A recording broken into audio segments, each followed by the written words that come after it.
This guy spent 20 years working as a mechanical engineer for minimum wage, and bro never even held a girl's hand. Then one day, after another brutal shift at work, his heart finally gives out. The doctors do everything they can, but it's game over. At least, that's what he thought. Because the next moment, he opens his eyes as a prince in a medieval fantasy world called Eldera, where magic is real, castles are everywhere, and gorgeous maids are eager to do anything for him. A week later, Jin, now named Rain, is given some tea by a household maid named Leah, and he thanks her for it. After a week or so, he's understood his position. He died and became this man named Rain Edgar. Rain Edgar is the third son of Grand Duke Eldarion Edgar, and he has an elder brother and an elder sister. Some memories flash past his mind of his siblings playfully asking him to eat well and feeding him magic water when he was much younger. And he remembers the times when his mom made the jacket he's presently wearing for him. Rain is the youngest child of the family and is adored by everyone. In the present, he wonders if this is some sort of remedy for his terrible last life. This continent is called Eldria, a world where all facilities rely on magic to function, and the Caradorial Empire is the largest human empire in this continent. On the continent, there are not only human nations, but also those of other races, such as elves and dwarves. The Edgar family is a noble family, with a territory of about 300,000 square kilometers and roughly 1 million subjects. As a noble, not only does Rain have great clothes, but he has a personal maid to serve him, and he reasons that such a happy life must be the result of his hard work in his past life. Suddenly, Leah asks Master Rain to come with her, because the Lord has something he'd like to discuss with him. Shortly after, the young master enters his father's office, and his father asks him if he knows what he had called him for. Confused, our guy says he doesn't know, so Eldarion explains that Rain has reached the age to manage his own territory, so he asks him if he's decided on where he'd like to go. When Eldarion notices Rain's surprise, he further explains that the territory he's going to take over in the future is in the northwest. While it's a relatively safe place, the issue of food production has been difficult to resolve due to the shortage of magicians. The Grand Duke further explains that although their land is currently secure, the future of the Caradorial Empire is not so optimistic. Our guy agrees with his father's deductions because the royal family of the Caradorial Empire is in decline and political corruption is rampant. Open and covert conflicts between the empire's various lords are countless. Considering the care and concern he's experienced in this world after his reincarnation, Rain decides that he won't lose the people who care about him, but when his father feels like he's pressuring him too much, he tries to relieve him of the pressure by suggesting that the rest of the family can handle it. However, Rain interjects and asks him if the safety of the territory will improve if the food problem is resolved. Surprised, Eldarion explains that food issues can't easily be resolved just by enthusiasm, so he asks him to take things step by step. Eldarion says this because he feels that Rain is still a child and thinks it's a simple problem. But our guy isn't relying merely on passion but on the wisdom of centuries of human industrial revolution. Eventually, he assures his father that he'll take care of the issue. By the way, there's a city called Aisling City, the westernmost land of Grand Duke Eldarion's territory, bordering the enemy Sorin Grand Duke's land to the north. To the west, it borders the territory of the elves, and to the south lies the vast ocean. Due to its location at the intersection of three nations, Aisling City is often engulfed in the flames of war. Frequent warfare has left what was once fertile land barren and the population dwindling, with people barely surviving. Sometime later, Rain heads to Aisling City with his maid, Leah. While traveling, he considers that the necessary prerequisite for an industrial revolution is a sufficient labor force, and he needs a way to increase the population. Apart from that, he seems to have gained some kind of ability called a scanning ability that allows him to clearly observe the stats of the person being scanned. He's been able to test this on members of his family and has gained a rough understanding of the people in this world. To him, his first priority upon arriving at the territory is to recruit talented individuals. Meanwhile, Leah looks quite disturbed as she recalls how the Lord has asked her to keep an eye on the young master and ensure he doesn't cause any trouble in the territory, so she prays he doesn't cause any trouble there. At the Aisling City Lord's mansion, the city lord tells a person superior to him that he heard the Grand Duke's youngest son will be arriving in the city that day. He asks the man whether they should act because he's heard of the extreme love the Duke and the rest of the family have for the youngest son. However, the veiled superior tells the lord of the city to hold off any actions until they receive an instruction from the master. Disturbed, the man reminds his superior that Rain can discover his tax and financial frauds,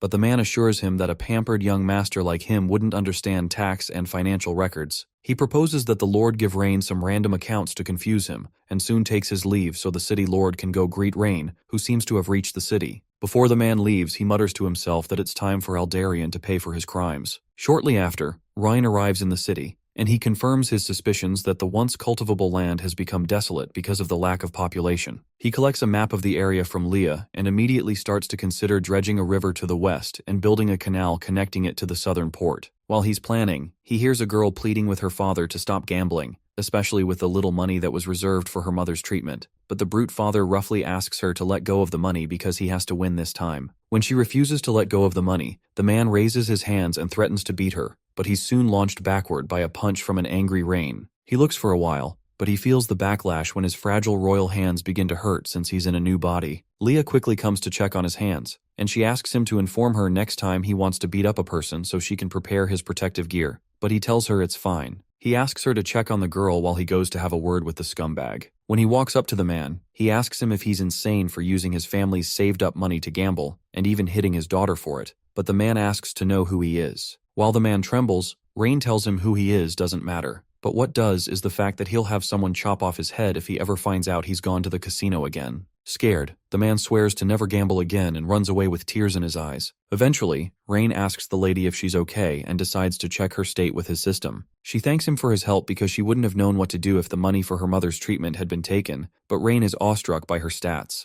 Apparently, she's a 17-year-old girl named Lillian Eldry with a special attribute related to farming and harvesting. Even though her stats aren't high, Rain decides that he has to recruit her because of her holy body of agriculture since she'll be vital for future farming. He quickly offers to take her in their carriage since she's going to the town to find a doctor for her mother, but the young lady protests that she's dirty and would soil his carriage. However, Rain blankly states that the carriage is just a few wooden planks put together as a form of transport, so it's no big deal, and he also asks her how there's even a casino around here with such severe poverty. As it turns out, the Grand Duke of the enemy country, Soren, attacked the town and killed many soldiers last fall. This spring, there was a great flood destroying much of the land and crops. The lives of citizens have become hellish, and even finding a meal has become troublesome. As Rain walks through the impoverished streets with Lillian and Leah, he reasons that he must run a census to determine the number of productive forces they have. First, he decides to go to the Isling City Lord's estate to see how much petty cash is lying around to use as development funds. He asks Lillian if she knows where the Lord's estate is, and before she can reply, a man on a horse rides through the street and whips the people to get out of the way, calling them peasants. So as not to get overrun, Leah quickly pushes Rain out of the way and holds him in her embrace as they both jump aside. She holds for a bit too long and doesn't realize she's muffling his breathing. Finally, she lets go of him and checks if he's been hurt, and he assures her that he's fine thanks to her help.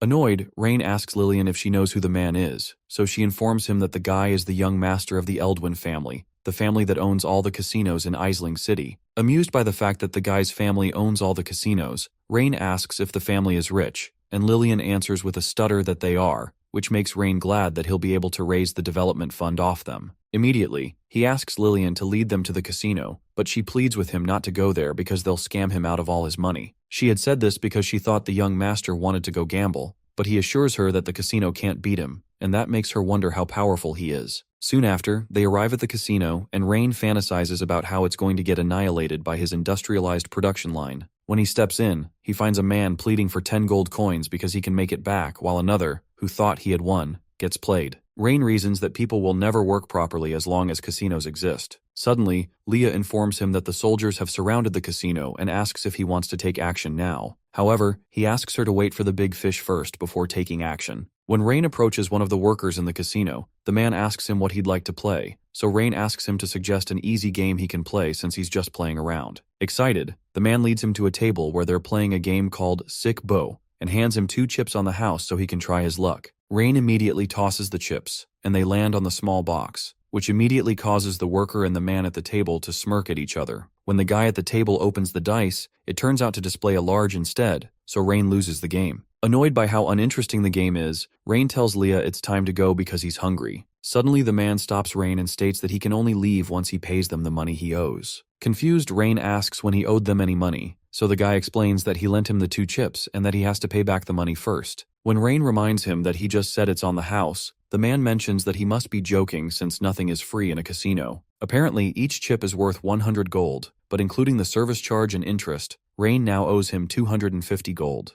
He proposes that he leave his maid here if he didn't bring any cash with him today, but Lillian immediately accuses him of lying. She quickly explains to her master that each token is only worth 1 silver coin, and that the guy is lying through his teeth. Annoyed that the girl has ruined his plans, he calls her a bastard and tries to get someone to beat her up, but the words don't fully come out of his mouth when Rain knocks him several feet backward with a punch to the mouth. After the guy crashes into a nearby game table with his back, Rain asks him who permitted him to talk. Our guy turns to the people fighting over some tokens nearby, and he considers how hopeless the people are. Shortly after, the young master of the Eldwin family, Viserlo, enters and asks who dares cause a mess in the casino, and Rain is glad the big fish has arrived. Viserlo finds some guys who had spilled tokens on the ground, so he orders his guards to beat up the peasants and make them know their place. Even though the men plead that they've learned from their mistakes, the guards don't spare them but pummel them into the ground. Everyone else watches in shock, and Viserlo threatens to dish out the same punishment to everyone else if they don't behave. Meanwhile, Lillian blames herself for bringing Rain and Leah to such a place and letting them get scammed,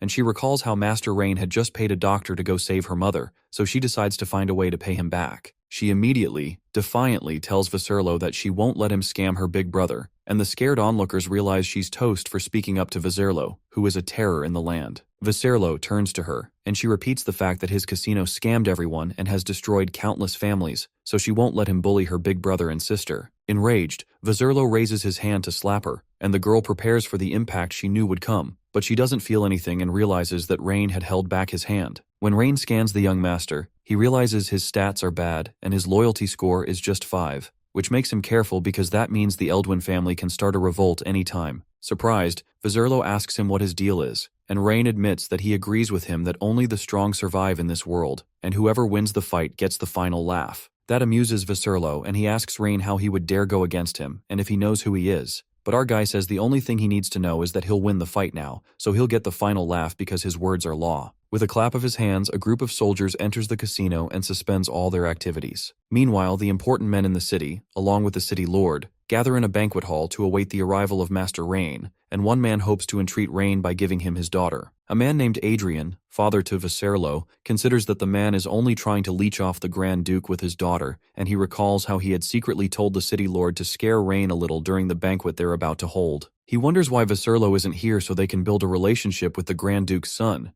especially since they can't trust the trash city lord. Shortly after, young Master Rain enters, and 2 men approach him to entreat him with gifts and one of their daughters. However, Rain proposes that they start the meeting if everyone is here, and he immediately asks the servants to bring in a whiteboard. As the men wonder what the imagery on the board is, our guy explains that it's a blueprint he drew this afternoon of a dam that they're going to construct. The clueless men all wonder what a dam is, but Rain explains by pointing out that there is a great flood every year due to the river north of this city, but they can stop the flood during the rainy seasons and water their crops during the droughts using a dam. Intrigued, Adrian considers it an excellent idea that can boost their crop production, and he realizes the Grand Duke's son isn't a simpleton after all. Confused, the men ask Master Rain what any of this has to do with them, so he excitedly explains to them that all construction work requires money. Immediately, the men sadly declare that they're also poor, and Adrian quietly thinks to himself that Rain is quite naive to think he can get these vampires to fund him. However, our guy refuses to accept that they're poor and mentions how he was able to get 50,000 gold coins from the casino he raided. When Rain asks where the other casinos are in the city, the men are shocked to hear that he raided the casino, and they wonder if it's the one they invested in he raided, or if they'll get their monthly share. It turns out that all of Aisling City's casinos are run by Master Adrian, which means the young master is going to run into trouble. Adrian also considers Rain a stupid fellow because he hadn't planned to deal with him if he had stayed put,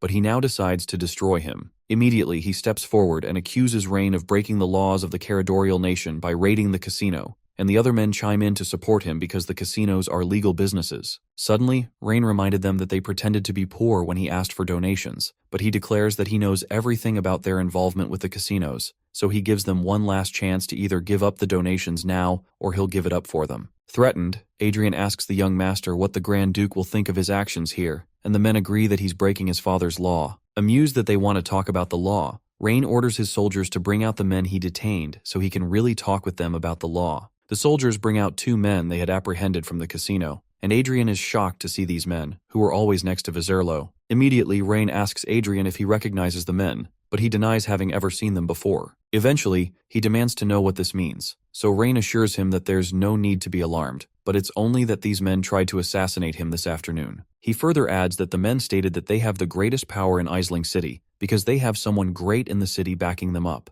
and the mention of that makes Adrian tense. Eventually, Rain asks the guard to untie them to see if they recognize anyone at the party, but the men at the party immediately recognize the men as Viserlo's followers, which means Adrian would get penalized for their attempt to assassinate the Grand Duke's son. Realizing that allowing the two men to speak will destroy his entire family, Adrian quickly brings out a knife and attacks the scoundrels for attacking the son of the Grand Duke. With one swift movement, he slits both their throats, and they drop dead in a pool of blood. Pretentiously, he quickly explains that he did it out of anger that the men would dare do such, and he asks the young master to mete out to him any punishment he sees fit. However, Rain doesn't act out and assures Adrian that he's a great noble for having such a strong sense of justice. After the compliment, he asks the soldiers to bring out the main culprit to see if there are other excellent nobles like Adrian that would deal with him too. It turns out to be Viserlo, who screams at the soldiers as they drag him in and threatens that he'll get his dad, who is the greatest noble in Isling, to kill them all. Shocked, Adrian realizes that the reason he hadn't been able to reach Viserlo is because he was captured. As the young man is dragged forward, he calls Rain insulting names and threatens to torture and kill him for killing his servants. Intrigued, Rain publicly asks him if he truly wants to torture him in addition to his desire to get him killed,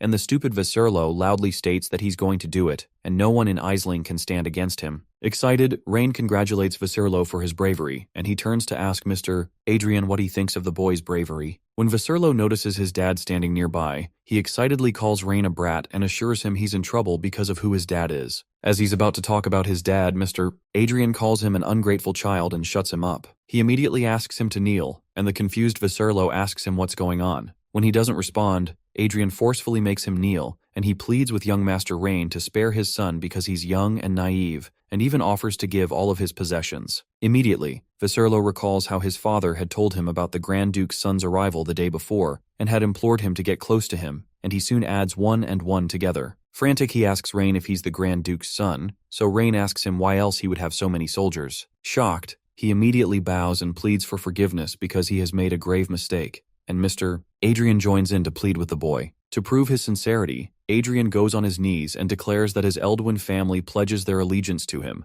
so Rain orders him to hand over everything he earned illegally over the years so he can ensure his safety. Glad that he's been saved, Adrian thanks him for the offer, and he immediately decides to rat out the city lord too. He quickly tells Master Rain that the city lord, Eldrick, has contacted exterior forces in an attempt to betray the Grand Duke, and everyone turns their attention to the city lord in shock. Oddly, Rain replies angrily, and accuses Adrian of slandering and speaking ill of the city lord's loyalty, so he immediately orders the soldiers to execute the Eldwin family. Excited by the young master's stupidity and impulsiveness, Eldrick thanks Rain for his quick wits and actions. He declares that he's completely loyal to him and the Grand Duke, and would never think of rebellion, so Rain assures him that he believes he would never betray him, even though he can clearly see that his loyalty status is just 15, and his special attribute is greed. That evening, Rain checks the numbers and realizes that the nobles have turned in about more than 100,000 gold, which is about 2 years' worth of tax that Isling receives. While he's working, Leah comes to give him some tea, so he tells her about how absolutely fed up these nobles are. Suddenly, she asks what he's planning to do about what Adrian said concerning how the city lord is planning a rebellion,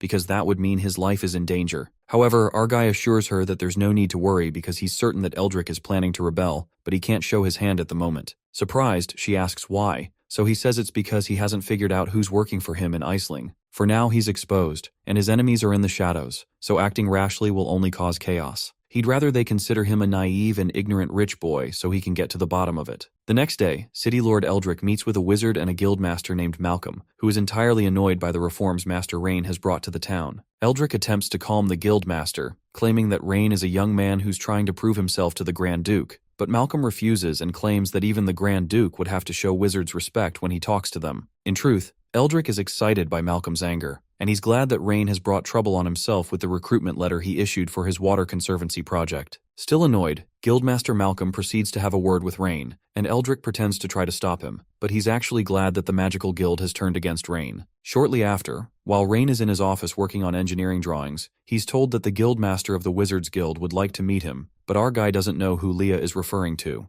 Eventually, when he steps out, Malcolm demands to know the meaning of the letter he sent and why he would insult the Wizards Guild so. A confused Rain asks him what he's talking about. Annoyed, Malcolm tells him to stop acting clueless and shows him the terms in his recruitment letter that stop applications from individuals who are wizards, physically disabled, or elderly. When Rain reads the terms he wrote, he still doesn't see what the problem is since he's building a dam. but Malcolm states that refusing applications from wizards is a provocation of the Wizards Guild. Confused, Rain wonders why wizards would be willing to take physically demanding jobs, but Malcolm threatens to stop every wizard in the Wizard Guild from ever working for him from now on if he doesn't give a reasonable explanation. Eventually, our guy checks out the wizard's stats, and when he sees his loyalty is pretty high, he figures out that someone must have riled him up. To calm him down, Rain explains that there's been a misunderstanding because he didn't mean to disrespect the Wizards Guild. Apparently, the 3 reasons he didn't want to hire wizards this time around are because, firstly, the amount of mana is limited every day, and they may not be able to meet the deadline. Secondly, it's simply too expensive to hire a wizard,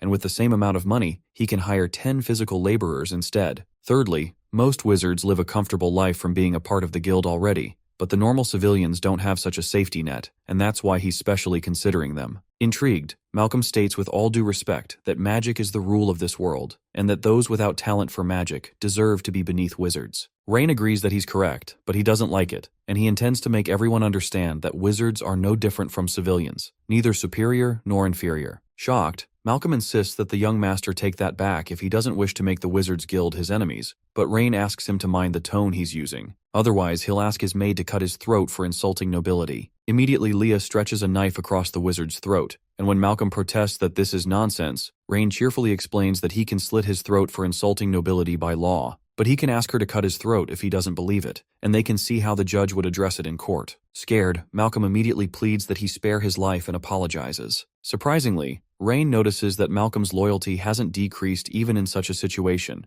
and he also considers him simple-minded because he was completely unaware that he was being used to start a quarrel. Eventually, Rain asks Leah to let him go, and Malcolm thanks him. Suddenly, the system announces that our guy has used the scanning ability on 10 people, and the reward pack has become available. A new quest to obtain 5 high-status characters has also become available. Shortly after, Eldrick runs into the guildmaster and asks how things went, but Malcolm states that Rain didn't listen to him and even chased him out. Surprised, Eldrick suggests that he has an idea to make Rain listen to him and even be more respectful to him. He suggests that when those peasants refuse to work for Rain, he will have no choice but to come running to him. Confused, Malcolm wonders why the people won't work for the young master since he has such a good offer. So Eldrick hints that Rain would be bound to be disappointed in the peasants if all they do is laze around. Surprised that Eldrick is hinting he uses magic to affect the workers, Malcolm clarifies that he was merely displeased that he refused to hire wizards, but he doesn't want to sabotage him over this. However, Eldrick reiterates that the peasants are a bunch of good-for-nothings anyway, and that's the reason they're starving, so there's no need to let useless people help Master Rain build the dam. When he says that, Malcolm hesitantly considers giving Eldrick's suggestion a try. Sometime later, people gather around a public notice board about how the new lord is hiring people to build a dam with 3 meals a day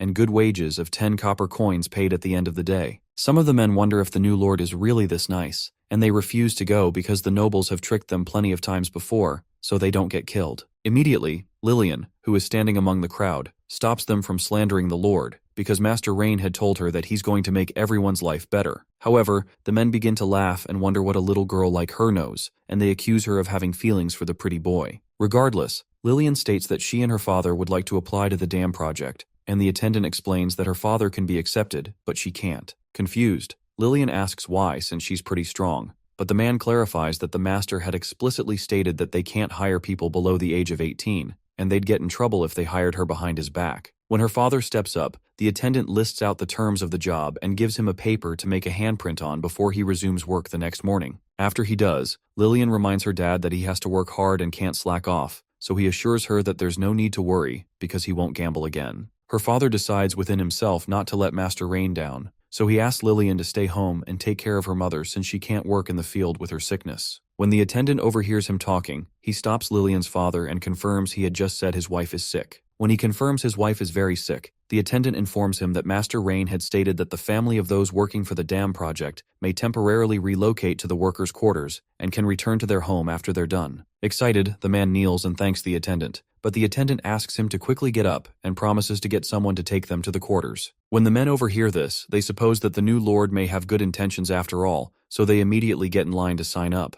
Meanwhile, Rain checks out his new rewards, and he's told that he's received a blueprint of a lithium iron phosphate battery from the reward pack. Annoyed, Rain wonders what he's supposed to do with the blueprint of a battery without an electricity generator, and he wonders if the system wants him to get struck by lightning to charge the battery. The other quest on the system requires him to raise and obtain 5 high-status characters, and he wonders where on earth he'll find people like that. Leah, who is age 21, has almost maxed out her leadership, strategy, strength, loyalty, and fearless divine thunder magic stats. He had considered training her, but she doesn't seem to have room to grow anymore. Eventually, he decides that he'll have to go into the city to scout for talents. Suddenly, he's told that Lillian has come to see him, and he asks that they let her in. When she steps in, she mentions that things are weird at the construction site because everyone is slacking off. Confused, our guy goes to check things out, and he finds Lillian's father, who promises that he's not trying to slack off, but he's been feeling tired since he woke up this morning. No one there seems to have any energy either, and Lillian screams at them for wasting such a good offer from the Lord, but they all lament that they've been feeling this way all morning, and one guy suggests it may be because they've not worked for a long time. Annoyed, Lillian accuses them all of being lazy because there's no way they're all really feeling sick because of work, and she tries to convince Rain to speak to them. When Rain approaches Lillian's father, he checks out his stats and finds out that he has an anomaly on him, which is a curse. When he sees it, he informs Lillian that they're not sick, but are cursed. Immediately, Rain uses a skill called prospecting that he was planning to use when the dam's construction starts. The prospecting skill allows him to analyze the state of rocks, strata, formations, minerals, hydrology, and landforms in a specified area. When he begins analyzing the geological condition of the area within a 10-kilometer radius, he spots that there's no petroleum or metal in the ground, which is a shame. Eventually, he runs into something interesting, so he finds someone to help him dig into that specific area. After digging a specific area, they find a shiny object lodged in the ground, and Leah is surprised that Rain was able to detect this because the magic from the object was so faint that even she couldn't detect it. Immediately, Rain orders them to dig up the crystal and put it in the box. He asks Leah what people normally do when they've been cursed, so she mentions that they can go to the church and have a priest remove it, or they can look for a high-level wizard from the Wizards Guild. Her mentioning the Wizards Guild gets his attention, so he asks Lillian to get her father and follow him so they can go find a priest. Lillian is surprised that her father has been cursed, but Rain, who knows who's responsible for this, pledges that the person responsible for this will not get away with it. Shortly after, they reach the church, and one of the nuns welcomes Master Rain. Before he asks her to treat someone, he decides to check if her stats are good, and the system displays that she has really good stats and a very high loyalty status. Furthermore, he realizes she's an elf and not human, which really surprises him. The lady immediately introduces herself as Saintess Ayuria from the church and asks what she can do for him, so he informs her that the man with him has been cursed, and he'd like to ask if she can do something about it. When Ayuria hears that, she proposes that she inspect the man first, and she activates a very bright light from her eyes that confirms that the man is indeed cursed. Rain asks her if she can remove it, so she generates a golden energy ball and releases it towards Lillian's father. When the ball hits him, it ejects the curse immediately, and he feels a sudden surge of energy that makes him feel like getting to work immediately. Intrigued, Rain asks him to wait while they resolve things, so he shows Saintess Ayuria the crystal they found at the construction site to know if she knows what it is. When the Saintess sees it, she recognizes the dark crystal as the most common magical crystal, and a huge amount of magic has been stored inside for the curse to take effect.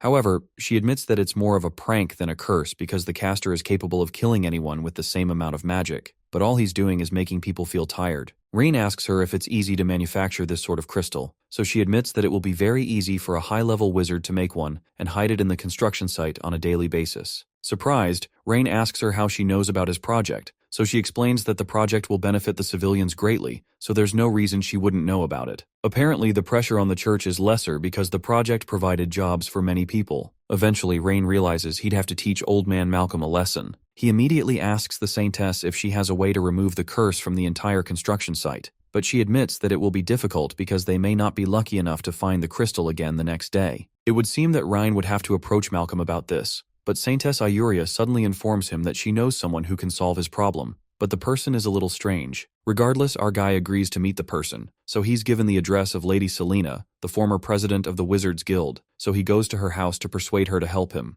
The moment he knocks on the door, Leah senses danger, so she jumps on Rain and warns him to be careful. Immediately, an explosion occurs on the upper floor, which makes Rain confused as to what is going on. Suddenly, a figure appears out of the explosion and angrily wonders why what she was working on fell again. It turns out to be Lady Selena, who pledges to work tirelessly until she crafts her project successfully, even if she has to level the entire Aisling city. When Rain eventually enters and asks for her help, Lady Selena utterly refuses because she's busy researching a new magical device, and she has no time for him. Intrigued, our guy asks her if she's talking about wands, but the lady tells him not to insult her with his lowly understanding. Annoyed, Leah asks the lady to watch her tone while speaking to young Master Rain, and Selena compliments Leah because she's carrying great magic in her. She proposes that Leah stay with her as an assistant, and she'll help her little master once she's succeeded with her project. That comment further annoys Leah, so she activates her aura and proposes to teach the lady how to be polite. As both ladies prepare for a showdown, Rain calms Leah and clarifies that they're here to ask for help and not to cause trouble. Our guy notices the things on the table and asks Lady Selena if she made them all and if she's making a magical item. She impolitely commends his ability to recognize those again,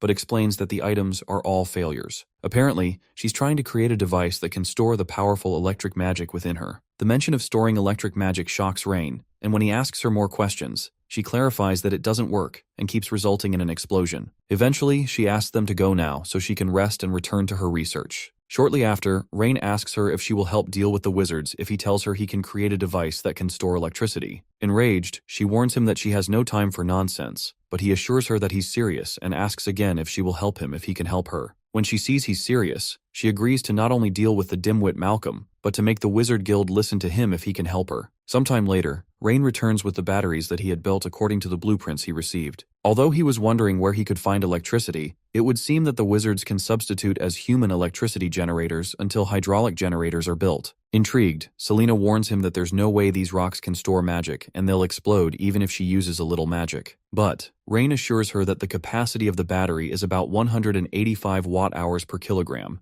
so he asks her to show him how much of it she can charge. Eventually, she grabs the cords and proceeds to see how powerful it is. The lady begins to release her electricity into it, and she's shocked that the battery doesn't explode. When she stops, Rain playfully asks her if that's all she's got, since that's not even half of what the battery can do. Riled up, she calls Rain a brat and promises to wipe the smirk off his face, so she begins to pump the battery full of electricity. Sometime later, Selena collapses out of exhaustion, and she begins to wonder if this object can really store her magic. When Rain checks out the percentage, he notices it's at 87%, which is a shocking figure that is enough to power an electric vehicle for more than 3,000 kilometers. If she can get it to 87% just by herself, it means these wizards are convenient human battery banks, and he'll be able to use their talent. When he joins the cords of the battery pack together, it releases a spark, and Selena incredulously asks him if he can also use electric magic too. Amused, our guy assures her that he can and can also make it so that everyone in the city of Aisling can use electric magic. Intrigued, the lady calls that nonsense because magic cannot be learned so easily, but Rain assures her that he has magic devices more powerful than this battery he brought. He offers to show her a world where everyone can use magic if she's willing to help him, and that blows her mind. A while later, at Malcolm's home, he hears a knock on his door and assumes that it's about time for Master Rain to come begging for help.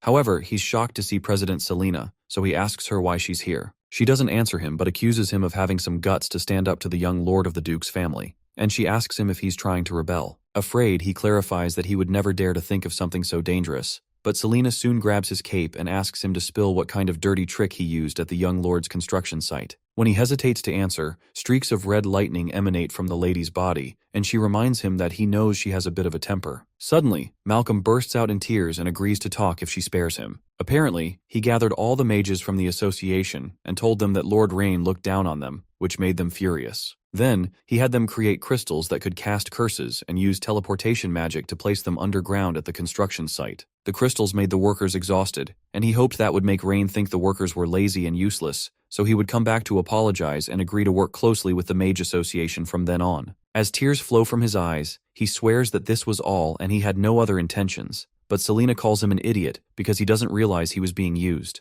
Confused, Malcolm asks her who used him, but she only tells him to go back and call those troublemaking mages, which he does immediately. Shortly after, Lady Selena speaks with the young lord through a magical hologram, and she informs him that she's taken care of the problems with the Mage Association. The news pleases Rain, and he thanks Selena for her help. Eventually, she asks him if he'd like her to deal with Eldrick because she can make him disappear without a trace, but he responds that there'd be no need because he needs Eldrick to lure out an even bigger fish. After hearing that, Selena decides to back off from the issue, but before they end their call, she eagerly asks him when they can start working on those new projects he mentioned, and pleads that he calls her when he decides to begin. Our guy assures her he will, but he asks her to ensure the mages from the association fully charge those batteries, which she excitedly agrees to. Sometime later, Eldrick reports to his master that it seems the kid has taken control of the mage association, and he asks what he thinks they should do. However, his master replies that there's no rush, since there's nothing worth worrying about in the mage association other than the old hag Selena. The master informs him that he needs to forget about those minor mages, because he needs to be more concerned with the mysterious dam project. If the dam works as the young master claims, it would revitalize the people of Isling City, and they can't let that happen. When Eldrick hears that, he assures his master that he's set a trap for the young lord. Apparently, he's been secretly pressuring the nobles in charge of the grain supply to raise prices according to his wishes. Eventually, the master asks him if he's certain that the nobles will side with him, so Eldrick replies that they will because he's helping them make back the money the young lord took from them at the banquet. Even though they can betray him, they'd never betray their own profits. With this, he'll ensure the young lord doesn't have enough money to keep the dam project going until it's finished. Sometime later, a trader kicks Lillian away from his shop and tells her to leave if she can't afford the merchandise. She falls to the ground and protests against the sudden price hike from 1 gold coin for grain to 2 gold coins overnight. Regardless, the trader tells her to save her whining because he'll sell the grain for whatever price he wants, and they can leave if they can't afford it. Lillian recalls that she had asked Rain to leave the job of buying grain to them because they'd get it at the lowest price and save money. Annoyed, she calls the traders greedy crooks and asks them if they're not afraid that Brother Rain will deal with them. But the man explains that they're just honest business people, and the Grand Duke's son can't do anything to them. As he states that this is a grand opportunity, and they're taking full advantage of it, he further steps on Lillian, whom he had kicked to the ground, while the crowd watches angrily. Sometime later, Saintess Ayuria protests that the humans are getting more and more out of line because the price of grain has tripled in just 3 days. She tells one of the people working at the church named Elaria that the grain they got won't be enough for their people to survive the winter. She instructs Ilaria to take the supplies in and hands her some money, but Ilaria protests that they won't even pay a third of this when they bribe the guards normally. However, the Saintess asks her to do as she said. Moments later, Leah walks up to the Saintess, and Rain also follows behind with a bag of money in his hand. When the Saintess sees him, he asks her if she'd be interested in making a deal. Intrigued, the Saintess asks the young master what business he wants to discuss with her. When he notices her tenseness, Master Rain tells her there's no need to be tense and refers to her as an elf. Surprised, the Saintess says that Rain is saying nonsense because there are no elves in the human capital. But our boy assures her that there's no need to be guarded because he knows they're elves and he bears no hostility toward their kind. After Rain tosses the bag of money in his hands to Ilaria, the Saintess finally asks what business he wants to do with them, so Rain explains that it has to do with food supplies. Surprised, the Saintess explains that this may be beyond his ability and pleads that he forgive her bluntness. When Rain asks why she said that, she explains that the food in Aisling City is controlled by the 4 major noble families. These 4 families have stood strong in Aisling for over a century, firmly controlling the city's grain prices. Although he had intimidated some people at the banquet a few days ago, those guys are just the small fry in Aisling City. Apparently, if Master Rain hadn't made a move against the Eldwin family at the banquet, there might still be room for negotiation. Due to war and natural disasters, food was already scarce this year, and the Saintess laments that her people could have barely survived the winter if grain prices had stayed stable, but it seems things will be worse. Regardless of all this, Rain assures the Saintess that the prices of grain in Aisling City will be cheaper than they were before the price hike just within half a month. Meanwhile, the heads of the 4 great families meet to celebrate how the 4 families made an absolute fortune this time. They thank one of them, Augustus Klein, the head of the Klein family, for bringing them in on this deal, and they celebrate the prospect of future business. Suddenly, a butler enters and informs Lord Augustus that young Master Rain has sent an invitation, requesting the presence of all 4 lords at a banquet. When they hear that, one of them wonders if Rain is planning to come after them next, and he asks Lord Augustus what they'll do since they just want to make money and didn't plan to die. However, Augustus assures them that the city lord had assured him that raising grain prices was entirely legal and compliant. Apparently, as long as they don't provoke young Master Rain, nothing will happen, especially if the 4 of them stick together. He states that merchants set the price of grain, and even the emperor doesn't have authority to interfere, let alone some duke's youngest son. When they hear that, all the men eagerly agree with him, and they celebrate the fact that they'll be saving their families from poverty for the next 100 years based on this new opportunity. Since they're now selling grain at 2 gold coins per sack, Lord Augustus suggests they drop it by 5 copper coins to appease the young master if he pushes them too hard. But he warns the others that he won't let it slide if any of them dares to back out from their agreement, so they all assure him that they'll stick with him till the end. After receiving their assurance, they all proceed to get changed so they can go to the young master's banquet, but the butler is surprised about why they want to change clothes. That evening, Leah comes to notify the young master that Lord Augustus and the others have arrived. He immediately orders one of the workers to tell the kitchen to start serving food, and the lords enter the hall soon after. The lords enter in commoner's clothing and greet the young master, but Ryan immediately recognizes that they're trying to act poor in front of him. Ryan pretends to be surprised and asks the men why they're looking so disheveled, even though they're the nobles who control Isling's grain supply. However, Augustus doesn't answer the question and just states that they'd like to contribute to the great project that they heard he's doing to benefit the people. One other lord adds that they've donated large sums of money to support the project and have sold their grains at the lowest prices under the guidance of Lord Augustus. Nearby,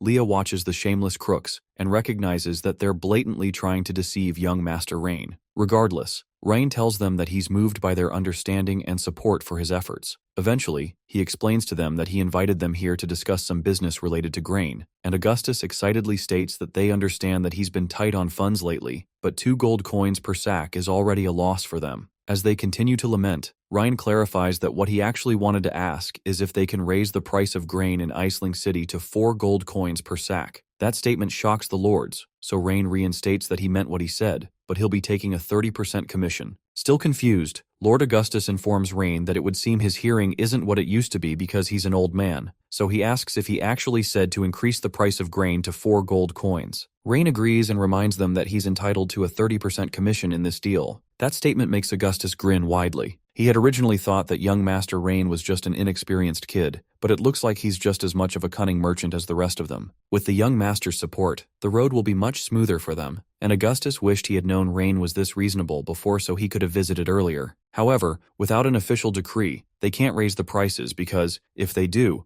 a rebellion can break out, and they'll be the ones to suffer. Eventually, Augustus thanks the young master for understanding his lowly servants, and he asks when the young master plans to post the announcement. Immediately, our guy informs them that the document is ready and stamped with the family seal, so they can put it up after they enjoy their meal. However, he clarifies that anyone who dares to disobey him starting from tomorrow will meet the same fate as the Eldwin family, so the happy men promise not to let the young master's kindness go to waste. That night, the 4 lords return home, and one of them asks Augustus if they should inform the city lord about this, because it's unusual for them to raise grain prices instead of lowering them. Suddenly, Augustus calls the man a fool, and reminds him that the more people who know about this, the less profit the 4 of them will make. To him, he thinks Rhine, who's a little brat, doesn't have much power, and he's trying to rope the 4 of them into his plan with benefits. Augustus insists that this matter remain between the 4 of them, and they'd be fools if they don't take advantage of such a great fortune. The man who suggested they report to the city lord calmly clarifies that he's never seen such a great opportunity before, and that's why he was cautious,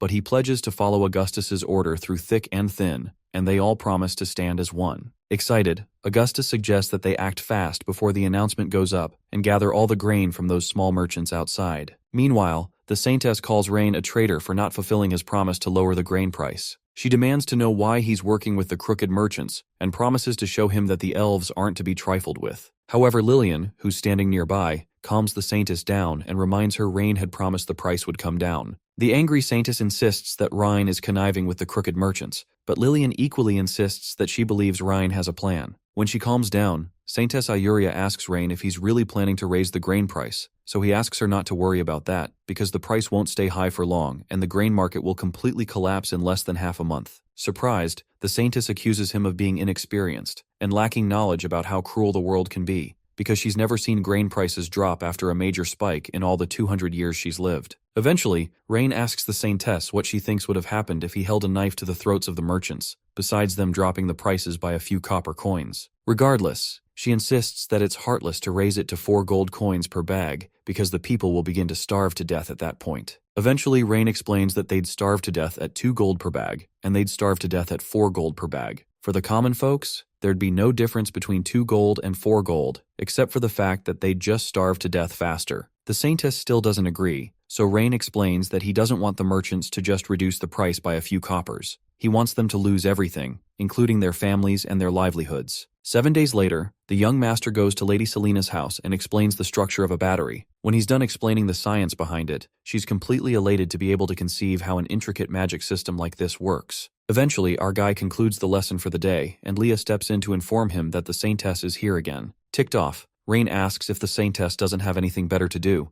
and Selina reminds him that it's because he raised the price of the grain on purpose, which has caused it to climb as high as nearly 7 gold per bag now. Before Rain can explain, the Saintess barges in and reminds Rain that he had said he would bring down the grain prices, but at this point, even the small nobles are struggling to afford grain, let alone the commoners. Suddenly, our guy asks Leah how many days it's been since they started raising prices, so she tells him it's been 7. Eventually, Rain agrees that it's time to send those crooked merchants on their way. Still annoyed, the Saintess tells Rain to stop speaking in cryptic ways and threatens to sever all ties between him and the Elven clan if he doesn't explain everything to her immediately. Eventually, our guy explains that he hadn't told her before so that her fake performance wouldn't arouse suspicion from the nobles. But the truth is that the thing their Aisling city needs at such a critical time when grain is high-priced is a merchant who sells grain. Rain further explains that the price of grain in Aisling city has risen to 4 gold per bag, and this has caused merchants in nearby towns to bring all their grains to the city to make gain. Since out-of-town merchants brought a large amount, the 4 families had to buy them at high prices, which further fueled the desire of the merchants. At this point, their city can be said to be the city with the most grain in the entire empire, and every merchant came here greedily because of the prospect of getting rich. Excited, our guy declares that the 4 noble families will be no more after today, so he gives Leah a notice to post all over the city about how Saintess Ayuria is selling the church's reserve grain because she disapproves of Lord Rain's method,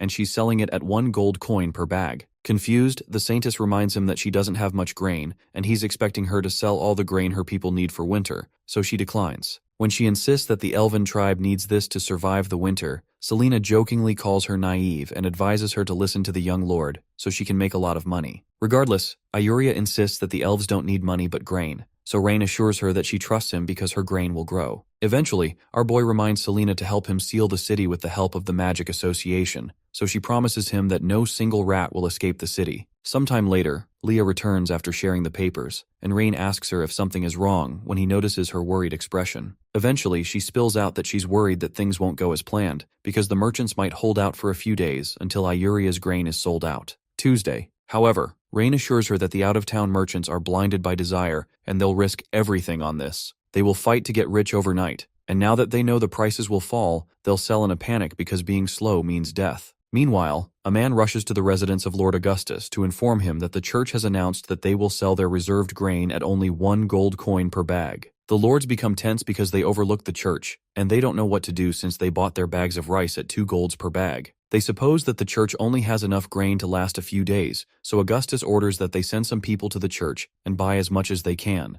At the church, a crowd quickly gathers around and people begin to make demands for a high number of bags. The Saintess tells them not to push each other and assures them that the Pope has sent 10,000 bags because he knows the people are struggling. However, they still don't believe her, and they each quickly try to get some before it runs out. While they're causing a ruckus, some soldiers come to silence the people, and they bring in a new batch of grain provided by the Pope. The man informs her that this is the first batch, and more grain will come in starting tomorrow, and the Saintess cheerfully thanks him, even though she's secretly hoping that Rain stops all this, because she doesn't know what to say if the Pope finds out she's selling the church's reserve. The people rejoice at the sight of the extra grain, but the nearby merchants become worried that the church has messed up their business. One of the merchants calculates that he used about 75 silver coins to get a bag, so he considers selling his bags for 95 silver coins, which is less than the 1 gold coin of the church, so he can at least make a gain. He immediately begins announcing that he's selling at 95 silver coins, and he's soon surrounded by several men who ask him for some. When the other merchants see this, they become angry that this bastard is playing with them, so they begin selling theirs at 90 silver coins per bag,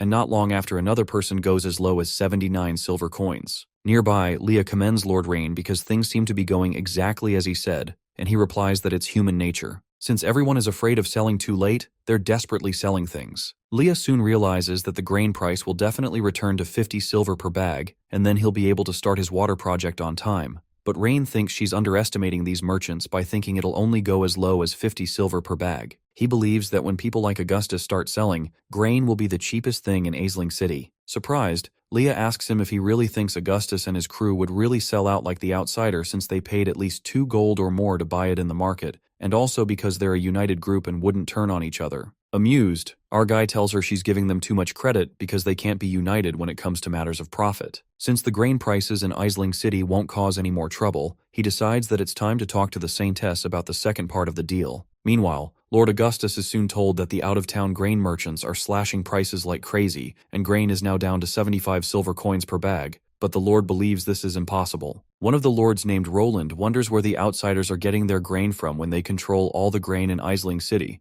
but Lord Augustus just spends some time ruminating over the issue. Suddenly, he has a eureka moment and realizes that young Master Rain is actually ruthless and wants to ruin their families completely. Confused, the other lords ask Augustus what's going on, so he explains that young Master Rain first spread the news that grain prices in Aisling City are skyrocketing to attract merchants from nearby towns to bring their grain here. Once the merchants flooded the city, he used the church's name to crash the price and cause all the merchants to panic, so they sell at a loss to avoid losing money. When they realize that Rain used such a sneaky trick, Augustus points out that he has a plan that might help them turn the tables. Since the grain will only last the people of Aisling City a few months, they can hoard the grain until the people are desperate and sell it at a high price. He proposes that they stick together and refuse to sell today so they can make their money back, but they'll be doomed if any of them tries to sell. Eventually, Roland agrees that Augustus is right and informs them that he'll go home right away and order all the grain to be stored. However, he has other plans as he walks away, because he knows he needs to sell immediately so they're not slower than the other merchants. As Roland walks away, the other lords suspect that Roland is trying to run away, and they also decide within themselves to do what will benefit them individually. They immediately ask to be excused so they can make arrangements for their grains to be stored, even though they have other plans. When they all leave, Augustus's butler comes to inform him that he'll go tell their people to ensure they don't sell any grain. However, Augustus kicks him in the face and asks him what will happen to him if he doesn't sell and the three other jerks sell theirs. Surprised, his butler asks him what they'll do, so he orders that they sell all the grain immediately. Meanwhile, our guy gives the saintess some grains and asks her if it's enough to get her people through the winter. Surprised, she wonders why it seems like the more grain they sell, the more they have. So Rain explains that it's because she's selling at peak price and buying at the lowest price, and that's enough to make her tens of thousands of gold. Suddenly, Lillian bursts in and informs young Master Rain that the price of grain has dropped again, and they can now buy 3 bags of grain for 1 coin. Excited, our guy reminds the saintess that he had told her to wait a bit longer for the price to drop, but she didn't believe him. Eventually, he brings up the deal they had discussed, and the saintess asks him what kind of deal he wants to make with the elf tribe. Oddly, Rain says he wants to make a deal about everything. By that, he means they can handle all aspects of the elves' daily needs, from small things like grain to big things like land or whatever else they need. Surprised, the saintess mentions that this is too big a decision for her to make, and he needs to talk to their queen, so Rain suggests that she arrange a meeting with the queen for him. While the saintess takes her leave, Rain considers that the nobles of Aisling City won't be able to cause any more trouble for a while after the grain crisis is over. The Magician's Guild is already under his control, and it won't be long before the church is too. Right now, Lord Eldrick only has the military and taxes as his remaining cards. If they can take control of the military, no matter what Eldrick tries, he won't be able to escape. Our guy considers that they need to find a way to infiltrate the military, but while he's thinking, Leah pulls his head into her bosom because she thinks he needs to rest more. She soon begins to massage his head to help him relax, and while he's enjoying it, a man enters and begins to lament to the saintess about the damn soldiers who are abusing their power because of the Grand Duke's name. The man suggests that the saintess ask the gods to strike them down with lightning, but she explains to him that the gods are merciful. Annoyed, the man explains that he can handle losses in Aisling City, but the soldiers went as far as robbing him on the way home, which is detrimental to his business. While he's ranting, Rain approaches him and asks him what's up. Still annoyed, the man asks who he is, so Rain tells him that he's someone who wants to do business with him. Sometime later, Lillian takes some of her goods to the city again, and the soldiers stop her and ask what's in the back of the cart. She quickly clarifies that she's a citizen of Aisling City, and that the cart is filled with goods she bought in the city that she's taking to the elf tribe to do some business. The grumpy soldier asks her if she thinks it's so easy to do business, and orders the rest to search the carts. The soldiers immediately puncture the jars while Lillian pleads with them because she can't transport broken jars, but they don't listen. When they don't find anything, the leader amongst them tells Lillian to pay the toll to pass through, and she protests that they're asking for a toll after breaking her stuff.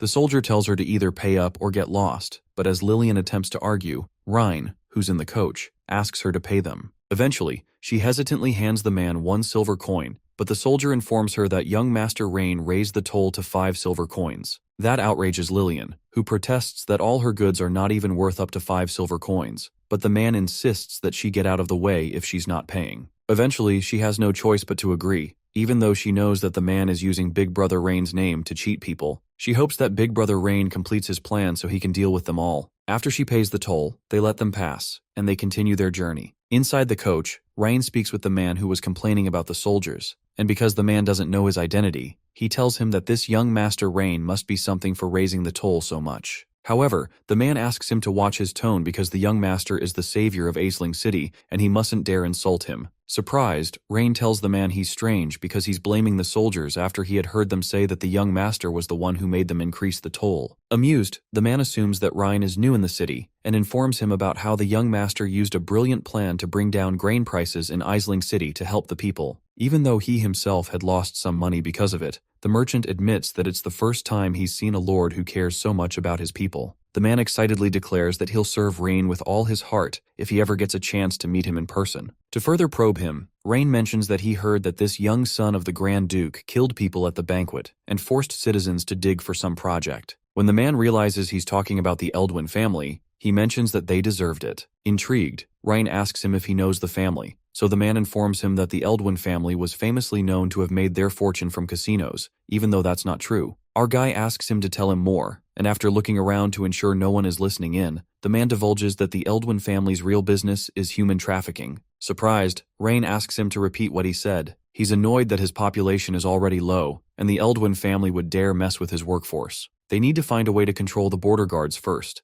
Otherwise, if there's internal chaos, it'll be hard to prevent other countries from taking advantage. Suddenly, they overhear Lillian arguing with some other soldiers as to why they're charging them tolls again. She explains that they already paid the toll when leaving Aisling City, but the soldiers explain that the toll for Aisling City is different from that of the border fort. Annoyed, Lillian accuses the man of lying, especially since they only had to pay the toll once before, but the man tells her to get out of here if she can't pay it. She becomes frustrated and eventually asks how much the toll is as her hands tremble in anger. With a smirk on his face, the man states that the fee is 1 gold coin, and Lillian erupts in anger again, accusing the man of robbery. When he grows impatient, Rain asks Lillian to just pay them, but when the soldier realizes there are people in the coach, he orders everyone to come down, because all travelers that come to the border fort must be inspected. Since he wants to inspect them, Rain and everyone else come down, and he asks the soldier to inspect as he wishes. Confused by Rain's expression and affluence, the soldier asks him who he is. Suddenly, the soldier recognizes the merchant Rain is with as Trist, and he asks him how he dares come here.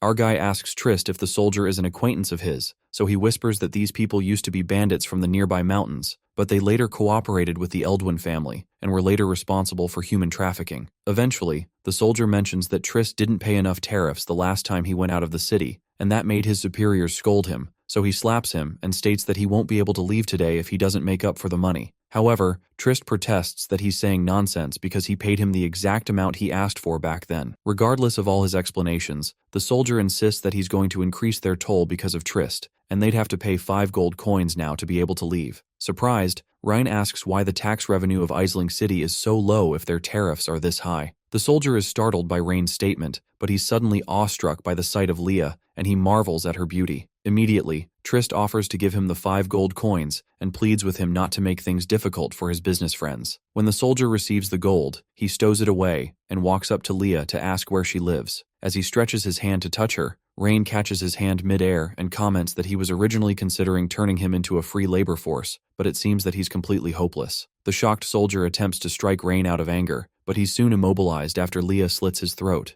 As the soldier falls to the ground, the other comrades watch in horror. Rain immediately orders Leah to kill all the resistors and to station the escorts they brought at the border to take charge of guarding it. Before Leah can respond, the other soldiers throw away their weapons and run away to call for help. As they frantically scream for help, Leah easily catches up to them, slits one of their throats, and cuts down the others in one fell swoop. While that's going on, our guy checks their status on his system and realizes that they have terrible stats for soldiers. He recalls that his father had warned him not to cause a dispute with the neighboring country, which is an enemy, and Rain realizes that he would have lost if he hadn't been warned by his father and he had caused a dispute. As Leah approaches the wounded soldiers to finish her business, a brash voice from nearby demands to know who dares cause trouble at the border of Aisling City. Excited that their general, a guy named Caesar, is coming, the men rejoice that they're saved, and they plead with Caesar to come save them. When Caesar steps forward and asks again if they're the ones causing trouble at the border, Ryan checks out his stats and is intrigued by his really high stats, even though he's not very big on loyalty. Immediately, Ryan asks him if he's the Caesar of the Holker family, and states that he has a brother who works in Presia's territory. Surprised, Caesar asks him how he knows about his brother, so Ryan informs him that Presia Edgar is his older sister. It suddenly occurs to the general that he's speaking with Master Rain, the youngest son of the Grand Duke, and the other soldiers realize that they're finished because they've offended the wrong person.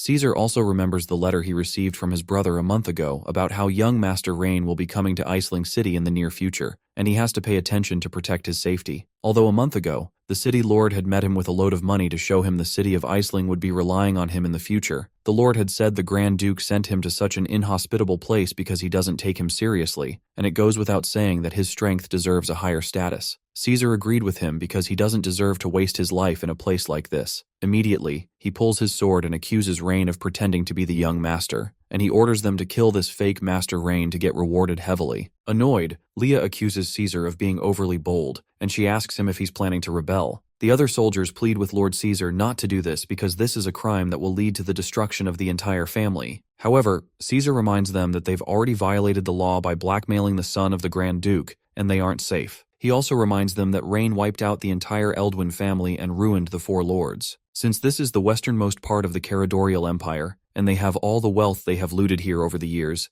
they can take Rain's head to the Orvis Empire in the north and live a happy life as a minor noble. The general asks them to choose between life or death, and after carefully considering it for a while, the men harden their minds and decide that the general has a point. They all take up their arms and decide to follow the general with one accord. Shortly after, Caesar asks Rain if he has any last words before he dies, but Rain replies that he will give him a chance to turn a new leaf if he mends his way. However, the general doesn't hear any of that, and he orders his troops to charge and kill. With a guided focus, the entire group charges towards the young master with their lances, and Leah quickly cuts her skirt because it's in the way of her movement. She immediately swings into action and cuts the throat of the first man. Suddenly, one of the men targets her face with his lance, but she jumps out of the way and cuts his throat mid-air. The moment she lands on the ground, she notices one other soldier charging at the young master, who doesn't even move an inch. She quickly throws her knife at him, and it knocks him out of the way, but Rain still doesn't move an inch. Eventually, our guy offers Caesar a last chance and tells him not to be stubborn, but the general orders the rest of his men to charge forward and offers 1,000 gold coins to whoever kills Rain. As they excitedly charge forward to obtain the gold coins, one man ambushes Leah from behind, but soon loses several teeth when she kicks him under the jaw. She immediately rushes towards the advancing soldiers and knocks them out of the way with punches, kicks, and complicated martial arts skills. Frustrated, the general summons his wizard and asks him to knock down the stinky woman for him. The wizard promptly receives his orders and fires ice arrows at Leah, but she tries to kick them out of the way. She's soon surprised to see the ice has frozen around her leg, and she can no longer move. Caesar takes advantage of the situation and orders the troops to kill Rain immediately since Leah can't move, and they all charge forward with killing intent.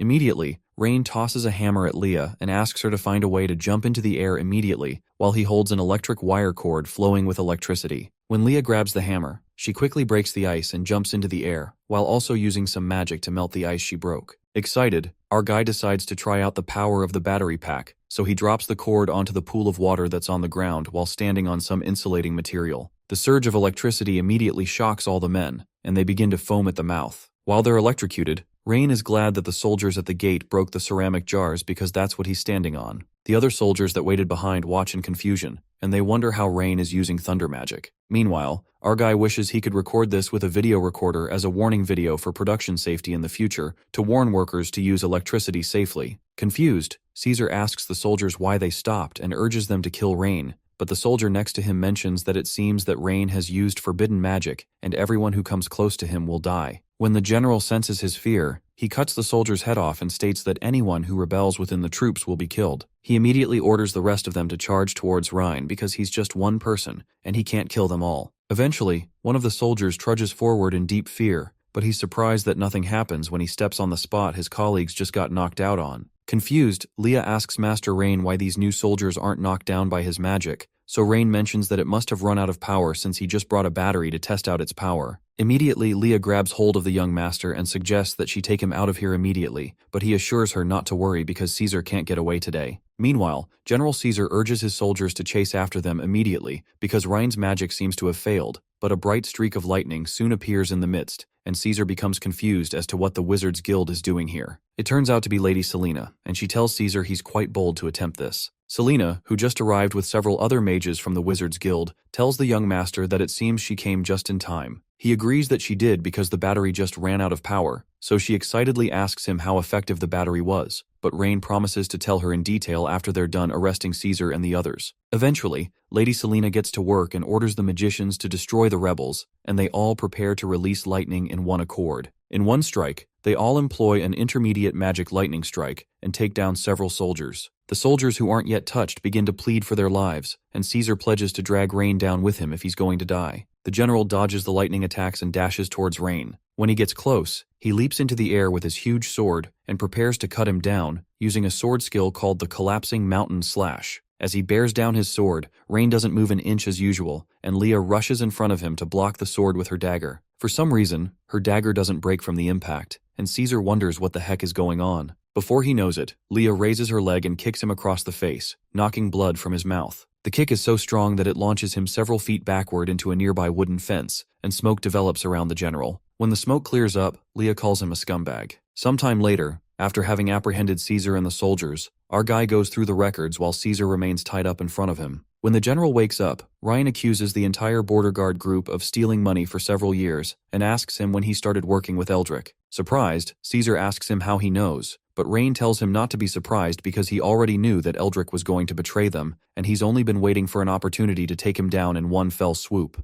Thanks to Caesar, our guy can finally end this. Surprised, the general snickers and asks him what he thinks he can do to Lord Eldrick with the little bit of corruption evidence he has. But Rain explains that the account records do not actually pose any threat to Eldrick, but they allow him to know the approximate annual business tax figure of Iceling City, which is a great reference for him to transform Iceling City. Rain's talk about transforming Iceling City makes the general laugh because he thinks Rain has his head in the clouds, especially because Lord Eldrick controls the lifeblood of all nobles in Iceling City, and they won't listen to him. However, our guy explains to him that living people are called nobles, but dead people are called corpses. As Rain steps in front of Caesar, fear grips the man, and he asks the young master if he wants to create a bloodbath of nobles in Aisling City, and Rain assures him that the nobles either have the choice of rebelling and dying, or listening to him obediently. Sometime later, our guy considers the fact that it's almost autumn and their enemy, Grand Duke Soren, will definitely send troops this year, so they need to repair the city wall quickly to be able to stop the enemy when war arises. When he checks through the map, he realizes that the territory of the elves belonging to the Saintess and the others is in the west,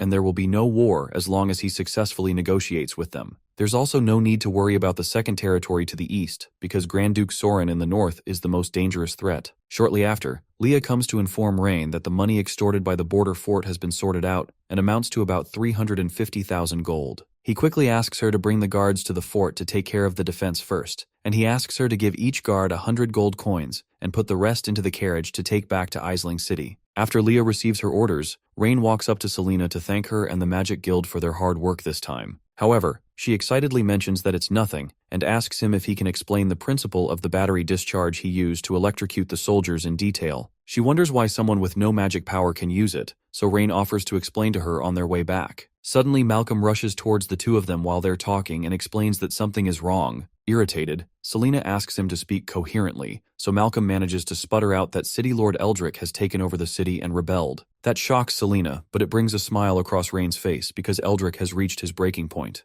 Lady Selena immediately asks Rain what they should do, especially because she has brought out all the magicians in the guild to help him, and there's no one in Aisling City to act as an internal agent for them right now. However, Rain assures her that there's no need to worry because Eldrick had already lost the moment he took over the city to rebel. Shortly after, they make their way back to the city gate, and Rain calls out to Eldrick from the gate. When Eldrick steps out, Ryan asks him if he's been forced into a tight spot because of him, but Eldrick only asks him what he wants to do in Aisling City today. Ryan further asks him why he chose to betray his father, and Eldrick angrily replies that it's because he left him in this useless place. Apparently, he and the Grand Duke joined forces to establish an empire back in the day, but after Aldarion became the Grand Duke, he failed to give him the treatment he deserved, and also threw him and his family into this remote wasteland. He explains that he wrote to him many times, hoping that he would transfer him to a more prosperous place, but he refused to. Eldrick blames Rain's father for all this, and he adds that the nobles are the people who conquered the world with the Grand Duke back then, but in the end, they didn't get the treatment they deserved. He explicitly states that they're not rebelling but are taking back what they've won. Intrigued, Rain replies that he had thought that he would give him some noble reason,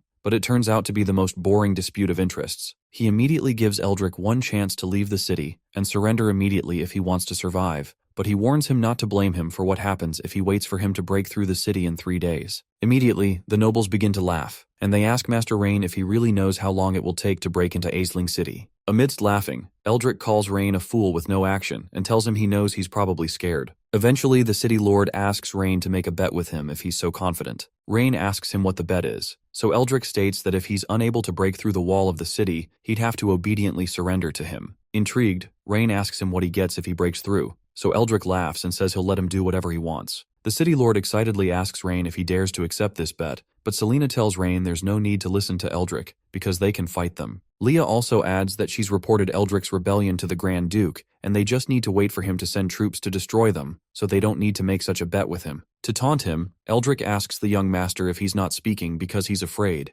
and Rain decides to accept the bet since Eldrick is willing to humiliate himself, but he hopes Eldrick will be able to keep his end of the bargain after 3 days. Still excited, the city lord tells everyone to bear witness to their deal. As Ryan turns to leave, Eldrick informs him that the Orvis Empire's army has received news of his rebellion, and their army will probably arrive at the border fortress in 10 days, so Ryan has to ensure he's not captured by the enemy when the time comes. Sometime later, Rain and the soldiers form a camp on the outskirts of the city. While they're gathered for a meeting, Selena mentions that the wall of Aisling City is quite difficult to break through with just their strength, even though the wall looks quite dilapidated. The head guard also suggests that they take the young master to the south and come back to attack when the Grand Duke's army arrives, but Ryan assures them that there's no need to worry because the walls of Aisling City will be broken in 3 days. Apparently, the only thing that's got him worried is the army of the Orvis Empire. Eventually, he asks Leah if she's collected enough firewood and hay balls, so she replies that they've gathered everything according to his request. Immediately, Rain asks Selena to get the magicians to use ice magic on the nearby lake to lower the temperature of the water in the lake to about 0 degrees. Confused, Selena asks the little young master, as she calls him,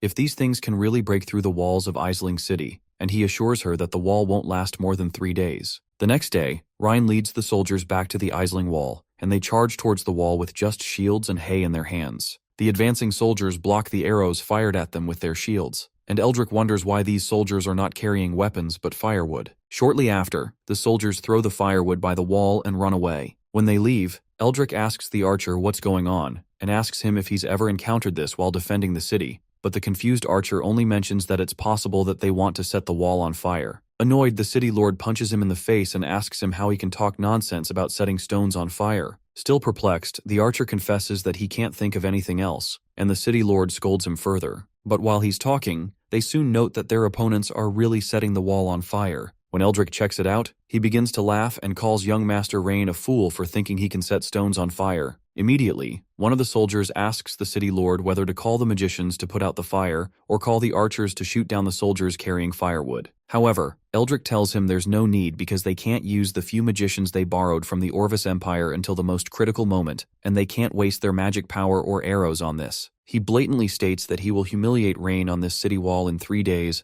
and laughs deeply as the fire continues to rage. On the 3rd day, at the city lord's mansion, someone comes to inform Eldrick that it seems the other side isn't planning to continue setting fires. Eldrick mocks them by asking if they've burned all their firewood for the winter. He immediately asks everyone to come with him to witness the idiot young master surrendering to him. Today is the last day of the bet between Lord Eldrick and Master Rain, and several people believe Eldrick has won because all Rain has managed to do is make the wall hotter. Shortly after, Eldrick and his nobles gather on the wall to have a conversation with Ryan and his soldiers. In the spirit of mockery, Eldrick asks the young master if he's planning to put out the fire and then come over to surrender, but Rain reminds Eldrick and the nobles that he's giving them one last chance to surrender now or die later. Annoyed, Eldrick asks Rain if there's something wrong with his brain, and asks why he thinks they'd surrender, especially since he wasn't able to do anything about the bet they made. He reminds him that he'd have to surrender obediently if he can't breach Aisling City before sunset, and he tugs at his ego by asking if he wants to go back on his bet in front of his soldiers. The nobles join in on the fun and taunt Rain about paying up his debt. When they finish speaking, Rain tells them not to blame him for what happens if that's the case, so he quickly asks Selena to do what he asked her to do. Lady Selena immediately summons a lightning strike, and Eldrick informs his magicians to quickly be on their guard. Meanwhile, Selena directs a lightning strike at the top of the wall, but the magicians quickly create a shield to block her attack. However, it turns out that she wasn't targeting them, and the lightning strike hits the bottom of the wall, which makes Eldrick laugh at Selena's skills. While he's laughing, he suddenly becomes quiet when he notices that it's suddenly raining, and Rain immediately orders his troops to quick attack. As Selena collapses due to using too much power, Leah and Rain help her stand properly, and it surprises Rain that she could actually cause weather changes, which would be useful in solving droughts in the future. When Rain stabilizes her, she asks him if his method will really work, but he assures her that the city wall will cease to exist the moment the ice hits the city wall. Leah quickly calls Rain's attention to the wall as the soldiers pour the buckets of ice water on it,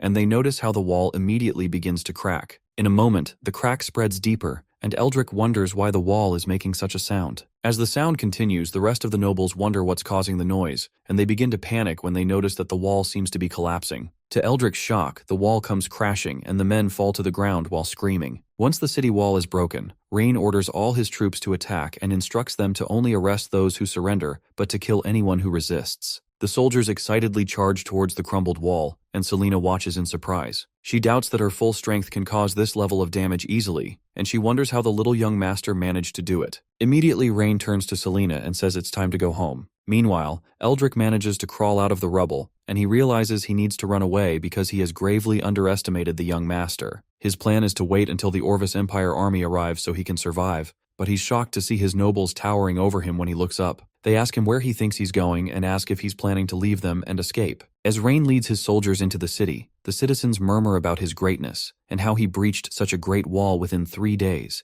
and they had no casualties at all. While they're moving, Selena begs the young master to tell her how he did it, but both Rain and his horse seem to be tired of her nagging. When she continues begging, our guy realizes that it seems she won't enter the city if he doesn't provide an explanation. Eventually, he explains that this is based on the principle of thermal expansion and contraction in physics. It's funny that these principles work when they've not even been discovered. Ryan explains that the principle of thermal expansion and contraction refers to the characteristics that an object expands when heated and shrinks when cooled. After explaining for a while, he promises to tell her the rest after they've dealt with the idiotic Eldrick. When they move closer to the wall, Rain finds some of the nobles stuck in the rubble, and the man pleads that Rain help him, but our guy asks him if he's trying to play a trick on him. However, the nobles explain that they were tricked by Eldrick to betray him, and they wanted to catch him to atone for their crimes, but he plotted against them. Tensely, Rain reminds them that he gave them 2 opportunities, but it's a pity that they didn't take advantage of either of them. Immediately, one of the nobles explains that they're willing to hand over all their family property, and they plead that he spares their lives, but Rain reminds them that their property will still be his if he kills them. Shocked, the nobles protest that no one will be loyal to him if he does that because this is tyranny, but Rain corrects them that people aren't loyal to anyone but to their interests. He immediately orders his soldiers to arrest these idiots and reserve them to be punished. Meanwhile, Eldrick runs into his chambers to inform his master that they need to run because Rain has broken through the wall. His master demands to know how Rain did it, so Eldrick explains that he did it with fire and ice water. Confused, his master asks him what nonsense he's talking about and how there can be such a simple way to siege a city in the world,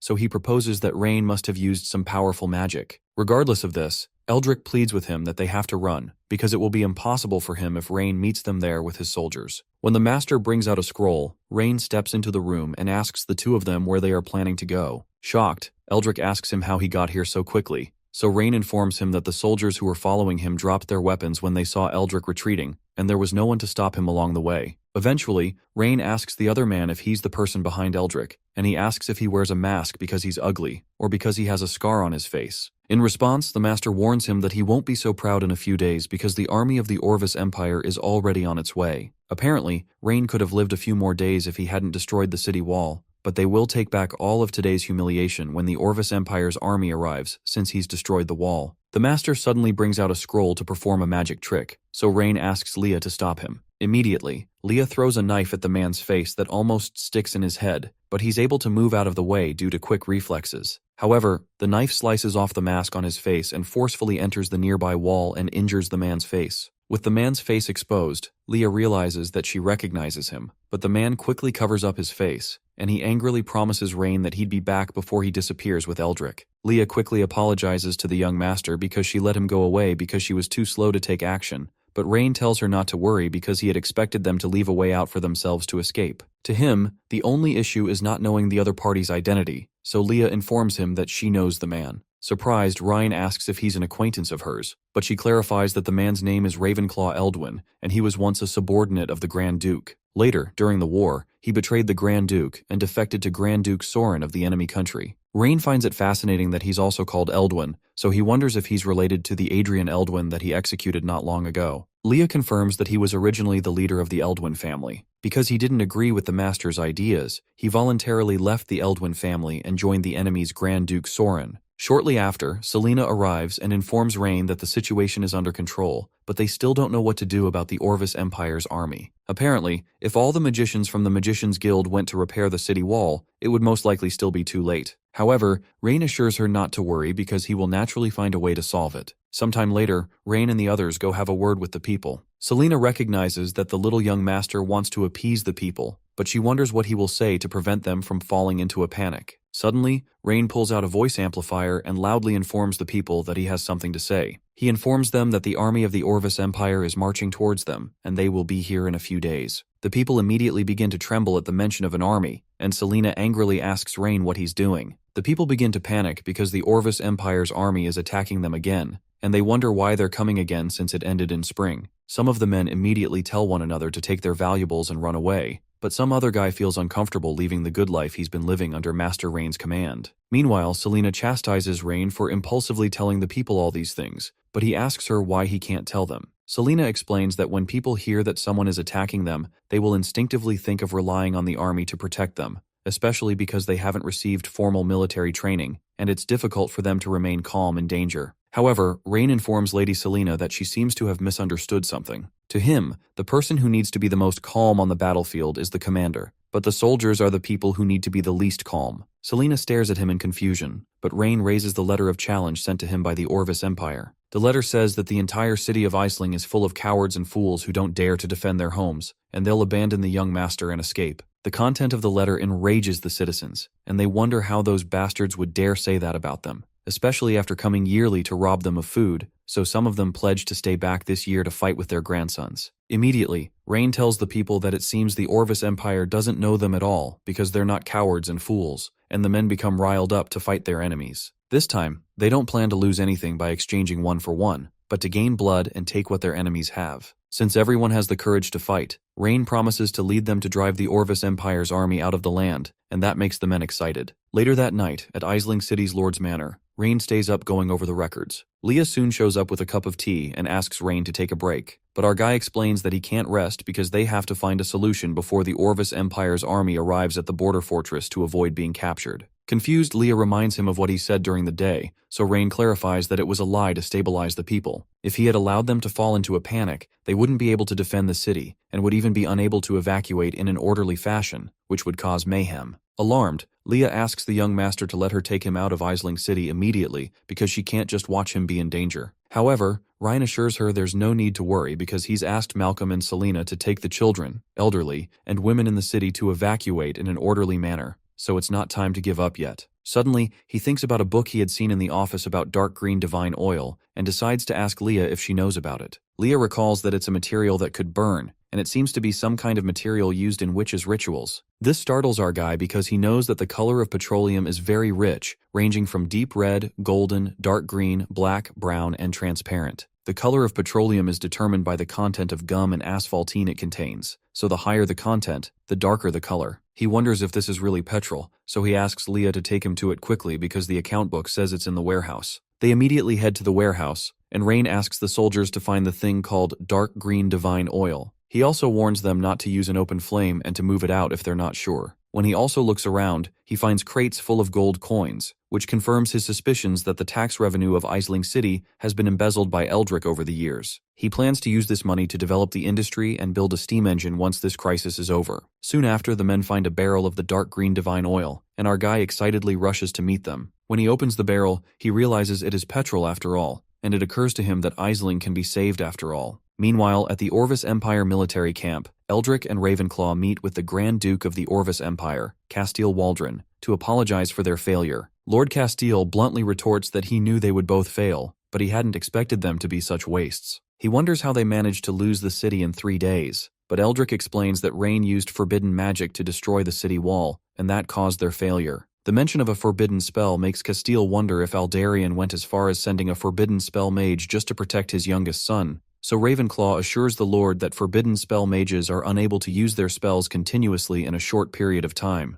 Ravenclaw adds that the walls of Iceling City have been destroyed, so it's a good time to attack, but the Lord tells him he's not as incompetent as him, so there's no need to remind him. He immediately asks the two men to go back to the Orvis Empire to wait for news, since there's nothing else for them to do. But Ravenclaw angrily reminds the Duke that they planned this together and asks what he means by that. Bluntly, Castile tells him that this means he's been kicked out. The Emperor tosses them a scroll and Ravenclaw picks it up to read it. The content of the letter is an address to the people of Aisling City to explain that this war started because of Ravenclaw's personal vendetta, which eventually led to several other wars that stained the territory with blood. In the letter, Lord Castile clarifies that he has always wanted peace and not pain, so he's ordered Ravenclaw to be captured and delivered to pay for his crime, to stop the war, and calm the people. After Ravenclaw reads the letter, he blurts out the Grand Duke's name and calls him a bastard, but the Duke instructs his soldiers to capture and imprison him until the war is over. As they drag him away, Ravenclaw protests that he can't do this. Eldrick, who is left alone, begins to tremble, and the Grand Duke asks him what he thinks he should do with him. Immediately, Eldrick pleads that his life be spared, and he mentions that he knows a secret that can take him further in the Orvis Empire, and that intrigues the Duke.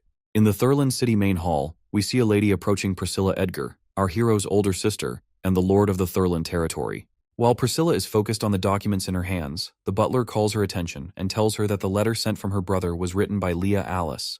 Priscilla thinks about her cute little brother and decides to visit his territory when she has the time. She then opens the letter to read it and is left shocked by what is written there. In a furious tone, she orders her butler Gwen to call Valus Holker immediately. Without hesitating, Gwen agrees to her request. Moments later, we see Valus Holker kneeling before Priscilla. Curious about why he has been called, he asks Priscilla what the matter is. With an angry expression, she calls him a courageous man for daring to rebel against her.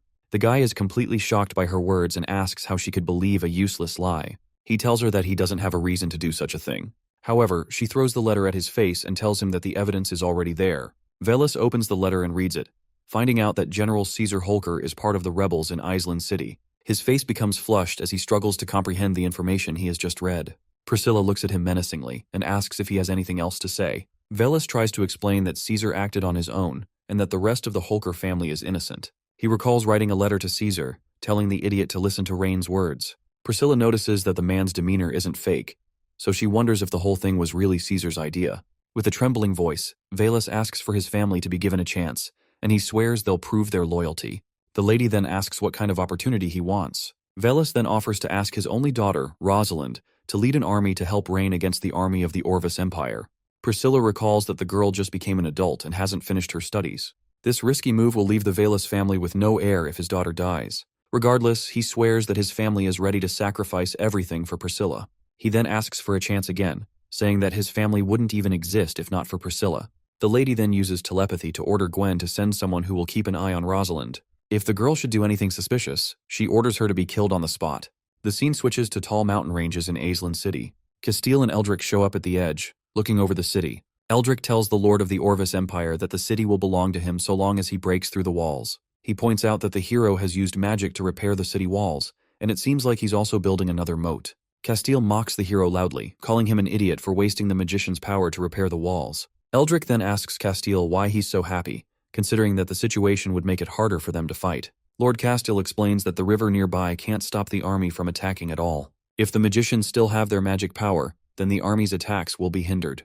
But since the magicians use their powers to repair the wall, they won't have any powers to use to stop the army from attacking the city. After hearing this, Eldrick starts praising Castile like a shameless dog. One of the soldiers then suggests that they can send troops to surround the walls while the main forces can go straight to Aisling City to isolate the fortress. However, Castile feels insulted when he hears this, and he asks the soldier if he doubts that he can conquer the fortress. The soldier apologizes and explains that his suggestion could reduce any casualties that may occur. Regardless, Castile feels they can just use the new recruits to practice their skills in the city. After that, Lord Castile flies over and tells his troops to follow so that they can give Rain a showdown. Meanwhile, we see the protagonist in his office feeling quite frustrated. He has been given a task to nurture 5 characters with high attributes, but he's been stuck on it for half a month. Leah then comes in and tells our boy that Castile and his troops wish to see him outside the city walls. Moments later, our hero appears outside to receive his guests. He sees Castile floating in the sky, and the guy says that he's giving him a chance. However, our boy makes fun of the guy by calling him a fool. Leah also agrees that the person he's seeing now is the foolish Grand Duke Castile. On the other hand, Castile feels insulted, and he tells the hero that his father wouldn't act like this when he sees him. Rain then asks the Duke what he wants. Castile tells him to surrender now, or the whole place will become a river of blood. Rain is unfazed by his threats, and he tells Castile that he's also giving him a chance now. He threatens to kill the Duke and his army if they don't return to their territory quickly. Castile, looking down at the protagonist, tells him that he has no idea what is good for him. He boasts about leading an army of 100,000 to the city. Then he threatens to kill our hero if he doesn't surrender immediately. However, Rain orders Leah to quickly teach the foolish Duke a lesson. The lady then reveals the daggers strapped to her thighs. She picks up one and flings it toward Castile in the blink of an eye. A magician quickly moves in front of the Duke to protect him from the incoming attack. The guy puts up a magic barrier to protect them, but the dagger easily pierces through it and slices Castile's face. The magician then turns to the Duke to make sure that he's all right, but Castile is already boiling in his anger. Our hero tells him that this is a warning and promises that Leah will not miss her target next time. With no other choice, Castile quickly retreats with his magician. At the same time, Rain tells Selena to prepare for the attack on the city. Later on, Castile returns to the mountains, and one of the soldiers asks what's wrong with him. He then orders his troops to quickly organize the attack on the city, and he swears to torture our boy. The soldier points out that they've been running non-stop for 3 days, so he requests for the siege to be stalled till the next day in order for them to rest. Castile immediately hits the poor soldier and asks if the troops are truly soldiers of the great Orvis Empire. Fearing for his life, the guy asks his lord to calm down and reason it out. He points out that they still need soldiers to build the bridges and siege equipment. The rest of the troops agree with their comrade, but in a seething rage, the Duke tells them that they don't know how to fight. Castile tells them that speed is the most important thing in a war, and he points out that they'll catch their enemies off guard if they attack now. While the troops are stunned by his words, the Duke orders that Iceland City be attacked immediately. The scene switches to the imperial barracks of the Orvis Empire. There, we see some soldiers complaining about how exhausted they are after running for 3 days and nights non-stop. One of them tells his comrades to guess what he saw, but they tell him to spill it because they are tired of being kept in suspense. He then tells them that he saw a sheep being slaughtered, meaning that they'll be eating good during dinner. They all start celebrating because it's just the kind of meal they need. Suddenly, they hear their general ordering everyone to prepare to attack the city. The soldiers meet the man, telling him that they don't have energy and they need a meal to recharge before the attack. The general yells at them to stop talking nonsense and to prepare for battle immediately. With tears and empty bellies, the soldiers have no choice but to adhere to their orders. Moments later, Castile's troops assemble close to the walls of the Iceland city. With their morale high, they rush towards the walls to bring it down. While Rain watches the enemies approaching, one of his soldiers asks when they should fire at the army. However, our boy is shocked to see the enemy soldiers diving into the river. He then asks the soldier if any of them have ever fought against the armies of the Orvis Empire. The guy tells the hero that he has once fought against the army. The protagonist then asks why the enemy troops look really exhausted. The soldier tells him that the enemies look like new recruits, and they appear to be quite hungry. This surprised Rain, and he wonders if the Duke doesn't feed his soldiers. His knight suspects that the enemies may not have enough food, hence why the soldiers are hungry. When he hesitates to say the second reason, our hero tells him to keep talking. The guy then tells him that the Duke may be using the new recruits as meat shields in order to use up the city's defense resources. Rain is left shocked. He's also upset at the Duke for not caring about the people of the Orvis Empire. The knight tells him that there are very few lords who care about their people like him and his father, Aldarion. Regardless, Castile's actions get our hero very upset. The soldier then tells him that they have enough arrows to kill the new recruits. Rain gives a sly smile and surprisingly tells the soldier that they shouldn't shoot any arrows. The enemy troops manage to still swim over the river and emerge on the other side of it. As Rain sees the enemies, he orders Selena to have all the magicians use cold wind magic. The enemy troops are shocked as Selena appears before them in the air. As she unleashes her powers, dark clouds begin to cover the sky. Upon seeing this, Castile insults our boy, calling him an idiot. His soldier wonders why he's saying that. The Duke then tells him that he sent the new recruits to use up Rain's defenses. But our boy ends up using the magician's power to fight back. He plans to wait for the city's magicians to run out of power, then he'll send his own to attack the city. Upon hearing this, his soldiers begin to praise his intelligence and worship his feat. Castile fantasizes about how he'll capture the protagonist and make our boy kneel before him. As the city's magicians fly high up in the sky, the enemy troops are confused as to what is going on.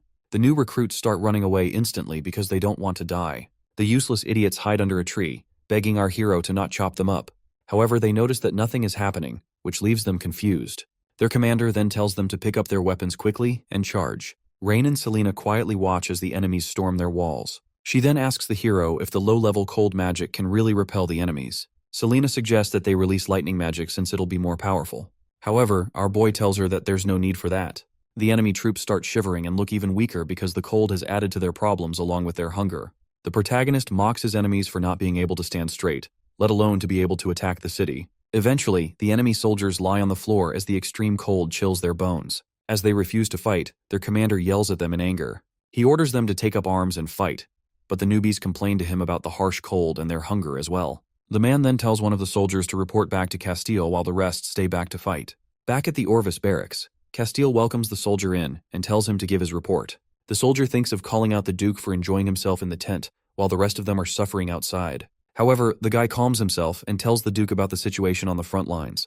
He then suggests that Castile should withdraw the troops. Upon hearing this, the Duke becomes furious and calls the soldiers a bunch of cowards. In a loud voice, he says that they aren't worthy to be called noble soldiers of the Orvis Empire. The soldier tries to explain that the troops are just really hungry, but the Duke orders for him to be killed.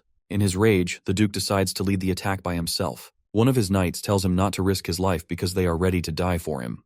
Despite that, Castile is determined to show the generals how much of a genius he is. Moments later, the Duke arrives at the front lines with his magicians. He then orders them to build a bridge with earth magic so that the cavalry can get through.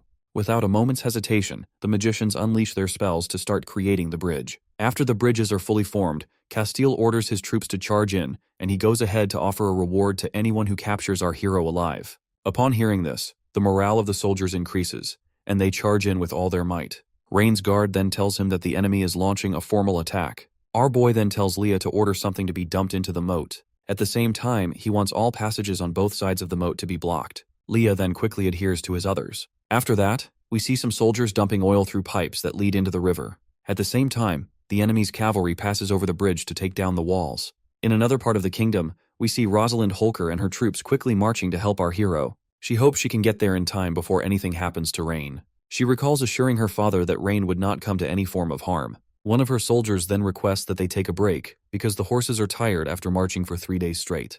She then asks the guy how long it will take them to reach Island City at their current speed.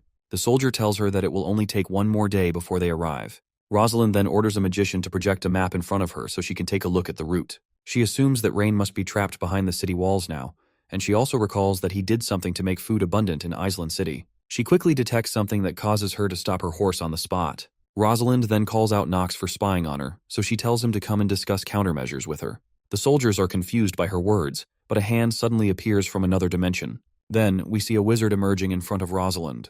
As the wizard, Nox Old, appears, the general orders his soldiers to protect the lady.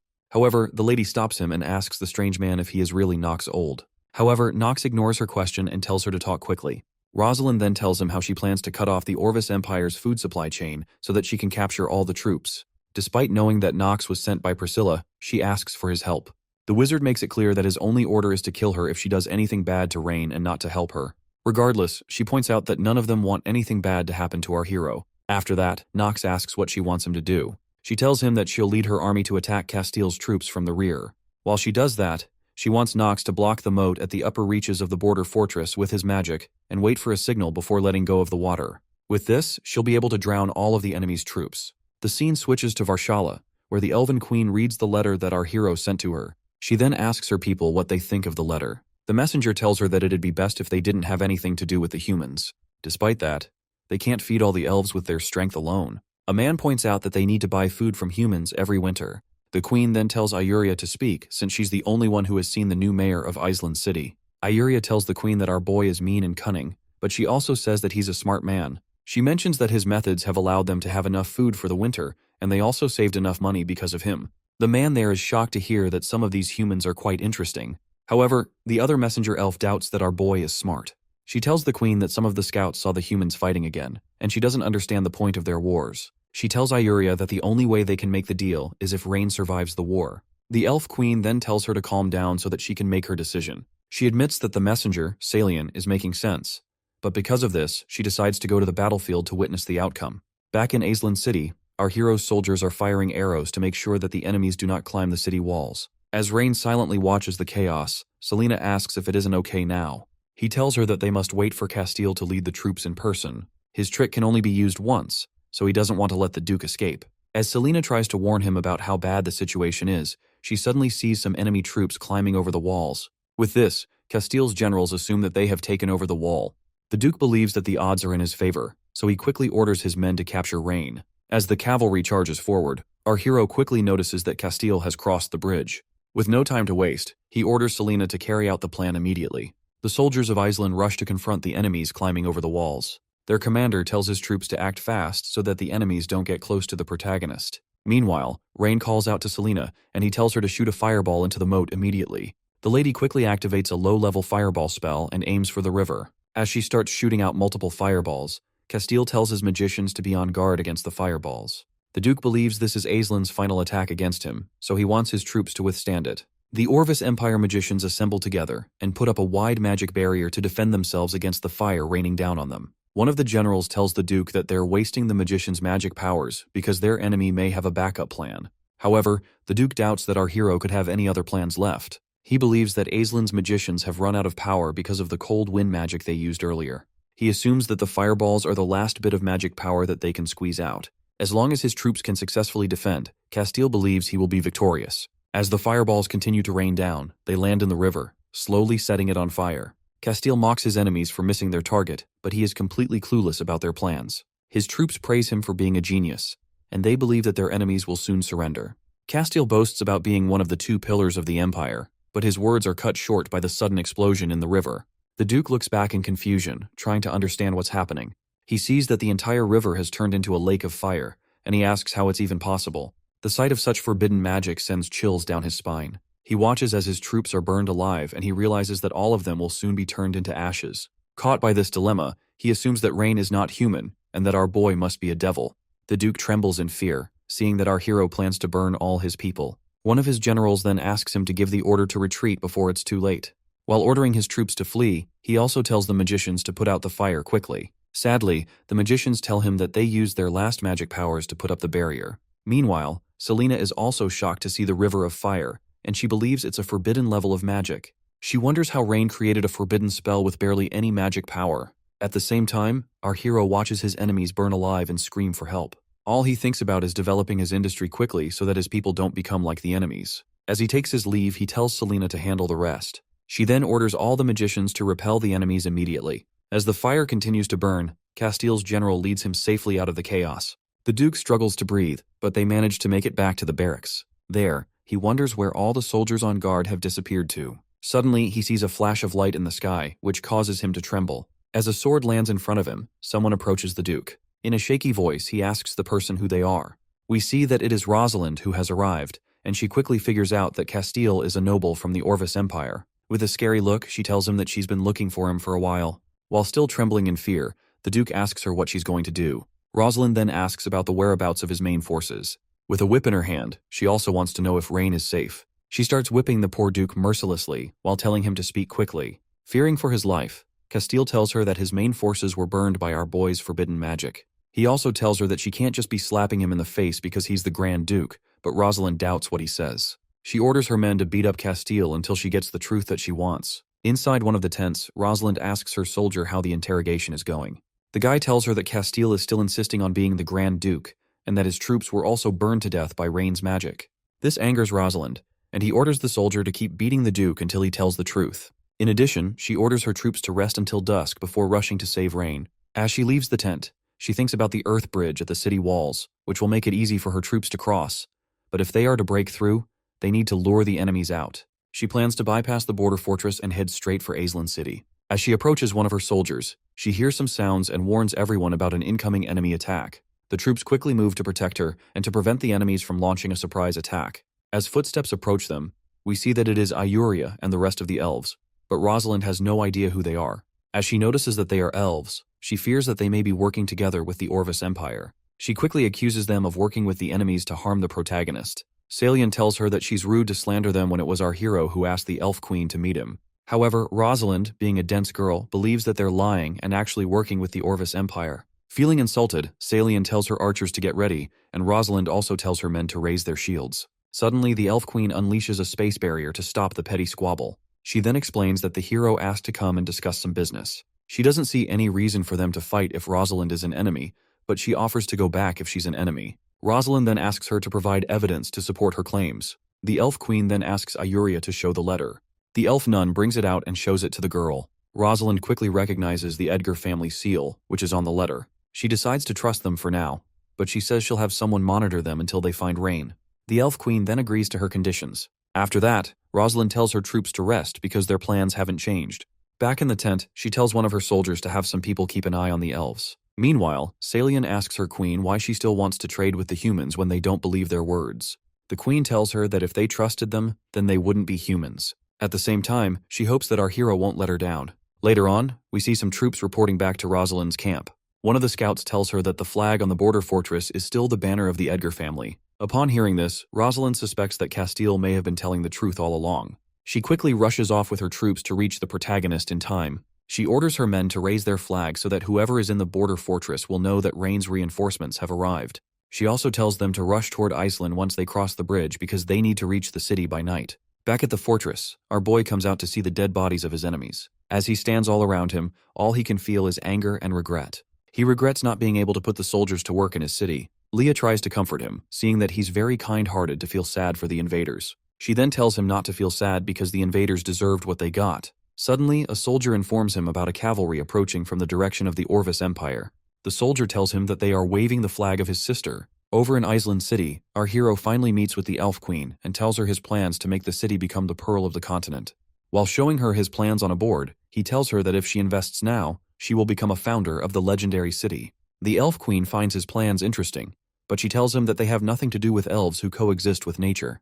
Without those things, they'll still be living well. However, Rain tells her that she should stop thinking so narrowly, and he says that demand is only created and never natural. Regardless, she points out that some of these human needs mean nothing to elves. She also mentions how many human empires have been destroyed by their desires. Rain admits that what she's saying is correct, but he also tells her that it is this desire that makes the world progress. When humans wanted to fly in the sky, they invented airplanes. They also invented submarines when they wanted to dive underwater and explore. He also says that humans invented spacecraft to explore the deep bounds of the universe.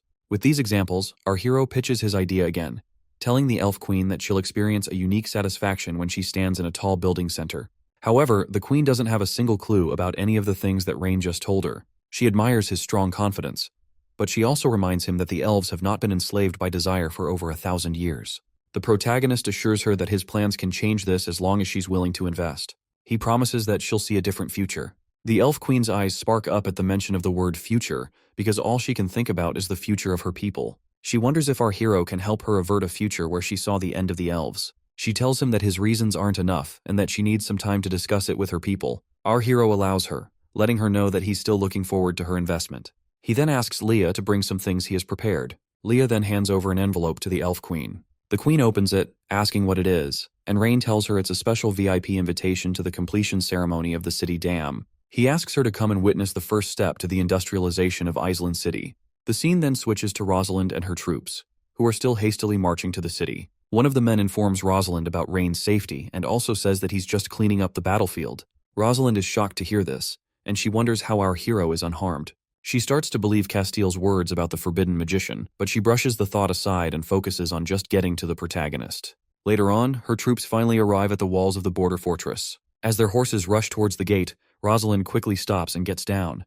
The guards then direct her to the entrance. She enters the building and finally meets Rain in person. She quickly introduces herself to our boy and asks to be punished since she arrived late to help him. However, Rain is shocked that his eldest sister asked the girl to come to his aid. As Rosalind confirms it, he asks her why she is coming from the direction of the Orvis Empire. She starts by telling him that she received the order to come to his aid 3 days ago. She assumed that he had abandoned the fortress and returned to Iceland City, so she ordered her troops to detour to the city and block the Orvis army's escape. Our hero wonders how it took her 3 days to get there, considering that they don't even have railroads. However, she has no idea what a railroad is, so Rain tells her to forget about it. Rosalind tells him that she's only doing what her family should do, and she blames her stupid uncle for causing so much trouble. Upon hearing this, the protagonist realizes that she's a member of the Holker family. She formally introduces herself as Caesar's niece and asks the hero to give her family a chance. She tells him to punish her in any way, and she promises not to complain, but our boy just looks at her without uttering a word. Later on, we see her sitting alone in the room. She feels sad that the hero has left her there for a whole day and complains about not even getting the chance to meet him. Her mind is restless, filled with thoughts about the fate of her and her family. Suddenly, Rain enters the room and apologizes for keeping her waiting for so long. She quickly gets up from her seat, feeling very flustered, but Rain tells her not to be nervous because he wants to discuss something with her. Rosalind accepts as she sees the chance she has been waiting for. Our hero then formally asks her to become one of her people. Upon hearing this, Rosalind becomes even more flustered and confused.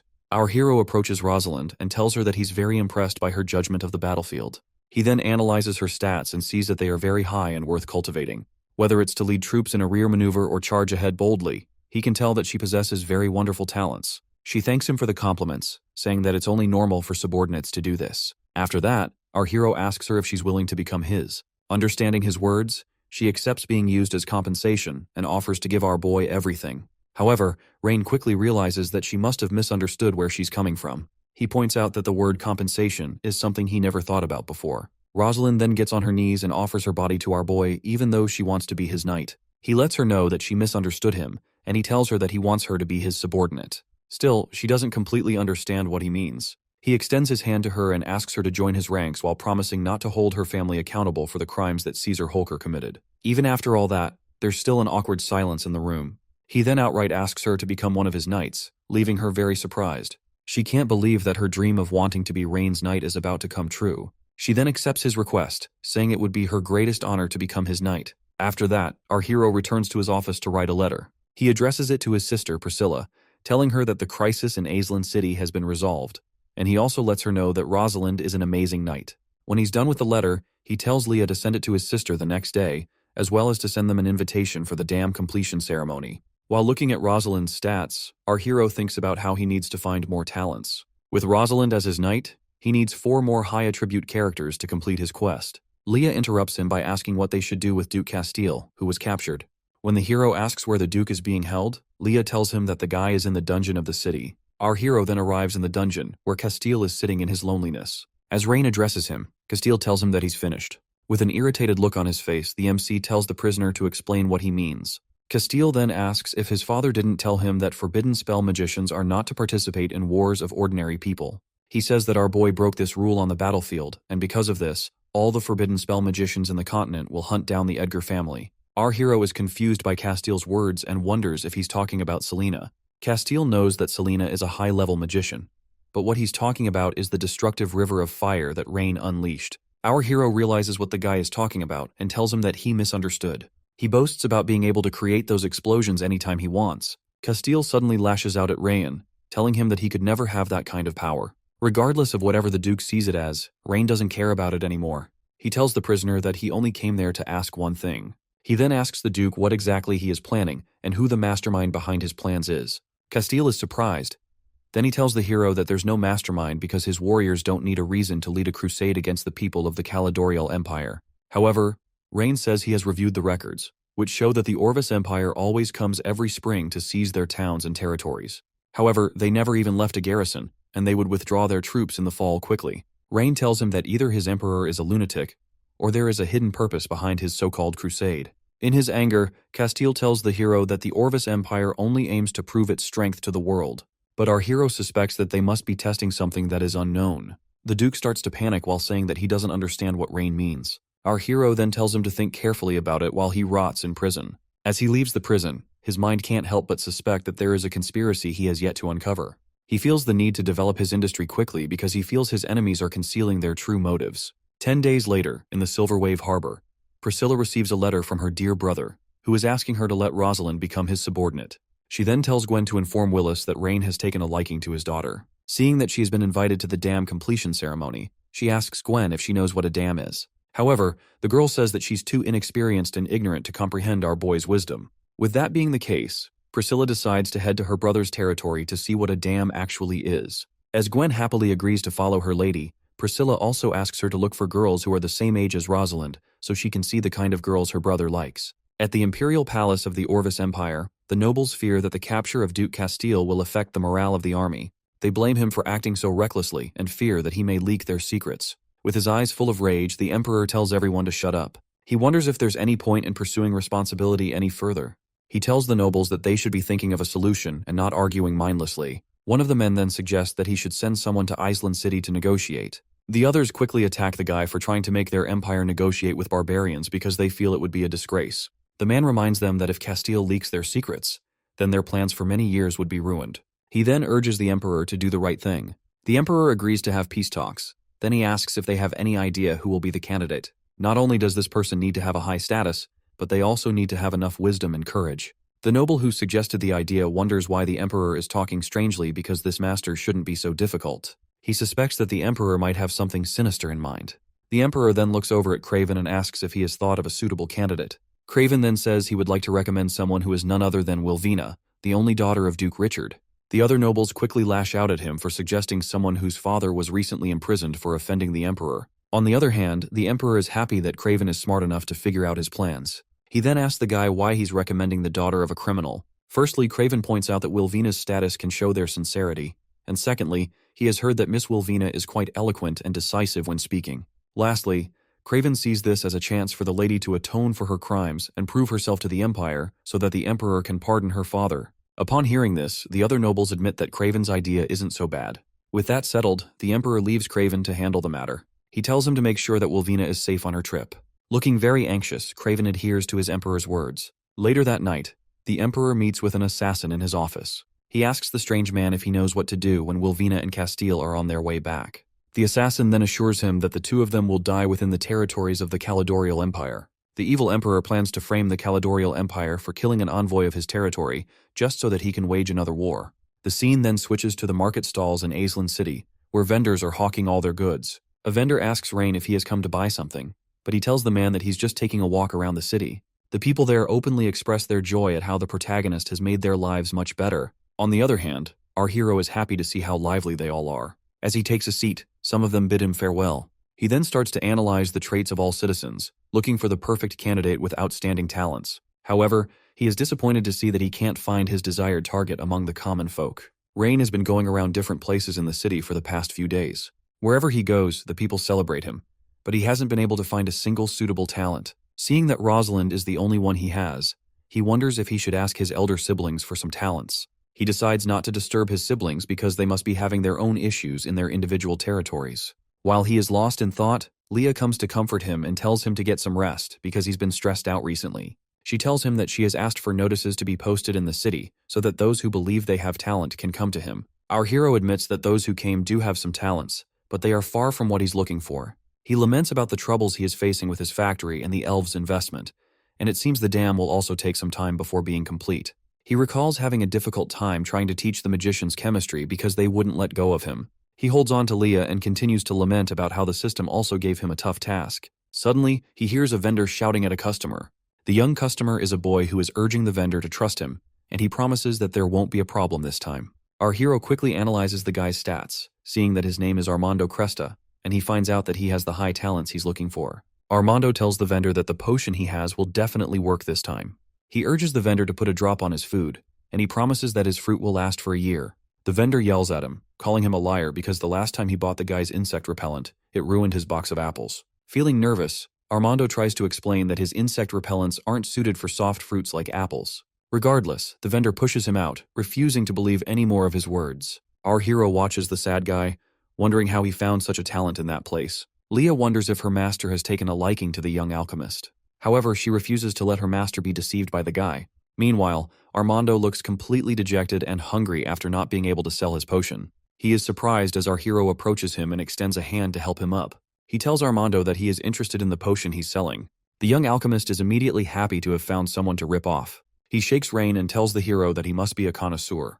Then he brings out different bottles, saying that he has whatever the protagonist is looking for. However, Rain asks who he is and why he's never seen him in the city before. The alchemist introduces himself and says that he rarely comes to town. Hearing this, Rain wonders if the guy is here to promote his products, and then Armando says he can make any potion to satisfy the hero's needs. Leah quietly warns the hero not to trust the young man, because most alchemists tend to be liars. Nevertheless, Rain tells her not to worry since they don't know which of them is cheating the other yet, but she is confused by his words. After that, the protagonist asks the alchemist how he sells his batch of potions. Armando then shows him a bottle with a yellow liquid and says that it can make objects glow at night. The next one with a green liquid is said to be able to make the drink run really fast. Rain is disappointed by all these useless potions, and then he asks the alchemist if he has anything that's actually good. Feeling insulted, the alchemist warns our boy that he won't be held responsible for anything that happens if our hero looks down on his potions. As soon as he says that, Leah gives him a scary look, but the alchemist wonders why the maid is giving him such a threatening look. Rain then tells Armando the components that make up his potion, and he suggests using a different combination of minerals to make it more potent. Upon hearing this, the alchemist is baffled and asks the hero how he knows the recipe. He believes it's his top secret recipe and that he's the only one in the world who knows about it. Our hero laughs at him and tells him that it's just basic chemistry knowledge. If it's just at this level, He doesn't see anything special about his alchemy. However, Armando doesn't believe him, and he goes ahead to accuse Rain of looking at his alchemy notes. Regardless, the protagonist mocks him further, because he doesn't see the point of stealing from an alchemist who will go hungry without selling potions. He then offers Armando the path to the true way of alchemy if he vows loyalty to him. The alchemist then asks who he is to demand his loyalty. Leah then introduces our boy as the current lord of Island City and the second son of Grand Duke Aldarion. Upon hearing this, Armando only sees the MC as a big fish. He says he would rather starve to death than become the dog of a nobleman. Our hero feels insulted by his words, but the alchemist goes ahead to be sarcastic about the way he feels. On the other hand, Leah threatens him to apologize, or he won't like what happens next. Armando goes ahead to provoke her by saying that nobles only solve their problems in a primitive way. Rain then tells his maid to calm down. He points out that he's not interested in whatever way Armando has suffered at the hands of nobles, but he will give the guy a choice now. He offers to provide Armando with enough knowledge to change the world, but if the guy would prefer to waste his life in the city, he won't object to his decision. Armando yells at our hero, telling him that it is all wishful thinking. He believes that nobles only care about their pockets and nothing else, so he refuses to join Rain. Suddenly, our hero notices that the guy's loyalty has gone down by a lot. Meanwhile, the alchemist swears to never believe a word that comes out of a noble's mouth. Suddenly, he hears a little girl calling out to him and running towards him. He refers to her as Yelena and rushes to her, asking why she has come there. He tells her that she should hide because the place might be dangerous for her. He believes our boy is an evil nobleman who will hurt his sister. However, Yelena quickly recognizes Rain, who asks the little girl how she knows him. The girl says that her mother told her that they're living a good life, thanks to the protagonist. Yelena also confirms that her father took part in the construction of the city's dam. Armando suddenly starts yelling like an idiot as he accuses our boy of exploiting the people of the city. Angered by his words, the MC asks the guy how he came to this conclusion. The alchemist points out that Yelena is wearing shabby clothes, which he believes is a result of the evil ways of the nobles. Leah calls out the guy slandering her master, when it is actually our hero who cares most for the people of the city. Yelena also tells Armando that he's saying complete nonsense, and she tells him that Rain is a good lord because he gave everyone food and shelter and also provided work for them. She tells the guy to shut up if he doesn't understand anything. The MC then points out that Yelena is wearing shabby clothes because the light industry hasn't been developed yet. Once this occurs, he assures him that everyone in the city will be able to wear amazing clothes. Despite his words, Armando still believes that nobles are corrupt to the bone, and they would not care for the common people. When Yelena yells at him for saying such mean things to the hero, Armando walks out, and he tells the little girl to be careful of Rain. Nevertheless, the MC is determined to recruit the alchemist by all means. As he tries to chase after Armando, he suddenly feels a sharp pain striking his body. Leah quickly rushes to her master's side as he collapses to the ground. Moments later, we see her sitting by his side while he lies in bed. He eventually opens his eyes, and the maid is glad that he has finally woken up. Our boy tries to assure her that he's fine, but she's sad about the way he's pushing himself too hard. He then comforts her and swears to be more careful next time. While he sits up, he asks Leah about the whereabouts of Armando. While rinsing a towel, she tells him that she brought him back to the mansion as soon as he fainted. She then goes ahead to wipe his head while telling him that the alchemist came back once he noticed that our boy fainted. Rain is shocked to hear that the guy actually came back. Leah tells him that he provided some medicine to cure his illness before leaving again. Rain then asks if it was Armando's medicine that brought down his fever, but the maid points out that she would never let him take medicine prescribed by a random person. She says that she put the alchemist's medicine on the desk, but the one who cured his fever was a doctor from the city. Leah then rushes off to get medicine so he can take a look at it. From looking at the color and texture, our hero can tell that the medicine seems to be professionally made. He decides to find a doctor and ask the person how good the medicine actually is. Leah worries that the hero wants to recruit someone who is very hostile towards nobles, but he tells her that Armando has a lot of talent and is a rare genius as well. Regardless, the MC is eager to find out why the guy hates nobles so much. The scene switches again to a cabin in the middle of the woods. There, we see Armando approaching his desk filled with many potions. He picks up a picture, and while staring at it, we see that it is a picture of his younger self and an unknown woman. Armando refers to the woman as his teacher, and he talks to the picture, telling her about how he met Rain, who knows how to analyze his alchemy formulas. As he opens a book filled with formulas, we see that a page has been ripped out from the middle. The guy swears to never be deceived by nobles and to complete his teacher's research and avenge her. With rage in his eyes, he vows to make the nobles pay. We find out that his teacher's name is Liesl Grant, and she was the most outstanding alchemist in Island City 15 years ago. Not only was she a genius in the field, but she believed that alchemy was meant to serve the public instead of those in power. Eventually, she took in Armando, who was an orphan, and while raising him, she also taught him all her knowledge of alchemy. Their relationship was very special because she saw her as his own mother. Along with teaching him the ways of alchemy, Liesel also taught Armando how to find a balance between humanity and morality. At that time, one of her alchemy researches angered a noble, causing him to break into her home with his guards. The noble stole her research results and accused her of studying forbidden alchemy. In the process, she was killed in a planned accident. The poor Armando was only 15 as he wept at the grave of his beloved teacher. After that, he picked up all of Liesel's notes and unfinished research, swearing to complete her work. In the present, we see Ayuria weeping for the poor guy who still carries the heavy burden of his past. Our hero admits that her story is quite touching, but he lets her know that it has nothing to do with his current problem. He then asks her about the whereabouts of the alchemist. The elf gets angry at him for not having a little sympathy, but he tells her that it can't solve his problems. He tells her that people need to keep looking forward in life, despite all that has happened yesterday. Ayuria then says that Armando must have gone to Liesel's old residence, where all her research notes and equipment are. Upon hearing this, Rain decides to quickly go and meet the guy. On his way out, he asks the elf if she knows what Liesel was researching. Trying to recall its name, she tells him that it has something to do with steam. Our hero is completely shocked, and he yells at Ayuria to repeat herself. As he grabs her, she nervously tells him that he has something to do with steam, but she can't remember the remaining details. He tells her that if this is the same as what he has in his mind, then they will be able to completely change the world as they know it. Ayuria is still freaked out, and she doesn't understand what's so awesome about this steam. However, our hero drags her while telling her to take him to the location quickly. Our hero believes that Liesel must have been researching a steam engine, and there must still be some blueprints left around.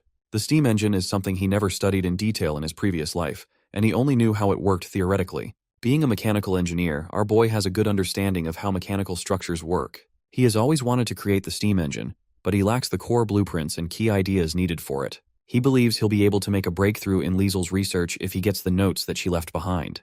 With this, our boy is sure to usher in the industrial age into this new world. Meanwhile, at the cabin in the woods, we see Armando working on a project. When he hears a voice calling out to him, he quickly covers the mechanism to prevent our hero from seeing it. Later on, he meets Rain and tells him that he's not welcome there. He is stunned as our boy ignores him and walks inside while asking for the notes that his master left behind. Armin quickly rushes to the MC and tells him to give up on his idea of getting the notes. As he swears to never give up his master's notes, Ayuria explains to him that they're not there to steal from him. She tells him that Rain just wants to inspect the notes to know if there's anything that could make life better for everyone in the city. Regardless, Armando steps in front of the MC, threatening him with a knife as he tells him to get out. He tells Rain that this isn't a place for filthy nobles such as him. Meanwhile, Leah has set her sights on the guy in case he tries to hurt her master. As she pulls out her own dagger, her master urges her to remain calm and tells her to leave the matter to him. Armando starts to tremble as the protagonist slowly approaches him and calls him an idiot. He lets the guy know that he has no idea about the true significance of a steam engine. He calls him out for wasting his master's research instead of actually trying to fulfill her last wish. However, Armando yells at the hero for daring to lecture him about his master's research. Rain suddenly proposes that they make a bet. Armando then asks the hero the kind of bet he wants to make. Rain says that if he can make Liesel's device work well, then Armando will have to obediently work for him. But if he fails, he offers to leave Island City and never return. However, the alchemist feels like the hero is just messing with him. He mocks Rain and doubts that he can actually make his teacher's legacy work.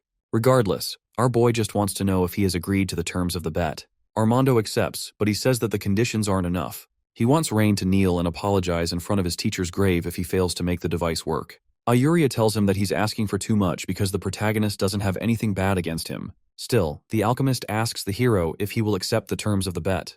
With a confident look, Rain accepts the terms without thinking twice. He then requests to look at the steam engine that Liesel left behind.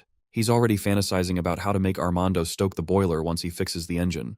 The cover comes off, and the alchemist shows them the device that his teacher left behind. Leah and Ayuria are confused by the mechanism and wonder why our boy is so interested in it. Meanwhile, our hero admires the device, seeing that it is really a steam engine. He can't contain his joy, screaming about how this is a genius creation. He also commends Liesel for being a true genius to come up with the device. Leah then asks her master if Liesel's creations are truly that spectacular. He tells her that no matter the world, anyone who can invent the device can only be referred to as a genius. Armando then boasts about his teacher, saying that she's not like other alchemists who don't deserve their reputations. He lets the hero know that he's been staying in the woods to keep the machine alive. However, his teacher never told him how to make the machine work, and there's nothing about it in her notes as well. Our hero decides to take it apart to see if there are any mechanical issues, but the alchemist thinks he's crazy for trying to tear it down. He fears that his teacher's research will be ruined if the machine can't be put back. However, Rain lets him know that there's no machine he's incapable of repairing. He asks the guy for a screwdriver, but Armando has no idea what that is. Feeling disappointed in the alchemists, our hero asks him how the device was even put together in the first place. The guy says that he used magic and wonders why our hero doesn't have such simple knowledge. According to him, the steam engine was crafted by a master dwarf who was commissioned by Liesel, so he doesn't think a spoiled noble would understand. Our hero doesn't care about any of that, so he asks Leah to hand over her dagger. As he starts unscrewing the device, Armando watches him closely. Moments later, our hero assesses the parts of the device while praising Liesel once again for being a genius. Suddenly he notices something strange. Looking closer, he sees that there are some parts missing from the engine. He then asks Armando where the parts are, but the guy is surprised that our boy was able to notice that. He starts lying by saying that the machine has always been like that, and he tries to push the protagonist to accept defeat. Rain lets him know that he's someone that can be easily fooled, and then he asks for the core, which is supposed to control the whole machine. He yells at the guy, demanding that he tell him where the device is. Armando hesitates for a moment, then he tells the hero that the parts were taken away by a noble. Rain wonders what a few nobles would want with gear sets. Armando then explains that the missing parts are forged from a rare type of dragon crystal ore. The noble who took it melted them down and used them to forge a statue of himself. Upon hearing this, our boy is baffled. His anger starts to rise because a stupid noble took something rare to showcase their stupidity. With rage in his eyes, he demands to know the name of the noble. However, Armando tells him that the noble is too much of a big shot to be offended by our hero. Our hero is shocked by this, but he still demands to know who this person is. As Armando trembles in fear, he tells the hero that the noble is known as Duke Oscar. Upon hearing this, Ayuria quickly recognizes the name. Rain turns to her and asks her if she knows where the Duke is from.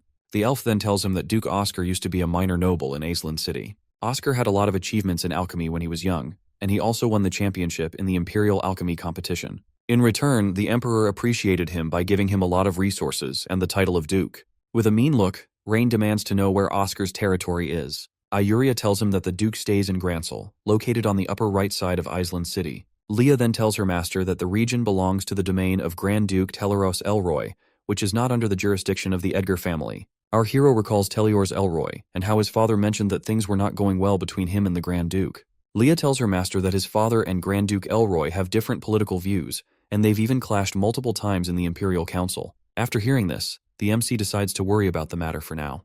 However, he makes sure to remember what Duke Oscar has caused for him. He vows to make the Duke repay 100-fold for melting the gears of the steam engine. Ayuria rushes to our boy, fearing that it'll be too dangerous for him to confront Duke Oscar. Regardless, he swears that Oscar must pay for destroying such a priceless item. Armando also wonders if the hero is really going to go up against the Duke. Rain assures the guy that he'll get the steam engine working and also let Duke Oscar know what true value is. He then asks if Liesel left any design drawings of the core parts in her notes. Sadly, the alchemist tells him that his teacher didn't leave any drawings behind. However, he recalls that she discussed the production of the parts with the dwarven master craftsman. The protagonist then asks if the dwarven craftsman knows about the matter. Armando tells him that he has gone there a couple of times, but the dwarf refuses to meet with him. Our hero decides to try meeting with the craftsman, and Armando tells him not to have too much hope, because the craftsman has a weird temper. Later on, our hero gets to the dwarf's forge, but the short-tempered man tells them to get away. Ayuria refers to him as Bram, and lets him know that he can't treat Rain like this after all he has done for the people of the city. Bram says he already knows of our hero's recent deeds. He mentions how Rain killed the corrupt nobles and solved the food problem in the city. The elf confirms this and tells the craftsman that our hero cares for his people very well. However, Bram points out that the protagonist is doing his duty as a lord, just like he forges iron as a blacksmith. Rain then takes over the conversation and admits that he should be managing his territory well as the lord of the city. Bram is shocked by the hero's words and then asks if he wants something to be built for him. Our hero then asks for the gear design that Liesel made for the steam engine. Upon hearing this, the dwarf tells him to get out, and he refuses to hand over anything. When our hero asks him for a reason, we see that Bram blames himself for persuading Liesel to use the dragon crystal ore. If not, she wouldn't have gotten killed by Duke Oscar. Bram swears to never build such a thing for anyone ever again. Armando then reminds the craftsman that as a blacksmith, his job is to make iron for people. Regardless, the dwarf refuses to change his mind on the matter. He says that even if they have the dragon crystal ore, it won't work. Our hero suddenly notes that he keeps mentioning this particular ore, and then he asks if the dragon crystal ore is the only thing that will keep the machine working. Bram wonders what he's trying to say, so Rain asks whether he can't forge the same gears using the most common iron ores. Hearing that, the blacksmith angrily slams his hand on the ground and curses at Rain. What Rain is asking for is absolute nonsense, since it's well known that to melt ordinary iron ore into liquid, the only race that can do it in the entire continent is the ancient dragon race. The young master can't just expect him to start melting common iron out of nowhere. Rain had his suspicions about this, but hearing the blacksmith say it himself just confirms what he was thinking. To confirm more of what's going on, Rain asks Bram why the furnace can't reach a temperature high enough to melt molten iron. Bram tells him that there's no furnace on the entire continent that is hot enough to melt iron ore into molten iron. That's basic knowledge that everyone knows all too well. Rain smirks and claims to Bram that he should be able to build a furnace that can melt molten iron. Bram is surprised at the crazy opinion, but sighs in disbelief and tells Rain to stop trying to look cool. After all, if Rain could really build such a furnace, the entire Empire's forging level would be turned upside down. There's no way a young brat from a lord's family would be able to do something so groundbreaking. Rain tells the blacksmith to put aside his origins for now and answer the question. If he manages to build a furnace that can melt iron ore, then he wants to know if Bram will help him forge the parts he needs to rebuild Lysander's steam engine. The blacksmith reluctantly agrees and confirms that if he really can build such a powerful furnace, then he will happily agree to help forge the gears that Rain needs. Rain mentally celebrates that he finally got the stubborn man to agree, and he immediately signs off on the deal before the man can back out. But as Bram leaves, he tells Rain that if he fails, then the noble will get out of his workshop immediately. With that, he slams the door, leaving Rain alone with the furnace to work on it. Thanks to his engineering knowledge from his past life, he knows the melting point of iron, and from a glance, he can tell that the current temperature of the furnace is far from what he needs to melt the iron. The reason is because the furnace lacks an extra oxygen supply that would allow it to maximize the efficiency of fuel consumption. There's one quick way he can think of to fix that issue immediately. The young lord grabs one of the forging hammers from the blacksmith's table, and with one heavy swing, he uses it to smash a hole into the side of the furnace. The elven sister and the young alchemist both scream in panic as they watch Rain start to break apart the furnace. They try to stop him from breaking it down anymore before the old blacksmith comes back. The man is already stubborn and bitter enough, but if they break his furnace, then he's never going to make anything for them. Rain tells them to calm down and assures them that he isn't just messing around. With the 2 openings that he made in the side of the furnace,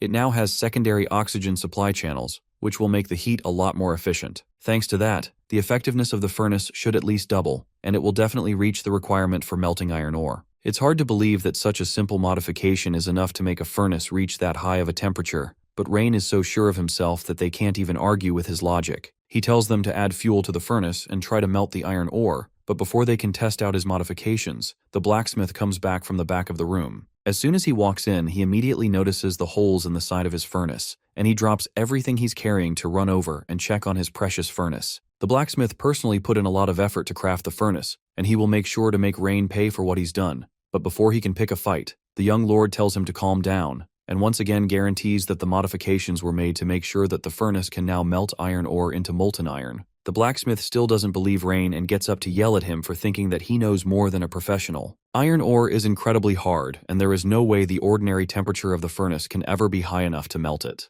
That is even more evident with the fact that Rain just knocked 2 holes in it, and that would make the furnace's temperature go even lower. Rain simply points at the box of iron that the man dropped earlier in his rush to go and check on the furnace, and tells him that he should test it out for himself. After all, it's not like they are lacking in fuel, so they should put the iron in and test out if the furnace really works or not. Bram finally agrees, but he warns Rain that if the furnace doesn't melt the iron, then the 2 of them are going to fight it out. The blacksmith starts up the furnace and places the iron inside, and they all watch intently as the furnace starts to work. To their surprise, the iron ore actually begins to melt into molten iron, just like Rain claimed it would. They can barely believe it as the molten iron flows out from the side of the furnace and collects into a bowl. This sudden invention is way too much for Bram to accept, and he's at a complete loss of words on how to describe what he's seeing. He hurriedly turns to Rain and demands to know how he did it, and how he managed to make the furnace melt iron just by opening 2 holes. It's simple for an engineering genius like him, and everything just involves the principles of science that he learnt in his past life. He also says that he would be happy to tell Bram all about it if they can find the time later. Right now, the most pressing matter is for Bram to forge the gears left by Lysander. Bram sighs and has no choice but to complete his part of the agreement. Now that the furnace works, he will forge the gears that Rain wants, but he bluntly tells Rain that if the nobles come looking for trouble again, then he will have no part. Rain assures him that even if the noble doesn't come looking for trouble, he will go looking for the nobles himself. With the gears freshly made by the blacksmith, they return to Lysander's house to finally complete the machine and finish her experiment. The gear is a core part of the steam engine, and with it in his hand, Rain is finally all set to introduce the industrial era into this fantasy world. Although Rain perfectly understands what he needs to do and how important this thing is, the rest are confused how such a small gear can be so important in powering this entire engine. If it cracks, won't something happen that could potentially injure our MC? Even the Saintess is concerned about how they would use such a fragile piece of iron to power an entire engine. She tells him that if he can be patient for a bit, then she can ask her clan members if they have any dragon crystal ores. Rain assured the sister that the only reason Lysander used dragon crystal ores was because her industrial knowledge was insufficient. Armando can barely hide his anger at Rain for insulting his dead teacher, but our MC doesn't pay him any mind and continues to marvel at the gear in his hand. Armando should be more worried about himself after all, since once Rain fixes the steam engine, then according to their bet, he will obediently become our MC's subordinate. With that settled, Rain gently pushes the gear where it belongs in the steam engine and starts to repair it to make it functional again. Then with a few more adjustments and the pull of a lever, the once dormant steam engine blows to life as steam comes spilling out from the whistle at the top.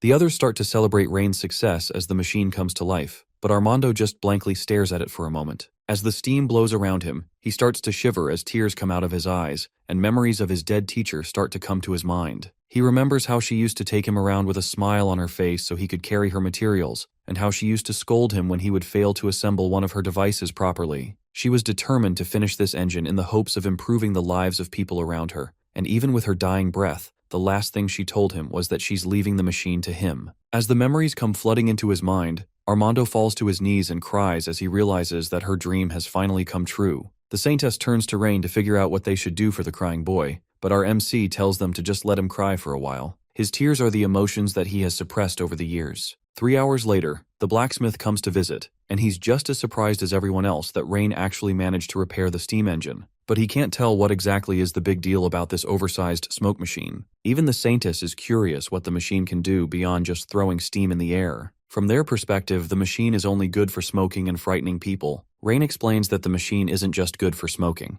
It's the foundation of the industrial society. Of course, the concept of an industrial society has absolutely no meaning to the two of them, and they have no idea what Rain is talking about. He tells them that the machine can drive gears to rotate, which in turn can be used to power even more machines. Whether those machines are mills or textile machines, or even means of transportation and future war machines, the steam engine is an irreplaceable core aspect of a developing society, and it is also easily humanity's greatest invention. All of that sounds impressive on paper, but the blacksmith isn't convinced that such a device can be so important and life-changing. Rain assures them they will soon understand its true value once they use it for themselves. From now on, he will take them through the explanations and show them how things work step by step. Then he will lead the world into the industrial era and show them the power of industry. As he's talking to them, a woman on horseback comes riding in from the town, desperately shouting out Rain's name. It's Rosalind, and as soon as she arrives, she informs Rain that his sister, Lady Priscilla, has arrived in his territory. Rain smiles wide as he realizes that his second sister is here, and it's the perfect time for her to arrive. The dam is about to be completed, so he can use this opportunity to ask her if she will invest a bit more in his region. But that's not all the news that Rosalind brought for him. She also informs him that his sister, Lady Priscilla, asked her to tell him that she has specially prepared some gifts for him, and he needs to return immediately to see what it is. Rain gets even more excited at the thought of getting gifts from his sister. Even better for him, if the gifts are actually gold, then he won't even have to ask her for money. Nothing at all could have prepared him for the news of what the gifts actually are. With a look of disappointment on her face, Rosalind tells him that the gift his sister has prepared is a group of young girls who have just come of age. At that news, Rain returns to the Etherland City Lord's mansion, and he's immediately pulled into a tight hug by his eager and excited sister. She pulls him to her chest and coos over how much she missed him, and although Rain missed her too, he has a very important question to ask before they start discussing anything else. He wants to know why exactly she brought these groups of girls with her. Priscilla smirks and asks him what the problem is and if any of the girls are not to his taste. That's not the problem here, and he's not even concerned about what the girls look like. Instead, he's concerned about the strange looks that people started giving him once they learnt of the gifts that she prepared with her arrival. Priscilla doesn't see the problem, as she's even surprised that the people would dare to be disrespectful to their lord. Even Rain has to agree that the people aren't his biggest problem. The biggest issue right now is Leah, who most certainly thinks that he's some sort of pervert. Her expression is really worrying, and although she's usually very gentle with him, right now, she looks like she's about to kill him. Priscilla taps him on his shoulder to make him stop worrying. After all, if his maid has an opinion about his behavior, then that just means that she cares about him. Rain freaks out and tells his sister that her train of thought is very worrying. He tells her to stop joking and just tell him the real reason why she suddenly brought a bunch of people over with her to his mansion. Since he seems so nervous, she decides to stop playing around and tell him the truth. The reason she came is because of his letter. He doesn't remember what letter she could be talking about, but she pulls it out and shows it to him. It's the letter he sent to her where he stated that he has his eyes on Rosalind. It made her think that he has started having eyes for women, and as a loving sister who wants nothing more than her brother's happiness, She thought that he might need some options, so she brought over different girls to see his preference. Rain quickly tells her that there is definitely some kind of misunderstanding since he doesn't have his eyes on Rosalind. His sister laughs, but doesn't stop her teasing and even tells him that Rosalind is quite a good candidate, and he should at least consider her. Then to make matters worse, she asks Leah what she thinks about Rain marrying more ladies. The maid, who is already shaking in anger, doesn't even try to hide her death glare as she answers the question. As Rain's maid, she has no right to comment on these kinds of things, and no matter how many wives Rain wants to marry, she has no right to stop or deny him what he wants. Rain sighs, now realizing that things have definitely gotten out of hand, and he tells Leah not to pay attention to this kind of nonsense. Priscilla also realizes that things are going too far, and from the way Leah is shivering, she can tell that she should end the jokes before things become even more tense. She orders her own maid to take the girls down to rest while she speaks in private with her dear brother. The two of them go into Rain's office to have a private discussion, and there, he tells her that in a few days, the dam in Etheriln City will be completed. This dam will be useful in not only controlling the water source, but also providing irrigation for the surrounding farmland. It even has the potential to develop into a hydropower project that could provide electricity to the people. Just as before, Priscilla doesn't have any idea about the things Rain is talking about, and the best she can think of is that he must be talking about some type of magic array. He tries to explain a bit more about how the power of flowing water can be used to power a mechanical device which can produce energy, but everything he's saying is a completely foreign concept to the people of this world,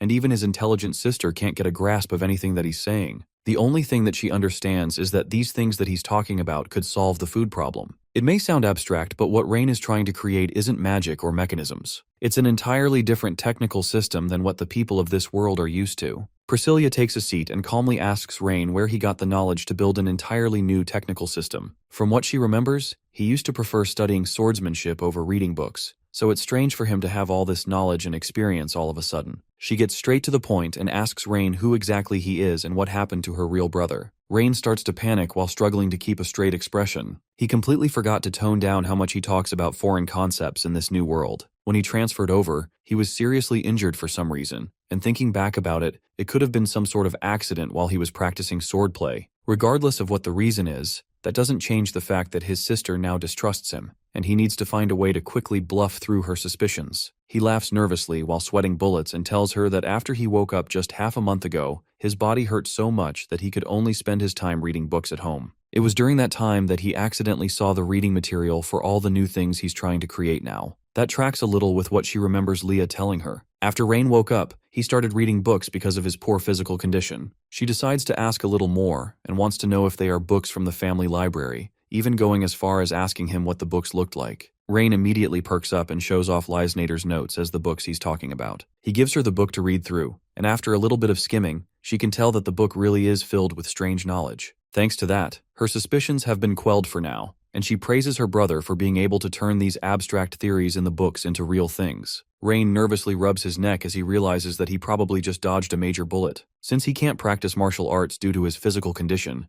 the next best thing to do is improve his brain power and try to use it to better the lives of the people. She stands up from her seat and comes over to the other side of the table to stand close to her brother. She knows that he has suffered a lot, and she also understands that he has stopped practicing martial arts to save his life, but that doesn't mean that he should force himself to do other things. Then she gives him a short hug and tells him that she's just worried that someone would harm him secretly. After this heart-to-heart conversation, she tells him that she won't suspect him of anything anymore. Rain assures her that he is fine, and he can prove it by showing off that he can make all these interesting and powerful things. With that, his sister is satisfied, and before leaving, she tells him that no matter what happens, she will be by his side. If there's anything in his territory that he needs help with, then all he needs to do is tell her, and he will have her full support. Rain smirks once she says that, and he decides to try his luck with something he was thinking about earlier. Since she has so graciously offered to support him, then there is something that he particularly needs her help with. Priscilla folds her arms as she prepares to listen to her younger brother. Not even up to a minute after making him the promise of giving him help, it looks like he already has something that he needs, and she doesn't mind hearing about it. He tells her that he hopes that she will invest in him. He has important plans concerning the future development of Etheriln City, and he needs her support and investments if he wants these plans to come true. Priscilla heard that he took quite a few resources from the nobles that he took power from,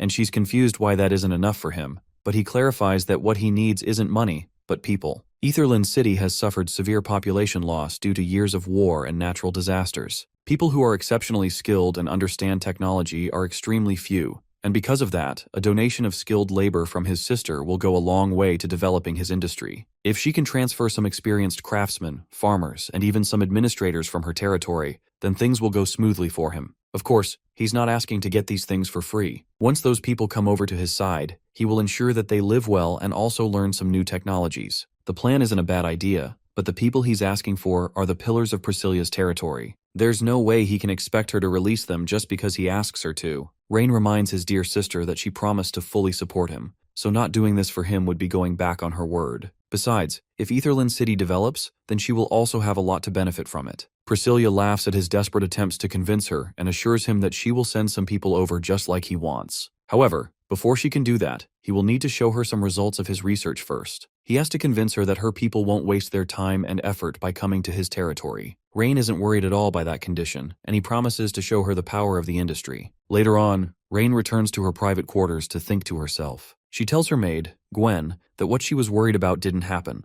but from the look on her face, it's clear that she still has some issues she's thinking about. She was worried about the possibility that her brother might have changed from who she remembers and become the Emperor's puppet. After their conversation today, though, she's sure that he's still the same person she knows and loves. Even Gwen agrees that Rain is naturally intelligent, and now he has also become so hardworking. He will definitely be the person that will develop Aetherland City and bring it to a better future. All those things are great, but Priscilla still can't forgive the Emperor for poisoning her brother. Since the Emperor poisoned Rain, he has been unable to practice martial arts. In response, it's only fair that Priscilla makes him lose a son. She tells Gwen to investigate the whereabouts of the princes and choose the easiest target to strike. She's determined to make sure that the Emperor pays the price for what he did to her dear brother. Gwen bows and assures her that everything will be handled cleanly and efficiently, so Priscilla has no need to worry. With that, Priscilla has ensured that she will teach the Emperor a lesson for daring to touch the person most precious to her. Meanwhile, elsewhere within Rain's territory, a group of men ride horses while carrying goods towards the town. One of the men remarks that they managed to find some top-quality goods, and if they managed to sell everything,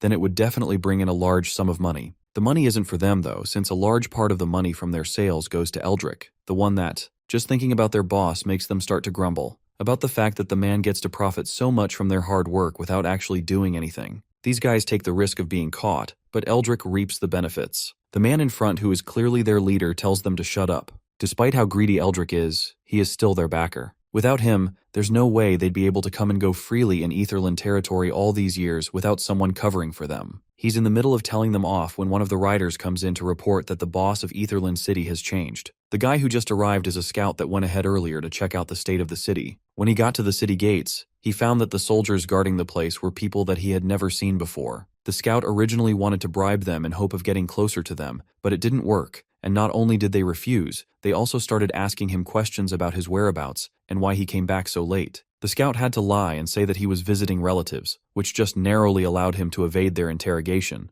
But afterwards, he managed to learn from the guards that the Lord of Aetherland City is no longer Eldrick. One of the others suggests that they should head back, but there's nowhere for them to go back to. The women that they are transporting have been agreed upon by Duke Eskar and the slave traders of the Orvis Empire. If they don't deliver the goods, then no one will be there to pay them the 3,000 gold coins that they are supposed to be paid as transport fees. Without the money, they can't report back to Duke Eskar. While that is true, there's also a chance that the new lord won't want them to leave once they enter the territory. Their boss tells them not to panic, knowing fully well that whoever this new lord is, there is no way they would turn down money. At most, the only consequence is that they won't earn as much money during this trip as they could. With his men calmed from his reassurance, he tells them that they should rest for the night. The next morning, they will set off to town to try and finish their trip. First, they will pretend to be a merchant caravan, and they will take fewer women with them. If that plan works, they should be able to blend in and even take a few more trips. One of the men takes the opportunity to ask the boss if they can have some fun since they are going to be taking a break for the night. The boss tells them not to touch the red-haired woman, but that they can do whatever they want from there. The rest of the men go to set up camp in a cave by the forest side. Suddenly, a very angry-looking warrior tells them to stop what they are doing and demands to know who they are. It's Rosalind who managed to arrive just in time. The thugs are surprised to see another woman that isn't part of their caravan. Rosalind doesn't pay any attention to their surprise and demands to know what they are doing and who they are. The men, however, are more focused on Rosalind's body to listen to what she is saying. They offer her a chance to join them, and that only makes the white-haired guard even more angry. Since the men clearly don't want to talk, the only thing left to do is take action. Without giving them a chance to even blink, she kicks off the ground towards them. smashing her staff into the head of the closest one, immediately sending him falling to the ground. The other guard doesn't even have a chance to call for help before he too is stabbed in the stomach by the tip of her spear and sent flying. His screams before his death are just loud enough to draw the attention of the others setting up camp in the cave. They come outside to see Rosalind walking towards the cave, with bloodlust surrounding her. The men immediately run back inside, desperately shouting for their boss to come and help them. He comes outside once he hears the commotion to see Rosalind stabbing another one of his men into the ground. He yells for her to stop while the remaining survivors run to him for help. Instead of acting rashly like his subordinates, the man decides to talk it out with her. Rosalind gets straight to the point and points out that they must have kidnapped the girl who is shivering on the ground beside all the chaos. He calmly tells her that she must have misunderstood and explains that they are slave traders from Duke Escar's territory. They just came to deliver the slaves on their master's behalf to Duke Escar. To show that they aren't lying, they even present some legal documents that allow them to do this business legitimately. The name Duke Escar rings a bell for Rosalind, and she remembers that Rain told her something about him earlier. He told her that while she's out on patrol for the next few days, she should try and keep an eye out for anyone coming from Duke Escar's side. She asked him if there's anyone that she's supposed to pay special attention to, and he just told her that she should look for trouble. She looks at the men as they offer her some gold to pretend that this never happened. Rosalind doesn't understand what Rain meant when he said that she should look for trouble, but right now, this is the only thing she can do. She slaps the gold out of his hand with her spear and tells him that she doesn't know anyone named Duke Escar, and she's only interested in the fact that they are causing trouble in her young master's territory. She orders that all of them kneel down obediently, and they shouldn't blame her for being rude to them as she tries to round them up. It's clear that negotiations are out the window, and the boss of the thugs is also starting to get angry with the way she's treating them. The other men in the cave start to come outside as it's obvious that a fight is about to go down, and they ask her if she really thinks that she will be able to take on all these people at once. Rosalind swings her spear and stabs it into the ground. Then she gives her opponents one last chance, telling them that they should either surrender or die. The boss rushes towards her to start the attack, but Rosalind is prepared. She slaps him out of the air with a simple swing of her staff and kicks him away, sending him flying. Before he can even get up,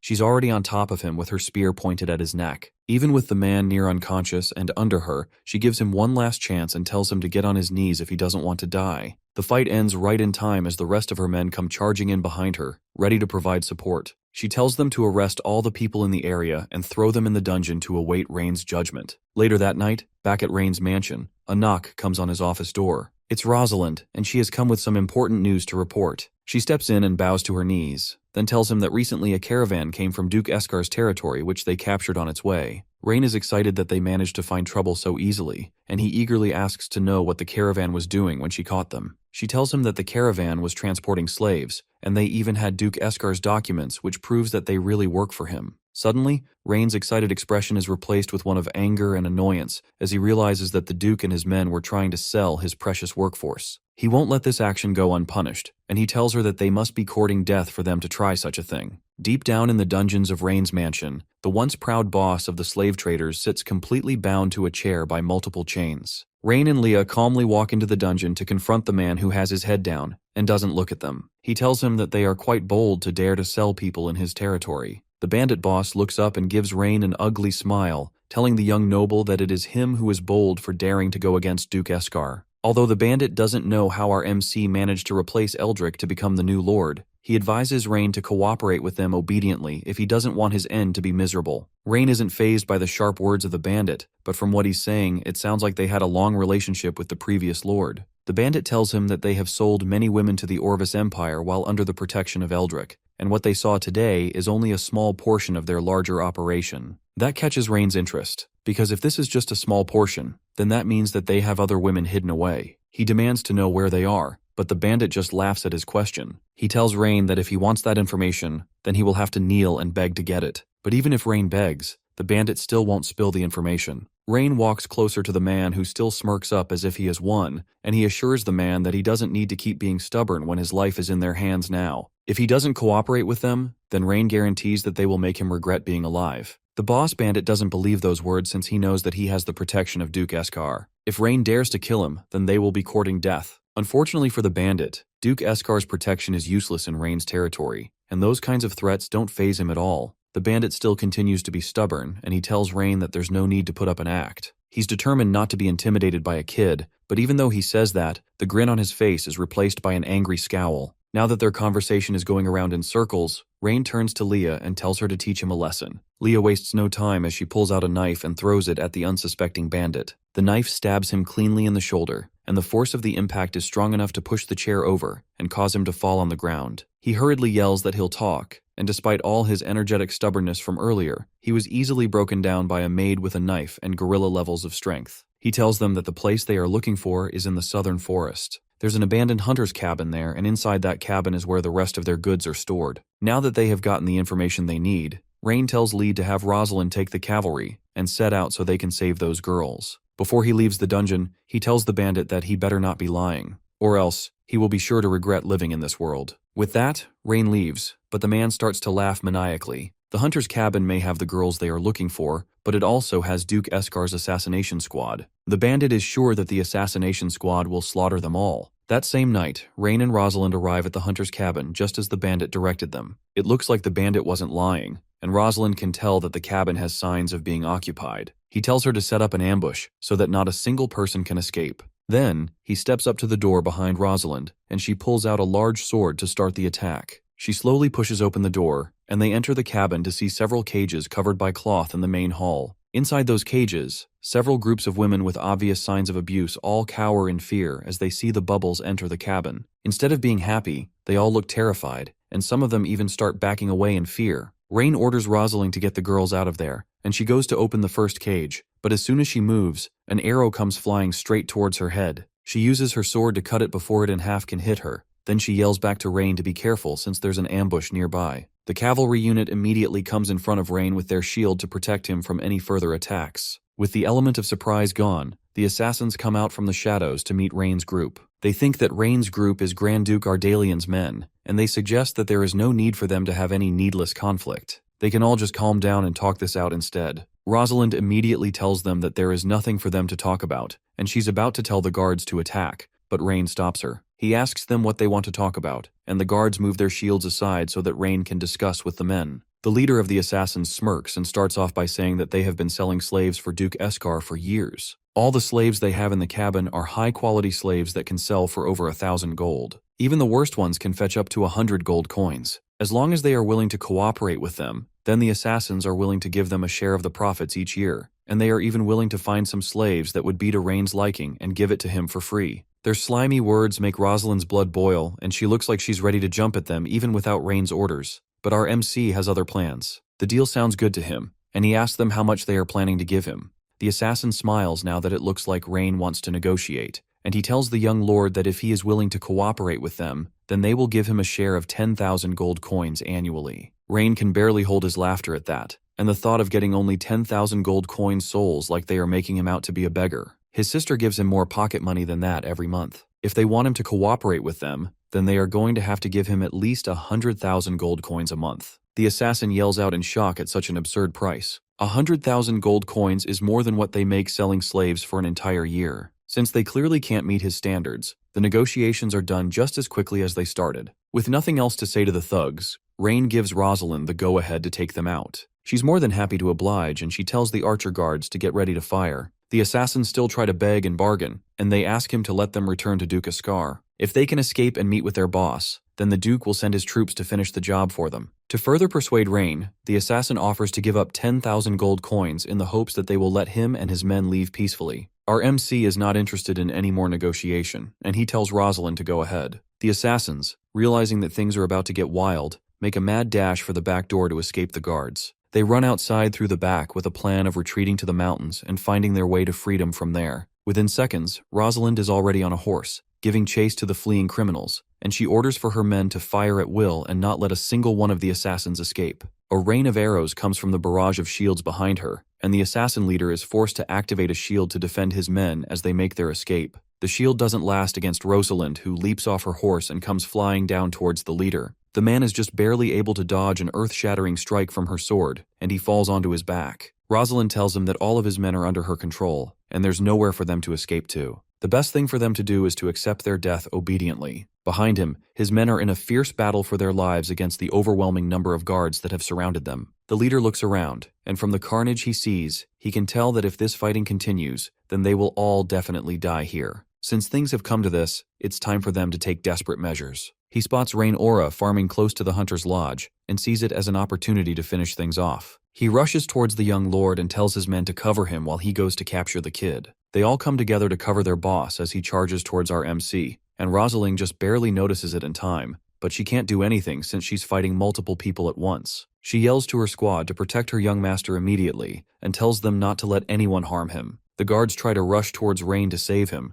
but the assassin is faster and he's almost close enough to strike. Just before he can get a clean hit on Rain, a fist comes flying in from nowhere, knocking the man backwards and away from Rain before he can land a hit. The assassin leader looks up to see Leah glaring at him angrily, with her fist still held up in the air from the powerful punch she gave him. That woman is clearly not just an ordinary maid, but he can't just give up at a time like this. Once he gets his bearings together, he pushes off the ground again with his knife raised in the air for another attack. Lead is ready for him, and with a clean kick, she sends him flying again before he has a chance to get close to them. He falls to the floor, and this time he's immediately surrounded by several guards. Leah isn't done with him, even as he's about to be captured, and she leaps towards him to continue the attack. Since it's clear that he's about to be taken out, the assassin still wants to take Rain out with him. He skillfully tosses a knife towards the young lord, and it strikes him in the shoulder before he can dodge it. Everyone pauses in worry as Rain flinches in pain, but he tells them not to panic and to hold their formation while he clutches his stabbed arm. Despite that, the guards, Leah and Rosalind, immediately rush to his side to take care of him. Meanwhile, the assassin expects his men to use this distraction as an opportunity to escape.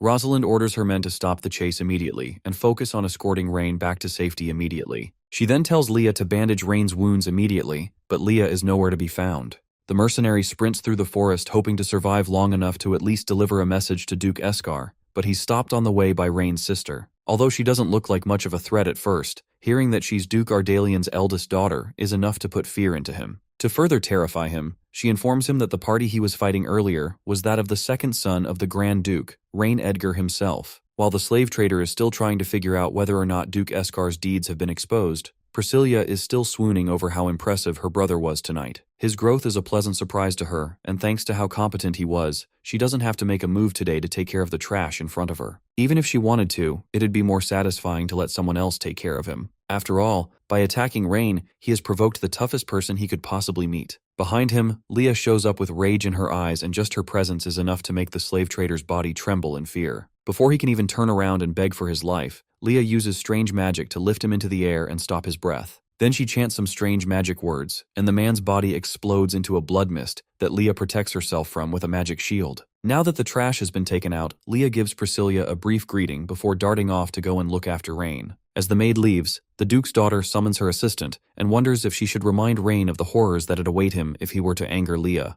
Gwen, her assistant, appears from a dark portal and reminds her master that no matter what the young master does to Leah, it's unlikely that she will ever lay a hand on him. Despite her laid-back attitude, Priscilla is still highly upset that Duke Eskar would be bold enough to lay his hands on what is precious to her. To counter this, she asks Gwen to make him understand that there are consequences to offending the Edgar family. Gwen dutifully agrees as they hurry away so that Rain doesn't find out that they sneaked out. Meanwhile, back at the young master's estate, Leah tends to Rain's injuries, bandaging his wounds as he hisses out from the pain. The two share a tender moment as Rain tries to assure her that he's only suffering from a scratch despite the pain he's going through. Despite his efforts, Leah continues to nurse him with a worried look on her face. Not long after, Priscilla comes rushing into their quarters, causing Leah and Rain to pull apart as she dotes over her little brother. Despite the fact that she had already seen everything that led up to his injuries, she still cares deeply about him and worries over his health. Just like Leah, though, Rain assures her that it's nothing but a skin injury, and she doesn't have to worry so much about it. In response, both women worry about him even harder. Leah, who saw the moment the injury was inflicted, knows personally that if the arrow was off by only slightly, then he would have been in greater danger. To make sure that this sort of thing doesn't happen again, his sister demands to know what was going on. Rain tells her about how Rosalind caught a group of bandits who were trafficking women, and how they managed to discover the hidden slaves in the valley after careful interrogation. To rescue them, he brought people to the valley where they found the imprisoned women, and while trying to negotiate with them, a fight broke out. During the fight, that was when Rain got stabbed by a dagger that was thrown by the other party, but thankfully it only managed to scratch him on the shoulder. Despite how bold the bandits were to traffic women through the Edgar family's territory, they should have known that slavery is prohibited in the region. The reason they were so bold is because they are Duke Eskar's men, and they believed that he would give them protection. There's also the fact that Eldrick had been an insider before Rain had come in and messed everything up. Before Rain intervened, they were most likely making a lot of money over the years. Eldrick really caused a lot of trouble during his time ruling the region, but now that everything had been cleared up, the question now shifted to what they were going to do with the girls they had rescued. Rain plans to check on them the next day and recruit who they can to fill in the city's shortage of manpower. The best thing to do would be to find out if any of them remembered where they had been taken from, and to try and escort them back to their homes. As for the ones that had nowhere to go, he would arrange for them to receive basic education and then find jobs in the city. Satisfied with his answers to her questions, Priscilla prepares to leave Rain and Leah to rest, but before going, she warns them to be more careful in the future, especially with everything it seems that he's dealing with. She also leaves her brother's safety as well as various other aspects in Leah's hands. Leah blushes and assures her master's sister that she would never allow any harm to come to him. She heads out of the room and meets up with Gwen, who was waiting for her. Thankfully, Rain had only minor injuries, but that didn't mean she was suddenly content and happy. She calls out to her magician assistant Nox, who comes out of a large portal as soon as he's called. She orders him to go down to Rain's dungeon and ask the bandit leader what else he knows. He is to use whatever methods he can to get the information, but he should also not kill the bandit. After all, Rain still needs to question him as well. The next day, Armando arrives at the manor and pledges his will to serve Rain. Despite the situation, the young master can't help mocking the younger boy who once claimed that he'd rather die than serve the nobles. Even as he mocks the kid, Rain can't help smiling at the fact that the kid's loyalty has more or less maxed out thanks to how impressed he is by the steam engine. Armando is annoyed by the mockery but still demands that Rain stop playing around and give him tasks to do. Before he can assign the kid though, Rain has to ensure that Armando is solemnly willing to be his subordinate. Armando eagerly agrees, and that increases the number of subordinates in the system to 2, including Rosalind. With that alliance officially made, Rain appoints Armando as the director of the first workshop that will be built in Iceland City. It sounds pretty cool, but Armando has no idea what a workshop director is even supposed to do, especially since he is an alchemist. The post sounds complicated, but all he has to do is work with Rain to make designs and study them carefully. His first project will be to promote the industrialization process in the city after the dam is completed. Armando takes one look at the blueprints and starts to wonder if Rain might actually be smarter than his teacher Liesel. While they are still discussing things, Rosalind urgently barges into the office with an emergency to report. The previous night, the bandit leader that they had imprisoned in their dungeon had been murdered. Rain and his group make their way to the dungeon to see the corpse for themselves and try to figure out what exactly happened. Apparently, he was discovered by a guard when they came to give him water, and left behind was a strange symbol on the wall. Selena uses her magic to read the symbols, and deduces that they are remnants of dark magic which was used in the dungeon. Dark magic isn't something that can be used by ordinary people, and residuals of it are usually powerful enough to make normal people sick. However, Rain feels like there will be no issues since the dungeon is well ventilated. Regardless of his confidence, Selena still suggests that they leave the dungeon as soon as possible to discuss things outside. Dark mages usually hide in dark corners, and although they act low-key, they are extremely deadly. Their magic can be used to cause things as grave as large-scale disasters and plagues. Although, knowing how powerful these mages are, it's strange that someone like that would be sent to silence a bandit. On top of that, there's the danger that they might have set their sights on the young master. Rain heeds their warnings and heads out of the dungeon towards the orphanage to meet the girls that they had rescued. The young master introduces himself and gives them 2 choices. Either they reveal where they came from so they can be escorted home by carriage, or they can choose to stay in the city where they will be educated and given food and accommodation, as well as appropriate jobs. Despite his warm approach and his promise of giving them new lives, the girls remained silent, seemingly scared of even opening their mouths. Since they were all abducted at very young ages,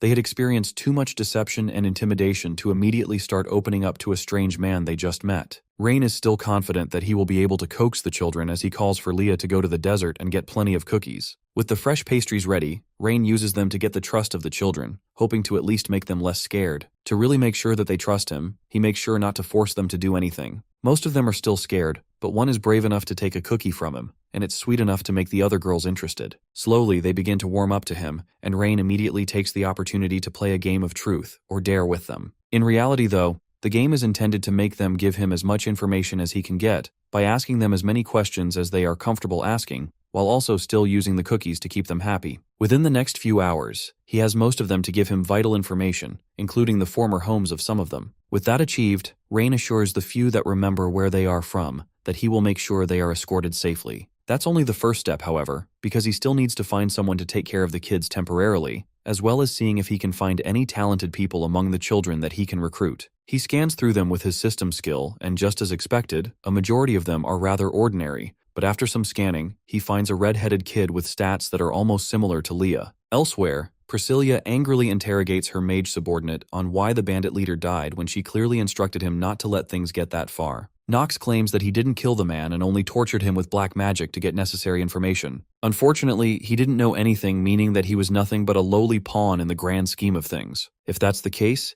it makes no sense why anyone would go so far to silence him. Nox speculates that his death may not be due to knowing something, but rather because it can be used to trigger something else. Some spells in black magic require the death of a person to be triggered. Understanding what Nox is implying, she asks him to do whatever he can to keep her brother safe no matter what. In Duke Esker's mansion, he's relaxing in his bedroom when one of his guards comes to inform him that a distinguished guest has arrived. It's Lord Eldrick of Eslin who's come saying that he wants to discuss something important. Usually Eldrick only comes to deliver gifts to him, so Esker begrudgingly decides to meet him in his study. Excited to receive another girl, Esker makes his way to see the Lord, but Eldrick is not there to give anything but bad news. He reports on how he was driven out of his city by Rain Edgar, and because of that, he won't be able to receive any beauties for the foreseeable future. Duke Esker is shocked and initially believes that Ardalian had abandoned them despite how long they have been taking care of him, but Eldrick reveals that young Master Rain had actually taken over the city of Iselin. Eldrick also reveals that he was the one who snuck into the dungeon and killed off the bandit leader who was responsible for delivering slaves to Eskar to also ensure that Rain and in turn his father doesn't discover what they have been up to. And since Rain knows that Eskar was involved in the slave trading, it's very likely that he might come and attack directly. This is very bad news for Eskar because if Rain's father found out about his deeds, he'd definitely be dead. They have to quickly start brainstorming what to do to stop this from becoming something more serious. Thankfully for them, while retreating from Iceland City, he hears news that Rain's dam will soon be completed,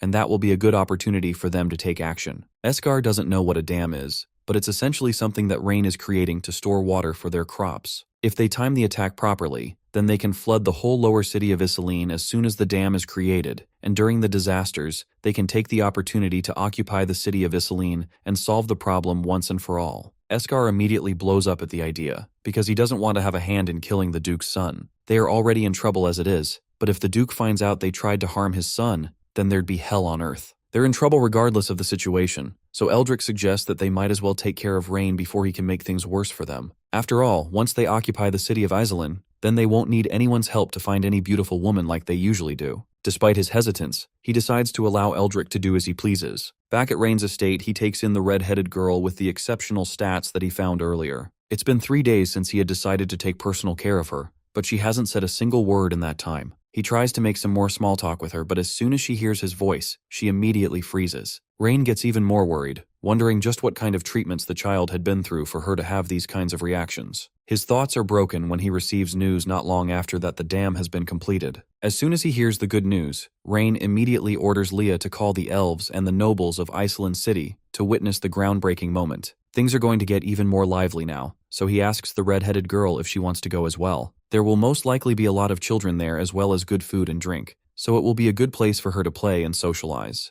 However, once again, she remains silent, and it's as if the sound or Rain's voice makes her shield herself in fear. The young master decides not to push her, and instead assigns 2 maids to take care of her and even bring her to the dam if she ever changes her mind. With the girl taken care of, Rain heads over to the dam where the Elven Queen and his sister are already waiting for him. The dam is as massive and impressive as Rain claimed it would be, and even the Queen admits that her race is usually powerless when made to face mountain torrents. The young master assures her that despite the large body of water, they don't have to worry. He personally reviews every aspect of the dam, and the design has been completely optimized to make sure there are no flaws in it. Selena arrives not long after to announce that everything has been taken care of as ordered, and everything has been installed to make sure that the dam is as resilient as possible. With all his preparations ready, Rain prepares to release water for the first time and show off how much this will enrich the lives of the people of Iselin City. Despite his reassurances, the Elf Queen and Priscilla continue to voice their worries about the dam. It's just much too large and holding back a massive amount of water. If anything happens, then it would lead to a massive disaster that would kill a lot of people and completely destroy the city. But he calms all their fears and assures them that they will fully understand once he opens the dam for the first time. Water will flow smoothly downstream and the farmland will be adequately irrigated as a result. The 3 of them, Rain, the Elf Queen, and Priscilla come together to pull the lever that will release the water from the dam and irrigate the farmland. Before they can pull it and mark the historic event, a cliché evil laugh carries their attention to the sky. Eldrick floats in the sky with an evil smirk, greeting the young master like an old friend. The last they had seen him, he was supposed to have died in the previous war, but he reveals that he had joined the Orvis Empire and became a noble, and now he's here to destroy the beloved dam project as revenge for everything Rain had done to him. Rain can't help but laugh at him since for his revenge, he had come by himself with not much preparation. In truth, though, he came with a team of powerful magicians who he stationed upstream of the dam. Once they receive his order, then they will unleash powerful water element magic that he hopes will destroy the dam and flood the city. The Elf Queen is momentarily frightened while Priscilla burns with anger and threatens Eldrick that if he dares to do anything of the sort, then the entire Edgar family will come for his head. Eldrick, who already thinks he has won, laughs at her threats as he sends an explosive signal into the air that acts as the order for the wizards to release the water turret. The women urge for Rain to retreat to safety, but the young master is still confident in his engineering genius. He's sure that with the safety measures he set up, no matter the size of the water, the dam will not fall. So despite their fears, he tells them that they have nothing to be worried about. The young master hurries to pull the lever, opening the dam and letting the excess water flow through. Some of the walls begin to crack, but other than that, the total structure continues to hold just as Rain assured them that it would. Priscilla almost begins to panic, but Rain continues to stay unbothered, sure that his dam would hold as the water continues to flood in below them. Eldrick shoots up another flare, ordering the mages to increase the strength of the water flow, but even with that, Rain's dam continues to hold in place even as his initial defenses start to crack. As a last resort, Eldrick sends his magic into the water torrent, making it even stronger, and still the dam continues to hold, and a third wall fragment breaks. However, this was all according to Rain's plan, as mechanisms within the dam began to turn,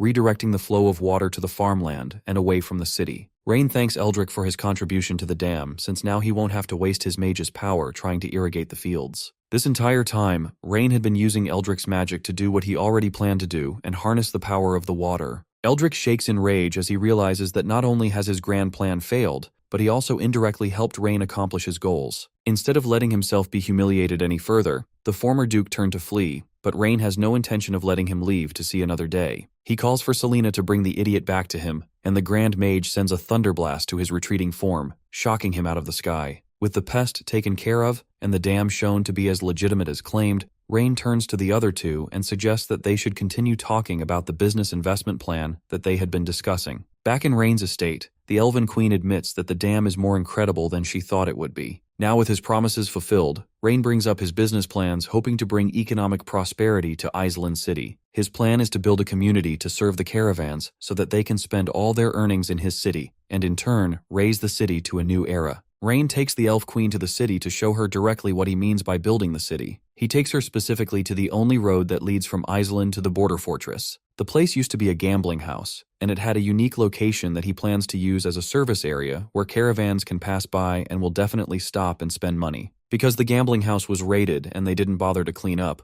the place is rather unconvincing since it looks like a complete wreck. However, he assures her that the only reason the gambling house went bankrupt was because of poor management by the previous operator, which led to business failure. Rain obviously intends to do better than them and really make things work. The Elf Queen is not even slightly impressed. He wants to build a service area that will also be a comprehensive facility including rest stops, shops, and stables. These services will be provided to passing caravans and travelers, and will also act as a commercial center that integrates rest, trade, and communication. That'll allow the countless caravans that pass through Iceland and the border fortress every day, as well as people from the surrounding areas to have access to convenient transportation, as well as generate income for the city. But none of these things sound generally beneficial to the elves. Rain tells her that while the service area is convenient for human caravans, it will also become a hub for food distribution, meaning that the elf race will no longer have to worry about food. The goal is that as the number of caravans on the road increase, the various agricultural products from all over the world would pass through continuously. This would help the elves who couldn't only get enough food for the longest time. They will now be able to purchase agricultural products from all over the country at good prices. Thanks to this, the border of the elves' society will also become a prosperous trade channel, allowing them to have endless food reserves and no longer have to worry about food. The plan sounds decent enough, so Her Majesty decides to trust Rain and fully support his plans as long as he is telling the truth about how it would benefit the elves. For a start, she says that they will offer 150,000 gold coins. If everything works out,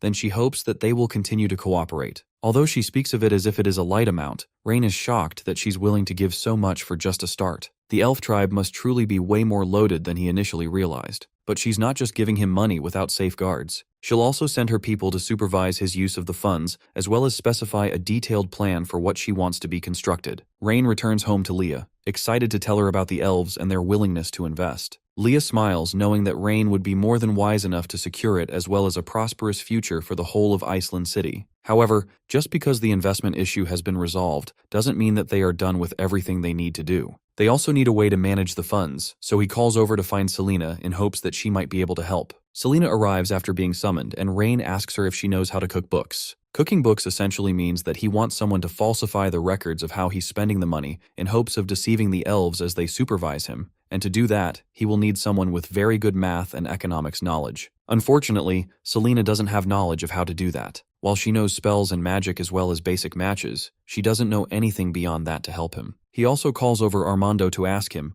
but even he doesn't know how to do it. He hasn't even fully figured out the workshop director tasks that he was assigned. Rain is astonished that the two most intelligent people under him don't even know this basic thing. Although he could just go the honest route and invest all the money the elves gave him into construction as he was asked to, he wants to make sure to save some for a rainy day. As the young master is trying to figure out what to do, Leah suggests that they reach out to his sister Priscilla for help on the matter. Her territory is home to many business geniuses, which means she must have at least a few geniuses that should be able to fake accounts like he wants them to. However, Rain disagrees because they need someone trustworthy, and the less people that know what he's doing, the better. Instead, he decides to call all the merchants in the city to see if there are any smart profiteers. Elsewhere, at the gate of Iselin City, a young woman makes her way into the territory. She came here to meet directly with young Master Rain and get him to promise to release the Grand Duke of Castile in hopes that she can rescue her father. The young girl wanders through the streets and immediately notices that there seems to be a big event going on. She calls one of the people walking past her to find out what's going on, and he reveals that Rain is holding an accounting exam that everyone is allowed to join. Anyone who manages to pass the exam will be given the opportunity to work for Rain, and he will also fulfill one of their wishes. That's exactly what she wants to hear. That means that if she can pass the test, then there's a chance that Rain would unconditionally release the Grand Duke Castile. She's not entirely sure if things really will be that easy, but she follows them hoping to check out the situation first. The exam is a basic accounting exam that's been tailor-made for the service area that's about to start construction. Rain hopes that these kinds of exams would be administered more often in hopes of finding geniuses who can help him monopolize the entire empire's trade routes. As he daydreams of the future, one of the guards rushes towards him with a finished exam. This one is from the owner of the brothel, and he managed to finish fairly quickly. However, despite his hopes that he had discovered a genius, the paper is completely blank with not a single answer filled. The man admits that he didn't understand any of the questions and came to ask if Rain could write things more clearly in his questions. Another guard brings other exam papers, and all of them are either blank or filled with absolute nonsense. Rain rips up the papers in anger and grabs his head as a headache begins to form. Maybe there really is no one who is capable of cooking books in the whole city. The young lady watches from afar as Rain groans in frustration and wonders just what kind of questions would leave an entire city helpless. She requests to take the exam, but before she can be let in, a guard demands to know who she is. She claims that she's just a tourist passing by and wants to try things out. Since the rules state that only elves are not allowed to take the exam, that means that she is free to take the exam. But he also warns her that no one has managed to answer more than 2 questions correctly. She sits down and takes one look at the questions and immediately realizes that Rain is trying to hire someone that is able to cook books. It would seem that Rain is no different from all the other greedy and corrupt officials in the country, but thankfully, she has the knowledge to answer the questions perfectly. If she can do that with no issues, then she should be able to use it as a bargaining chip for negotiations. Rain continues to fume over the rubbish answers that his citizens are supplying him until the woman comes over and hands him her test papers to grade. He begrudgingly takes it from her and is surprised to see that not only did she pass, but she did better than he ever imagined anyone would be able to. He has finally found a genius that would be able to cook the books for him, and according to the answer sheet, her name is Wilvina. That's a name that's unusual to him, so he asks her where she's from, and she reveals that she's a noblewoman from the Orvis Empire. Hearing that name immediately gets the guards on high alert, and they prepare to seize the enemy nobles, but Rain tells them to calm down before they rush her. He turns to the woman and asks her what her purpose is, and she tells him that she only came here to negotiate. Rain takes her to his office to have a bit more privacy and can't help praising her for her amazing answers on the questionnaire. And for her to give such perfect answers in such a short time, he wonders if she was a financial advisor for the Orvis Empire. While she's flattered by his praise, she tells him that she only has a bit of knowledge about financial matters. Everything about her is more than perfect for the accountant role that he needs. He takes a look at her stats, and that only further convinces him that he has to find a way to keep this rare talent.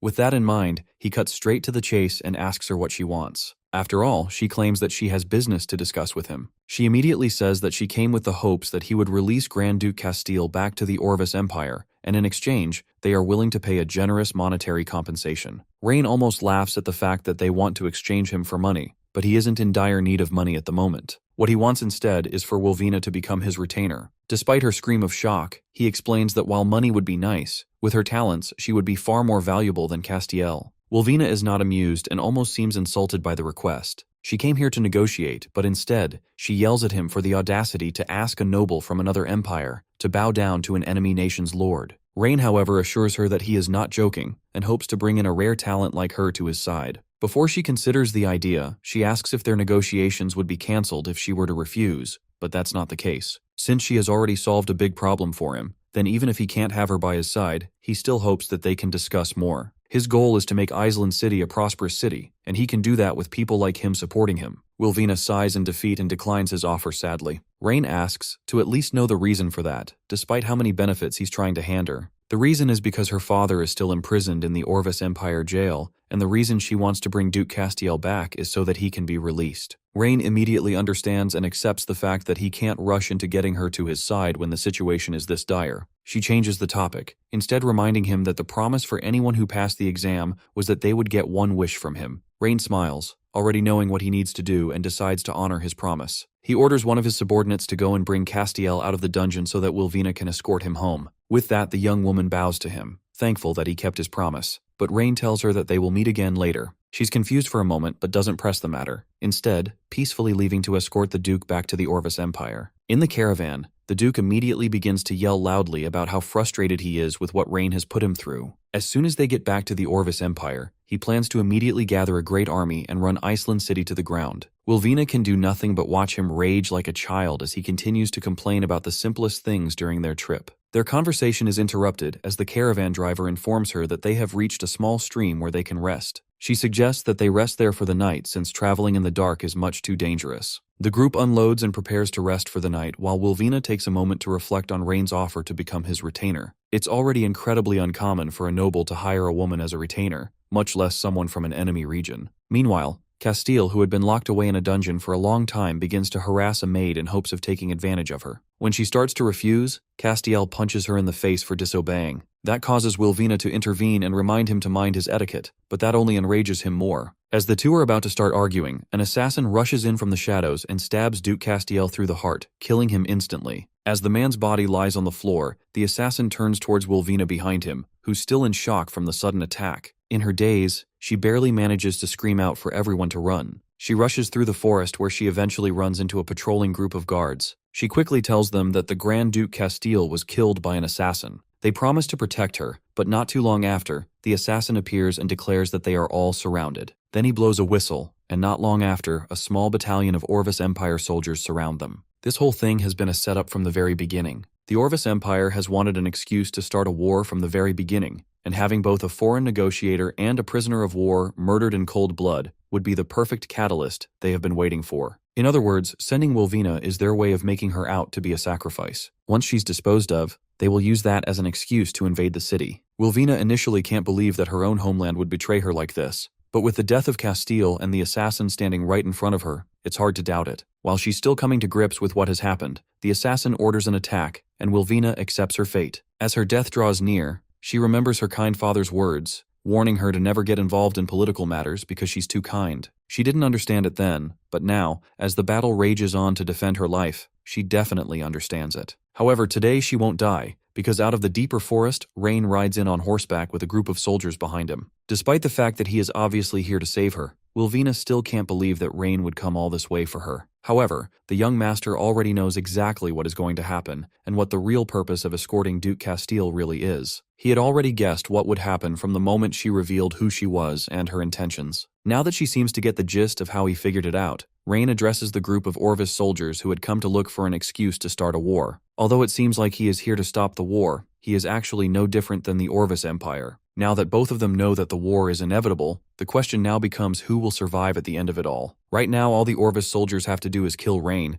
and Island City will fall to ruins. Hearing this, the soldiers rush in, prepared to send them on their way and win the fight. However, even though they have a small army on their side, Rain has Rosalind on his side, and that is already more than enough. He simply orders her to clean up the garbage that dared to invade the city of Islan. Rosalind, who would never go against Rain's wishes, descends onto the battlefield and prepares to fight. She charges in with a war cry to boost the morale of her soldiers and cuts off the hand of the closest enemy almost immediately. The Orvis soldiers are momentarily stunned by how powerful she is, but the assassin encourages them to push forward. She's only one person after all, so they can still win. The only problem with that approach is that the one person is Rosalind, who has almost superhuman abilities. She continues to cut through the Orvis soldiers like butter, eventually setting her sights on the assassin, who barely manages to block her attack. The assassin tries to pretend like he's not scared, but Rosalind pushes forward with her spear, stabbing him in the shoulder. The soldiers who were being motivated by the assassin are now fully engulfed with fear, no longer believing they can fight a monster like Rosalind. Her strength is too much for them to handle. Rain is also pleasantly surprised by how powerful Rosalind is in combat. If he can equip her with some modern equipment, then she would be able to take down an entire army by herself. She makes one more order for the Orvis Empire soldiers to surrender, and this time, with the fear of death right in front of them, they immediately surrender without any resistance. The assassin screams at them to fight for him, but it's already too late. Watching one person mow down most of their front line with ease has completely destroyed their will to fight, and with that, the troops have been captured. They capture the assassin as well, who's not scared of death as his allies. But Rain doesn't want to kill him. Instead, he wants to use the assassin to pass on a message to the Orvis Empire. Since they are looking for an excuse to satisfy him, he's going to give them one by telling them that he was the one who killed Wilvina, the ambassador of the Orvis Empire. This will give them the excuse they're looking for to attack, and in turn, Rain will pay back every crime the Orvis Empire has committed with interest. As the assassin is sent off, Rain turns his attention to Wilvina and once again offers her the opportunity to come back with him to Iselin City. After all, the story is that she was killed by him. The assassin takes the opportunity to escape using magic, but not before threatening Rain that he would regret what he's doing. Wilvina nervously asks if he's not afraid of the Orvis Empire's attack, but Rain isn't scared, and in fact he wants them to attack because he needs something from the Orvis Empire. That is the whole land of the Orvis Empire. He then instructs Rosalind to take all the prisoners back for labor reform, which would be the perfect way to solve their worker shortage. Rain takes her back to his estate and personally leads Wilvina to where she will be placed. On the way, she wonders just what Rain will do with her. She imagines that they will throw her into a dungeon, or maybe use her as a bargaining chip. He takes her to a dark-looking door at the end of a long hallway,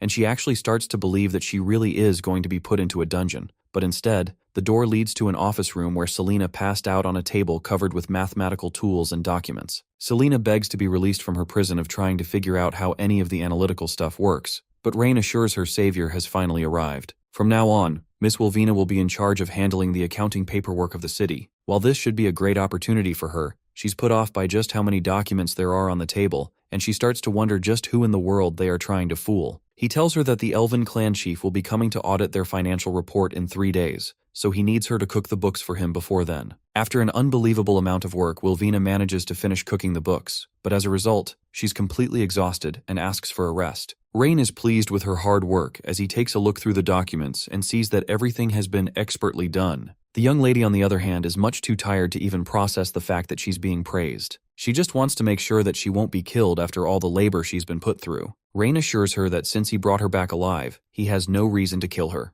Instead, he wants to reward her for helping them falsify the accounts. However, the thing that she wants is something that she's sure he can't do. Rain figures out that she wants him to rescue her father. While the task of rescuing her father is definitely a hard one, there's no deal that Rain can't make. Of course, it's still up in the air if the young master can follow through with his confidence, but at least he's willing to try. However, going through all the effort to rescue her father from an enemy state seems like a large reward just because she helped him fake a few accounts. Rain actually wants her to keep working for him, cooking the books as a full-time job while working as his retainer. He already gave her the option before, but she still doesn't fully believe that he really wants her to do that. Rain, however, is fully serious in making the deal, and in exchange, he will do everything he can to reunite her with her father. All she has to do is agree to become one of his people. The decision weighs heavily on Wilvina as she struggles with the choice between betraying the Orvis Empire or letting her father rot away in a dungeon. Rain notices and assures her that she doesn't have to make a decision right away. She's also been awake for several nights, hard at work, so the fatigue from that wouldn't work well with making a major decision like this. He sends her off to take some rest while she thinks it over carefully. Meanwhile, since the account books are ready, it's time for them to head over to the construction site to take a look. Rain heads over there personally to where a large group of men are building as instructed.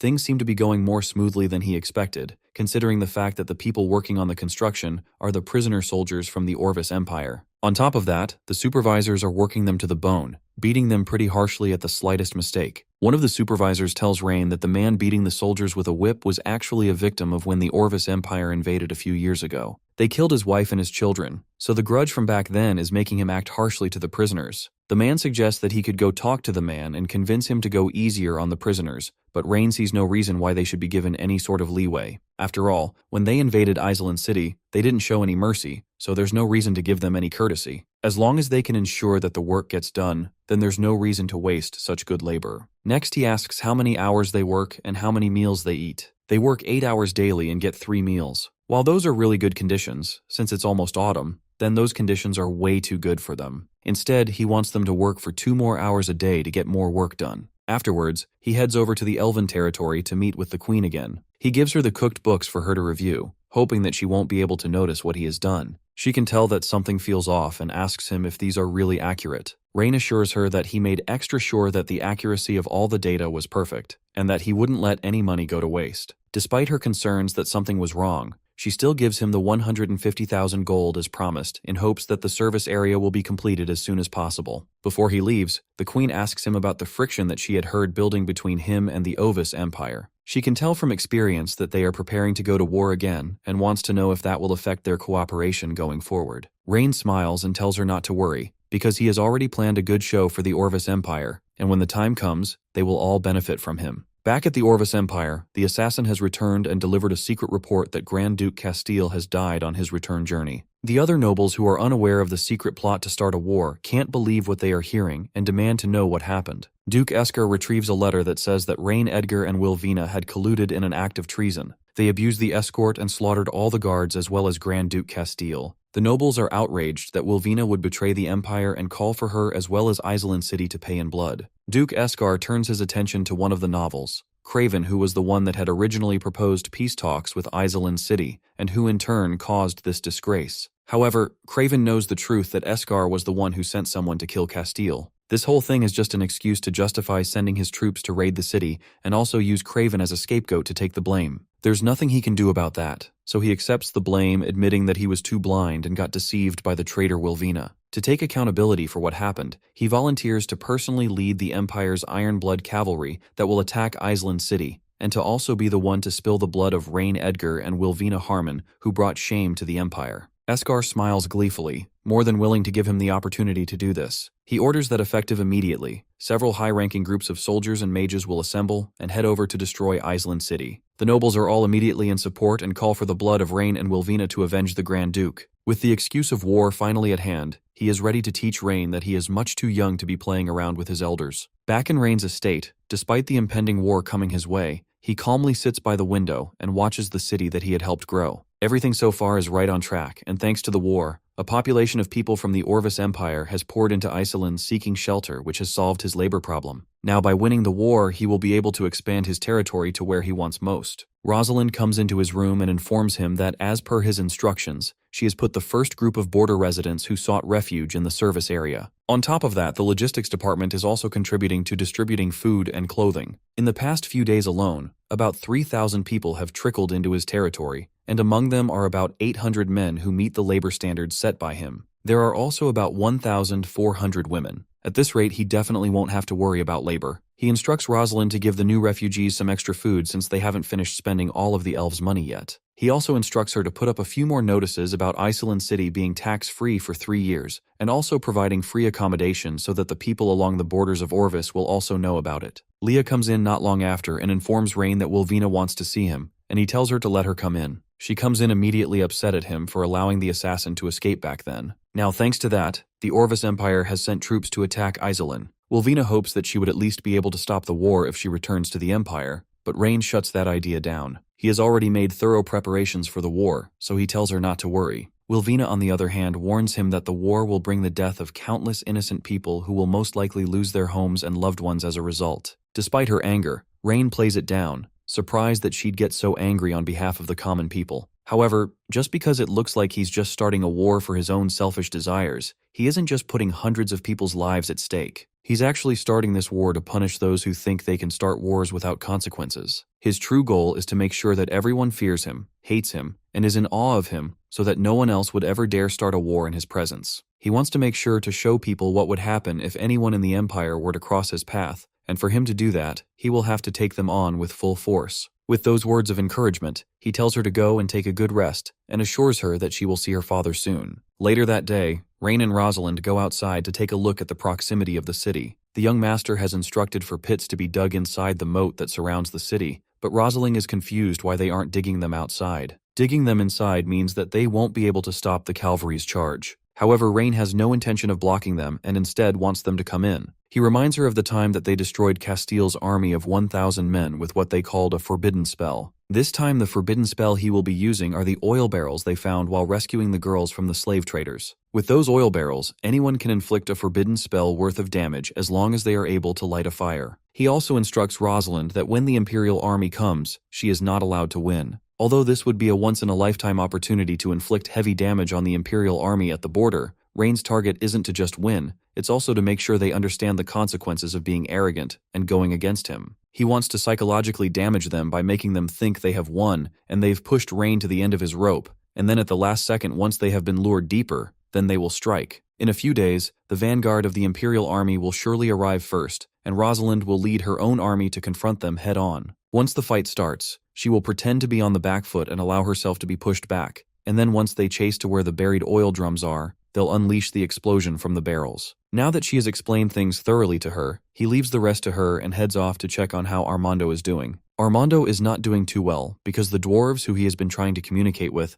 are proving to be way too stubborn. Rain crafted detailed blueprints for them to follow, but the designs are too outlandish for the dwarves to support. Armando tries to convince them that with Rain's calculations, they will be able to produce stronger firepower, but the tube that was drawn and the dimensions of the invention are far too nonsensical for them to understand. While the two are locked in a heavy argument, Rain walks in and asks why the two of them are so heated, especially when Armando should have no reason to get into an argument with one of his employees. Armando explains the situation that he just wants Bram to follow the blueprint and build it as it was specified in the blueprint, but he insisted that the barrel is too thin to support the gun-powered, and it'd only end up exploding. Bram cuts in and clarifies that although the young master had helped the dwarves build a furnace that can smelt iron, that doesn't mean that they will naively believe that every single design he makes is perfect. Sometimes they have to value practicality over trust, and the weapon Rain wants crafted is impractical as far as they are concerned. Rain agrees that the pipe can explode under high pressure, but as long as it is created according to the rules he had laid out in his blueprints, then there'll be no problem.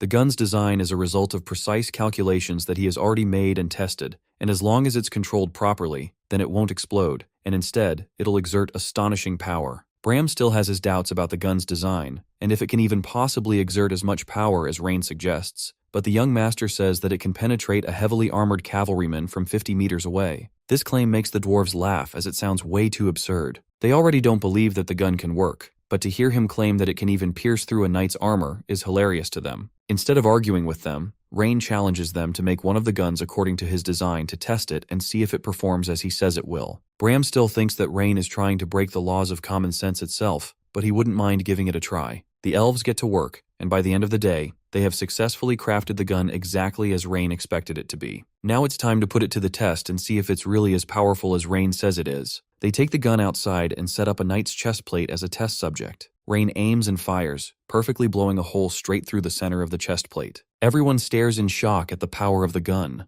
They were laughing before, but with the evidence right in front of them, it's hard to deny that Rain's invention really works. The gun managed to pierce through the finest chest plate they had available, and it seemed like Rain pulled this idea out of thin air. The emergence of a weapon like this would be enough to change the war landscape of the entire continent, and may even end the era of traditional knightly rule. With no question left in his mind, Broom gets on one knee and pledges his loyalty to the young master. The other elves behind him try to argue with their boss, but he quickly shuts them up, telling them to look at the creation right in front of them. With nothing else left to say, they all kneel with him, pledging their allegiance to him in hopes that he won't make things difficult for them later. Rain tells them to get up and relax. He never needed them to pledge any sort of allegiance to him. What he really wants from them aren't just promises, but a way for them to benefit each other. Brum immediately understands what he's trying to say and assures the young master that the blueprints would never be leaked and they won't betray him. With that little assurance, Rain asks that they talk about these things later. For now, he needs him to lead the dwarven craftsmen to help produce as many guns as possible to prepare for the upcoming war.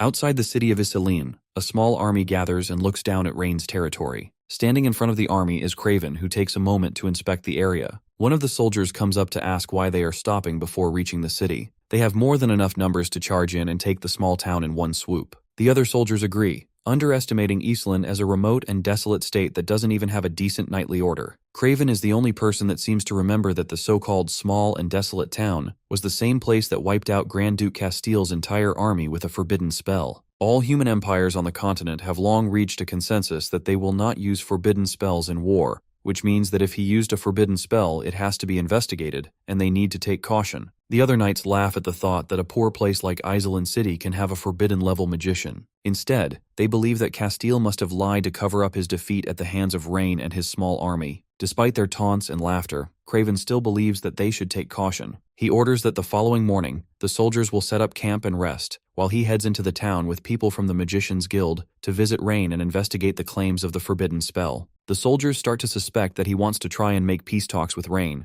but he assures them that he simply wants to make sure that Rain really doesn't have a forbidden-level magician on his side. On top of that, they only came to quell a potential rebellion and not to invade, so they shouldn't hope to invade Rain's territory unless they have a legitimate reason to do so. The next day, Craven arrives at Rain's estate and asks to speak to him, and along with him are some people from the Magician's Guild. Rain is impressed that someone from the Orvis Empire is smart enough to not just charge blindly into enemy territory and allows him to be let in. Craven comes and stands before Rain, showing an adequate amount of respect, and Rain receives him in kind, and the two get straight to the point. They discuss the fact that Castile reported that Rain might have used forbidden-level magic in the war, which by decree among humans is not allowed, so they have brought someone from the Magician's Guild to investigate. The magician introduces himself and tries to threaten Rain into agreeing, but Rosalind immediately shuts that down, as she doesn't want anyone to be disrespectful to the city lord. Despite her anger, the magician seems unfazed, claiming that the rules of nobility are not applicable to members of the Magician's Guild. The only way that a member of the Magician's Guild would ever bow down to a mere city lord would be if they prove that they are smarter than the magicians. Rosalind, completely trusting in her master's skill, asks what way he wants to use to prove that Rain is smarter than him. The test he plans to use is very simple. He brings out a toy, and that is usually used to test high-ranking magicians. If Rain is able to solve the puzzle at all, then the magician agrees to bow to Rain immediately, and also admit that his wisdom is superior. Rain recognizes the so-called magician's puzzle as a simple children's educational toy that was used for 4-year-olds in his old world. If this was the level of intelligence that wizards possess, then he has no problem taking the bet. Selena beside him recognizes the test as a high-level magician tool known as the legendary Tangram puzzle. The puzzle is so difficult for magicians that only in rare cases have people been able to perfectly place the pieces back into their frame. Even for the high-level magician in front of him, it took him a whole month to finally unravel the mystery of the puzzle. Before Rain takes a look, Selena decides to give it a try first. She solved some similar puzzles once before during her high-level magician's exam. She makes her best attempt, but quickly realizes that she's just not capable of solving it fast enough. Meanwhile, the magician smirks, laughing at the fact that Selena couldn't solve the puzzle, and gloats,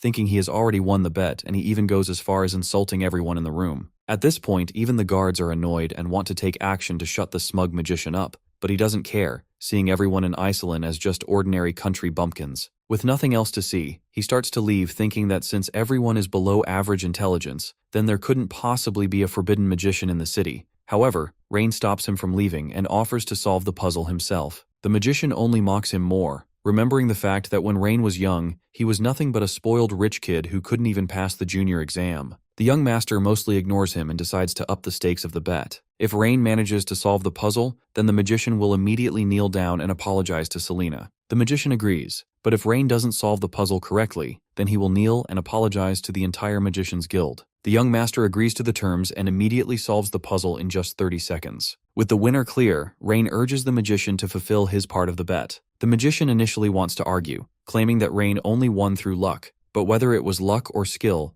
a bet is a bet. So Rain gives the man two choices. Either he can fulfill his part of the deal and apologize to Selena, or Rosalind will immediately chop his head off. Craven, who was also a witness to the whole thing, stands with Rain. If he refuses to honor his part of the bet, then it will bring shame to him, the Empire, and the Magician's Guild. If he doesn't honor the bet, then Craven will have no choice but to report the disgraceful behavior to the Magician's Guild. Left with no choice, the magician gets on his knees and apologizes to Selena. but inside, he burns with rage and promises to repay this humiliation 100-fold. Meanwhile, Craven reevaluates his opinion of Rain. For him to be able to solve a high-level magician's problem in such a short amount, that means he's definitely not someone that they should take lightly. Now that the bet has been taken care of, it's time for them to sort out the reason they arrived. The magician reluctantly gets up and prepares to investigate the forbidden spell that was mentioned in the battle report, left by the Grand Duke Castile before his death. Rain, however, doesn't want to agree to those terms, which directly goes against the wishes of the Magician's Guild. He tells the magician clearly that he has never used any sort of forbidden magic,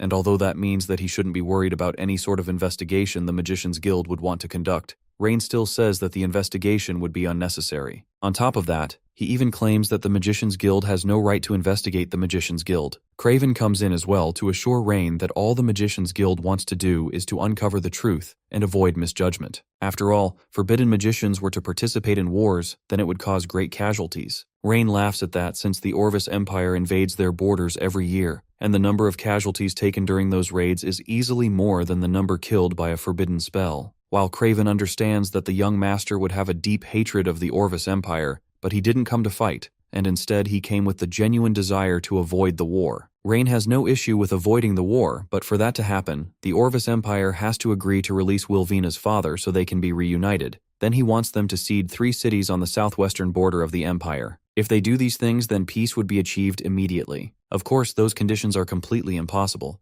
meaning that negotiations are already over. With nothing else to talk about, Craven returns to his military camp stationed outside the city's borders. Now that he knows that war is inevitable, it's time for him to prepare for the fight. The soldiers who still underestimate Iselin think that they should just launch a full-scale attack on the town and run it down like they usually do. However, Craven still advises them that they shouldn't underestimate the enemy. Castile led a group of 100,000 men and they failed to conquer the city, so they will need to be careful with everything they do. The soldiers are impatient despite his constant warnings, and Craven gives up on arguing with their arrogant stupidity. As the soldiers loudly laugh amongst each other, an unexpected guest comes out of nowhere to make an offer. It's the magician that followed Craven into the city, and he offers to make the magical barrier around Iselin City disappear for a while. Without the barrier, Iselin would be completely vulnerable. The magician's greed and anger initially puts off Craven, but he would never be against receiving cooperation from a powerful ally. With the agreement made, the magician leaves the military camp while cursing Rain in his head. He plans to steal the magic circle Iselin City, which will make the magic barrier disappear. Then, once the siege on the town happens, Rain will learn that humiliating the Magician's Guild comes at a price. Back in Rain's estate, the young master personally helps put the red-headed girl to bed. As he's talking to her, he takes a look at her stats and sees that she has high loyalty towards him. It looks like all the snacks and favors he has been giving her have paid off, and yet, she hasn't said a single word to him since. He decides to tell her a bedtime story, but he's interrupted by a bright light outside the window. Almost immediately, Leah and Selena come rushing to find Rain and inform him that the magic circle in the city has been tampered with, leaving the magic barrier unstable. It happened not too long ago,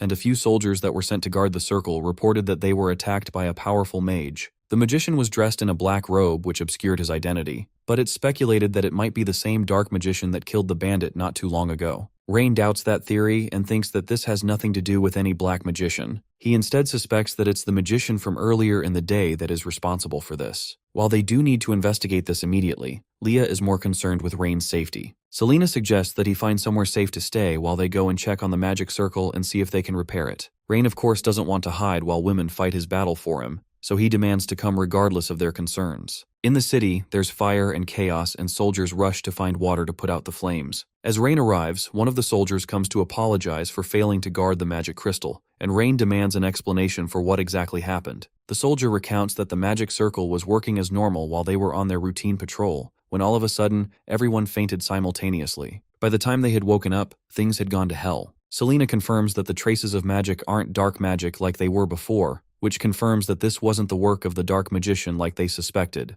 That confirms Rain's suspicion that it was the magician from earlier in the day who caused this, most likely as retaliation for how they humiliated him earlier in the day. Rain orders the soldiers to count the casualties and tend to the injured, while he personally goes to the magic circle to confront the idiot. As predicted, at the magic circle, Oren the Archmage from earlier in the day stands right in the center of the chaos and declares that this is the consequence of Rain's disrespect. Selena warns him that intervening in a war between empires will bring grave consequences for him, but Oren claims that he has no stake in the war and is simply giving out punishment to a noble that disrespected him. Of course, if a war breaks out during that punishment, then that's none of his business. Selena seems like she's about to strike, but Rain holds her back momentarily. He asks the Archmage how he plans to take responsibility for the damage he has caused and the lives that have been taken, but the Archmage doesn't care for useless trash without magic power. Besides, he says that when the Imperial army arrives the next day, then Iselin will be reduced to ashes. Rain offers the man one last chance to use his magic to rescue the injured people and compensate them 3 times for their losses. If he doesn't, then the young master will not spare his life. The magician doesn't care for Rain's threats and only laughs at him. After all, the strongest magician in town is Selena, and he is stronger than her. He declares that he would like to see them try to stop him before immediately unleashing high-level fire magic. Selena tries to protect Rain with a water shield, but still takes damage in the process. Rain takes the opportunity and points the gun at the magician who's hiding behind his shield and fires a shot. The metal bullet pierces through the magic shield and sends the Archmage recoiling backwards. As he's struggling to process what just happened, Rain places the gun on his head and makes the threat once again, telling the man to heal the injured people, or else he will die. In the face of death, the magician asks how he managed to pierce through his magic shield without any magic power, but Rain doesn't answer, and instead orders his soldiers to lock the mage in the dungeon so they can use him as a bargaining chip when the Orvis Empire invades. Selena rushes over to check on the crystal that powers the magic circle. Unfortunately, the crystal has lost all its power. When Oren removed the magic crystal from the circle, it caused the magic circle's power to go berserk, and because of that, it has been reduced to a useless stone, which means that the main structure of the magic circle has been destroyed. The magic barrier will only last for the night, but by the next day when the Orvis Empire attacks, they will be in an extremely disadvantageous situation. Despite how terrible things have become, Rain still remains confident that with or without the barrier, the Orvis Empire won't be able to set foot in the city. He calms Leah and Serena down and tells them to go to sleep and wait for the next day where they'll see the solution to all their problems. The next day, Craven takes one last look at the map of the area as he prepares for the war to begin. It's not lost on them that Oren the Archmage hasn't returned since he left the previous night, and Craven starts to wonder if something happened to him. The soldiers who have gotten blood-hungry continue to urge their commander to send them to war so they can destroy the city in the blink of an eye. One of the soldiers suggests that he can lead a vanguard of 20,000 men to battle. Craven, who is tired from constantly trying to calm the idiots down from running to their deaths, agrees to let the general lead a 20,000-man vanguard to investigate the situation,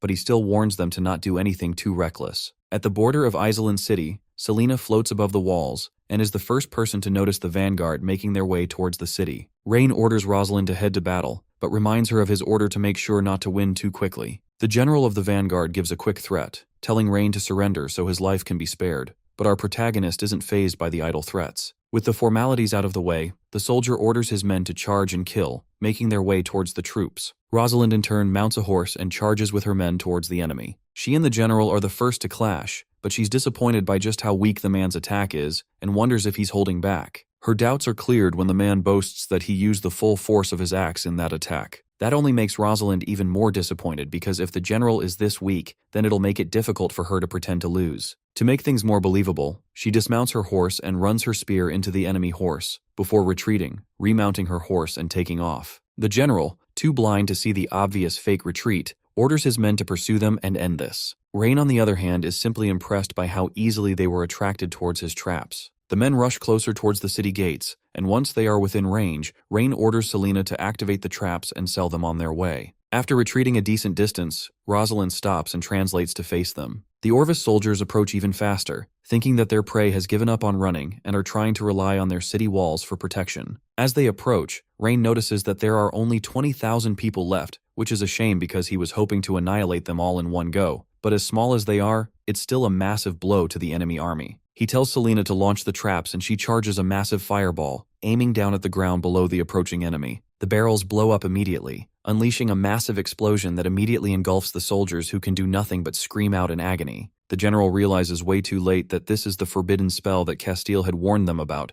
but it's much too late for that realization as he screams out in pain. Even Rosalind can barely believe that this amount of power can be achieved without the aid of a forbidden spell. This only furthers her loyalty towards her lord. With such a capable leader, Iselin City is set to become the most powerful empire in the whole continent. Rain, however, isn't done yet. He orders his gunmen to get into position and wait for the next wave of attacks. Back at the military camp, the explosion was loud enough to cause a small earthquake at their location. One of the soldiers rushes in and informs Craven that Rain had indeed used a forbidden spell. Craven demands to know what the soldier saw that made him think that he had used a forbidden spell, and the soldier says that he saw a huge ball of flame erupt from the bottom of the valley, like a rift from hell opening up. Craven rushes out of his tent and calls for his magicians to come to him, but outside the tent he sees nothing but fire in the sky. He orders his magicians to use water to put out the fire and save the magicians, and they summon a high-level rainstorm using water magic. With the immediate danger over, Craven can do nothing but hope that Rain was lying when he claimed that he hadn't used a forbidden spell during the war, because if he really didn't, and he instead possessed a weapon of mass destruction comparable to a forbidden spell, then the Orvis Empire would be destroyed very quickly. After a while, the fire has been successfully put out, and Craven can only pray that there are still people alive. From a smoke, a group of shadows approach the military camp, and the first to come out is Rain, who greets Craven with a surprising amount of politeness considering what just happened.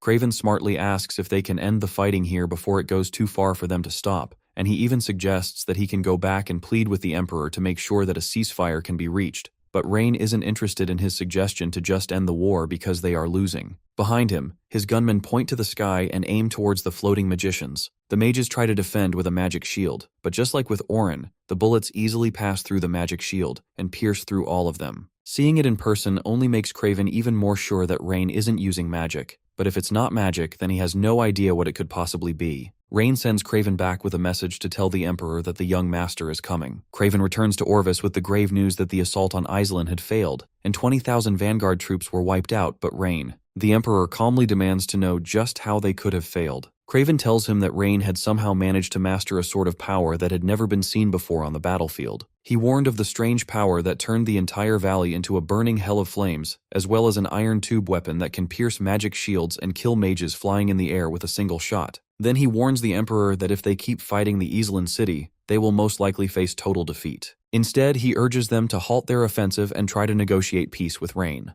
The Emperor, who cannot believe that Craven would suggest for the mighty armies of Orvis to surrender and try to negotiate with a small city. Craven, who is even more desperate to make sure that his country isn't destroyed, kneels on the ground and places his face to the floor, begging with his life for the Emperor to understand that the power Rain possesses is something that they simply cannot fight against. If they don't stop and take things slower, then the entire empire will be buried by Rain's hands. The Emperor has seen enough of Craven's cowardice and tells the guards to take him away. Even as they drag him to the dungeon, he still begs for the Emperor to understand and try to be cautious. Down in the Imperial Capital prison, Craven is unceremoniously tossed into the dungeon, and even then he still begs to be let out so he can go and negotiate with the Emperor so he can stop the war. Behind him, someone calls out to him and asks how someone as high-ranking as Craven would get thrown into the dungeons as well. Craven turns around and sees Duke Richard, Wilvina's father. He's been locked in the dungeon for years, so much so that Craven doesn't even remember how it happened. Richard asks again how Craven got himself thrown down into the dungeons, and Marshall reluctantly explains everything that happened. By the end of the explanation, the Duke is just as skeptical as the Emperor that one young man with a few hundred people has the power to wipe out a 20,000-man vanguard and an aerial mage squad. However, as nonsensical as it sounds, that is the truth of what happened, and even with this news, the Emperor still insists on attacking Iselin.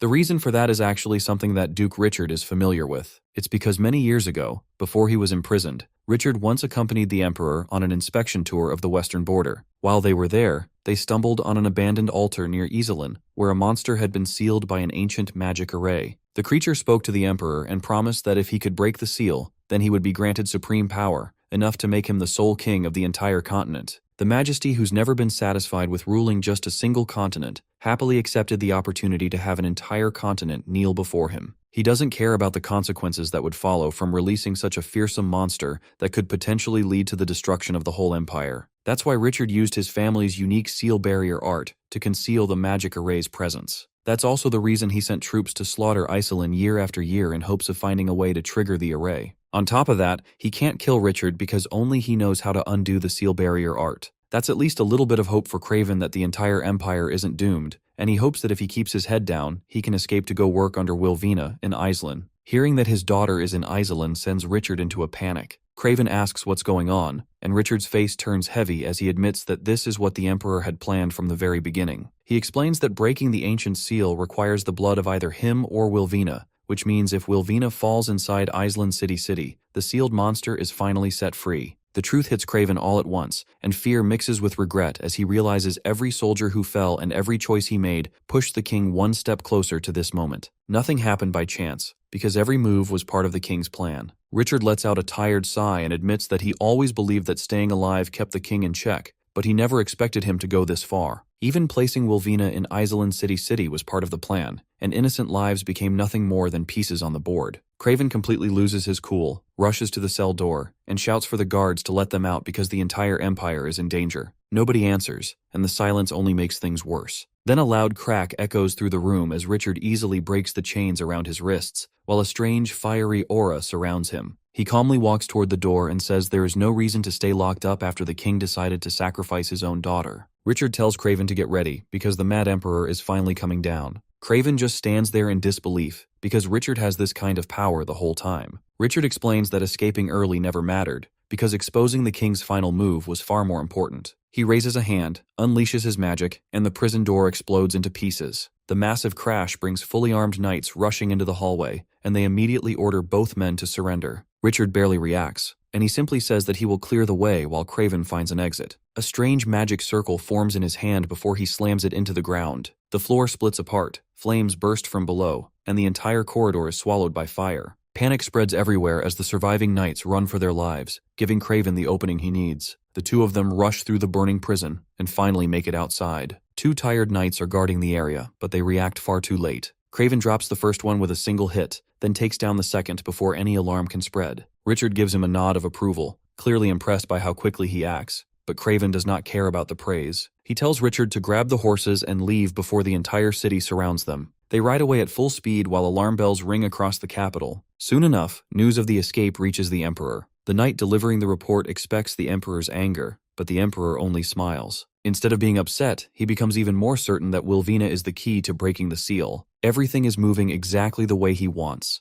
and the final game is finally beginning, and he orders the Shadowblade unit to secretly follow Richard's every move. After everyone leaves, he quietly stares at the black crystal in his hand, already imagining the sealed monster's return. In his mind, the entire continent will soon belong to him alone. The scene shifts back to Bram's workshop, still glowing with blazing heat. Rain arrives and asks about the weapon, and Bram happily reveals the finished cannon hidden beneath a cloth. Rain carefully checks every part before praising the incredible work. Bram proudly explains that dwarven smiths always deliver fast results, although the project burns through almost every valuable resource they have. Refined iron is nearly gone, and even the copper used to protect the city is running low. At best, only 2 more cannons can be built without fresh supplies. Rain decides that 3 are more than enough, because after the war ends, the Orvia's Empire's ore mines will solve every shortage. Now all that remains is waiting for the Emperor of the Orvis Empire to arrive, so the true power of the Industrial Age can finally be unleashed. 3 days pass, and the Emperor personally leads the Empire's army to Iceland City's border. His arrival sends the soldiers into a frenzy as their cheers shake the battlefield before they launch a full assault. The defenders outside the walls suffer heavy losses, forcing Rain to order a retreat back into the city. The enemy's older knights laugh at the decision and claim Rain is too scared to fight. They confidently say that an army of 100,000 only needs to surround the city, wait for food to run out, and claim victory without effort. Rain quietly watches the siege take shape from the city wall, while every insult slowly fuels the anger in his eyes. Later that night, candlelight fills Rain's study as Rosalind and Selena stand before him with worried faces. Rosalind asks to lead an attack the next day because constant retreat is hurting the soldiers' confidence,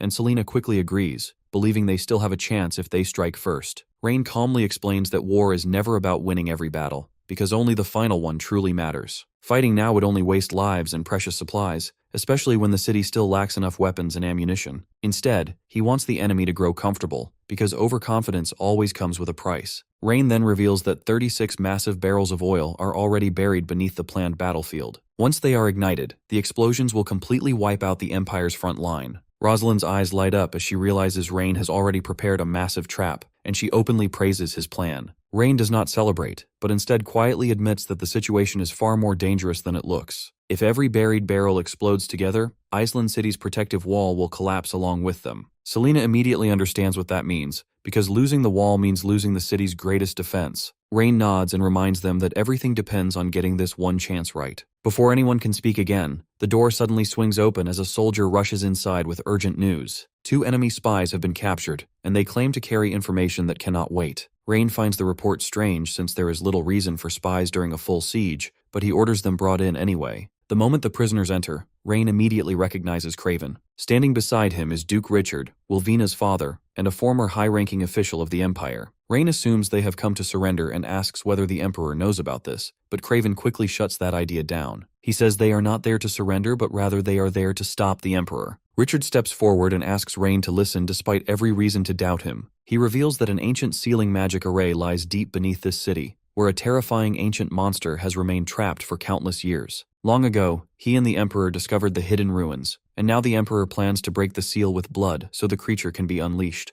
Rosalind freezes in shock while Rain quietly connects every piece of the puzzle. When Rain asks what is needed to break the seal, Richard honestly explains that either his death or Wilvina's death inside the city's surrounding area is enough. The entire war is nothing more than the Emperor's plan to make that happen. Richard begs Rain to send soldiers so they can leave the sealed area before it is too late, insisting that even if he falls afterward, the monster will never awaken. Rain stays silent for a moment before refusing without hesitation. Richard cannot believe the answer and accuses Rain of risking the entire continent just to protect one city. Rain remains completely calm and asks if Richard truly expects him to abandon Island City, leave its people behind, and move his entire army for only 2 lives. Richard calls him selfish, but Rain only gives a faint smile. He says fate is never decided by a mad emperor, and he has no intention of abandoning the people of Island City. Instead, he wants the Emperor to stand there and watch every single dream fall apart, one piece at a time. Far away inside the Imperial camp, the Emperor quietly speaks into the empty air and says that the time has come.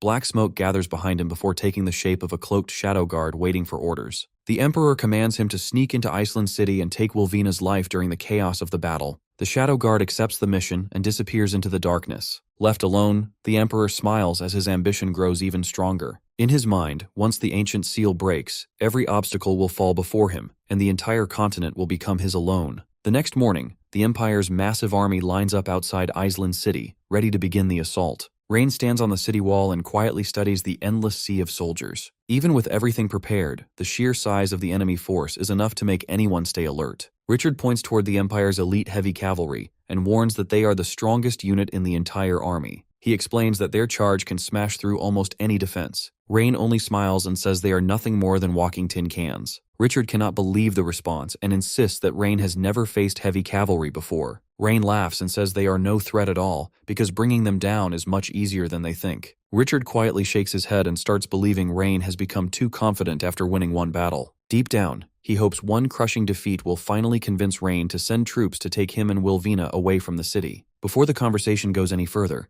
Rosalind arrives and reports that the Empire's heavy cavalry is preparing to move, and she asks if they should go and meet them. Rain agrees and orders her to lead the light cavalry outside the city. He reminds her that the goal is not to fight head-on, but instead she only needs to keep the enemy chasing before pulling away every single time. Rosalind looks confused at first, but Rain explains that heavy armor drains stamina much faster. If they spend enough time chasing fast riders, they will wear themselves out without landing a single real attack. The plan instantly clicks, and Rosalind cannot hide her excitement. Rosalind soon leads the light cavalry out of Iceland City, and the Imperial Knights immediately burst into laughter after seeing such a small force. Believing victory is already guaranteed, the commander orders the heavy cavalry to charge. The ground shakes as thousands of horses race forward, but just before both sides meet, Rosalind suddenly turns her horse and slips away, leaving the heavy cavalry charging into empty space. The enemy commander explodes with anger and orders every rider to keep chasing until her entire unit is crushed. Exactly as Rain predicts, the chase drags on, and after 2 full laps, the heavily armored knights begin slowing down. Meanwhile, Rosalind's riders still move comfortably. The Imperial soldiers realize they are being played, but stopping now would only embarrass them even more, so they continue the chase anyway. From a high cliff, the Emperor calmly watches everything unfold. He admits that Rain is a talented commander and even praises his strategy, but he also believes Rain has overlooked one important detail. Turning toward one of his mages, he orders every available spellcaster to restore the heavy cavalry's stamina. A nearby knight warns that using so much magic now will leave them unable to defend against another massive spell from Rain. The Emperor simply smiles and says Rain will never risk it. He explains that the battle is happening close enough to Iceland City that any large-scale attack would destroy the city's own walls along with the enemies. Rain values the city too much to make that choice. and the Emperor is completely certain of it. Down on the battlefield, everything changes in an instant. A massive green magic circle appears above the heavy cavalry, and their exhaustion disappears like it never existed. Their horses pick up speed again, and the gap between both armies starts closing fast. One rider cries out in shock as the enemy suddenly charges with fresh energy. Even Rosalind is caught completely off guard, because she never expected the Empire to spend so much magic just to restore stamina. As thousands of cavalry thunder closer behind them, panic begins spreading through her troops. The riders warn that both they and their horses are reaching their limits, while the Empire's elite refuses to slow down. Rosalind is full of worry because everything falls apart way too fast, but then she remembers Rain's plan before she left the city. He told her that if anything went wrong, she only needed to lure the enemy cavalry close to the city walls, and he would handle the rest. Even though she hates looking weak in front of him, she has no better choice. She turns her horse around, orders everyone to retreat toward the city, and keeps the formation spread out, so the enemy keeps chasing without thinking twice. The enemy knights see them running and instantly think victory is right in front of them. Their commander orders a full charge as everyone laughs and rushes after the fleeing cavalry. Before they even realize that something feels off, Rosalind's forces reach the city gates. The gates open, and a small group of knights walks out carrying strange black metal weapons instead of swords or spears. The older knights stare in confusion, while the rest can only laugh because those weapons look completely useless. The moment the lead knight gives the order, loud blasts shake the battlefield as bullets fly straight into the charging cavalry. Heavy dragon-scale armor gets ripped apart like it means nothing, while the knights at the front fall one after another, and the rest freeze in complete shock. Nobody understands what just happened, because nothing like this has ever existed in a world ruled by magic. From the city wall, Rain calmly watches everything, and says that armor means nothing in front of a gun. The battle is already over in his eyes, so he tells Grand Duke Richard that it is time to leave. Richard stays behind completely stunned because he never imagined Rain was hiding something this terrifying. As the gunfire stops, the surviving enemy cavalry runs for their lives and leaves the battlefield covered with fallen soldiers.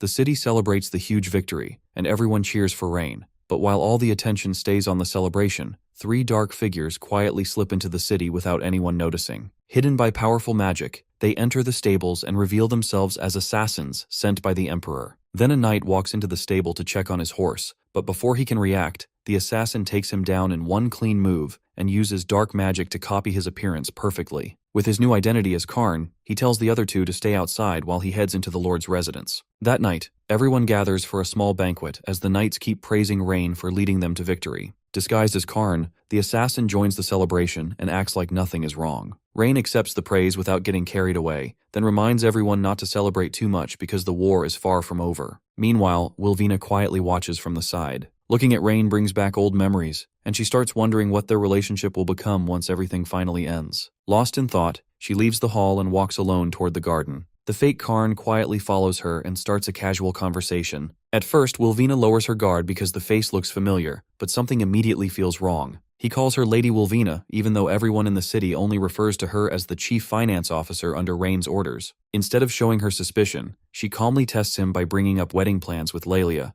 and even mentions an old argument near the kitchen. The assassin has no idea what she is talking about and gives a vague answer anyway. That mistake exposes everything, and Wilvina's face turns cold as she steps back and says that he is not Karn because nobody named Lilia has ever existed in the city. Then she demands to know who he really is. The moment Wilvina exposes him, the assassin becomes worried and asks her how she was able to figure it out. She explains that it wasn't from his appearance, but rather, it was from the way he addressed her, causing the assassin to quietly let out a breath of relief because his disguise is still perfect. Then Wilvina suddenly realizes why he is really there, and demands to know if he comes to assassinate Rain. The assassin calmly says that the Emperor will deal with Rain himself and reveals that Wilvina is the real target. He excitedly explains that once her blood reaches the sealed barrier beneath the ground, the monster trapped inside will finally be released. His words instantly remind Wilvina of a secret her father once shared. She realizes the terrifying truth and calls him completely insane. She warns that if the monster escapes, the entire continent will fall into chaos because innocent people, children, and even his own family will never survive. The assassin does not react at all as he simply says that his loyalty belongs only to the Emperor, and that he will eliminate anyone he is ordered to eliminate.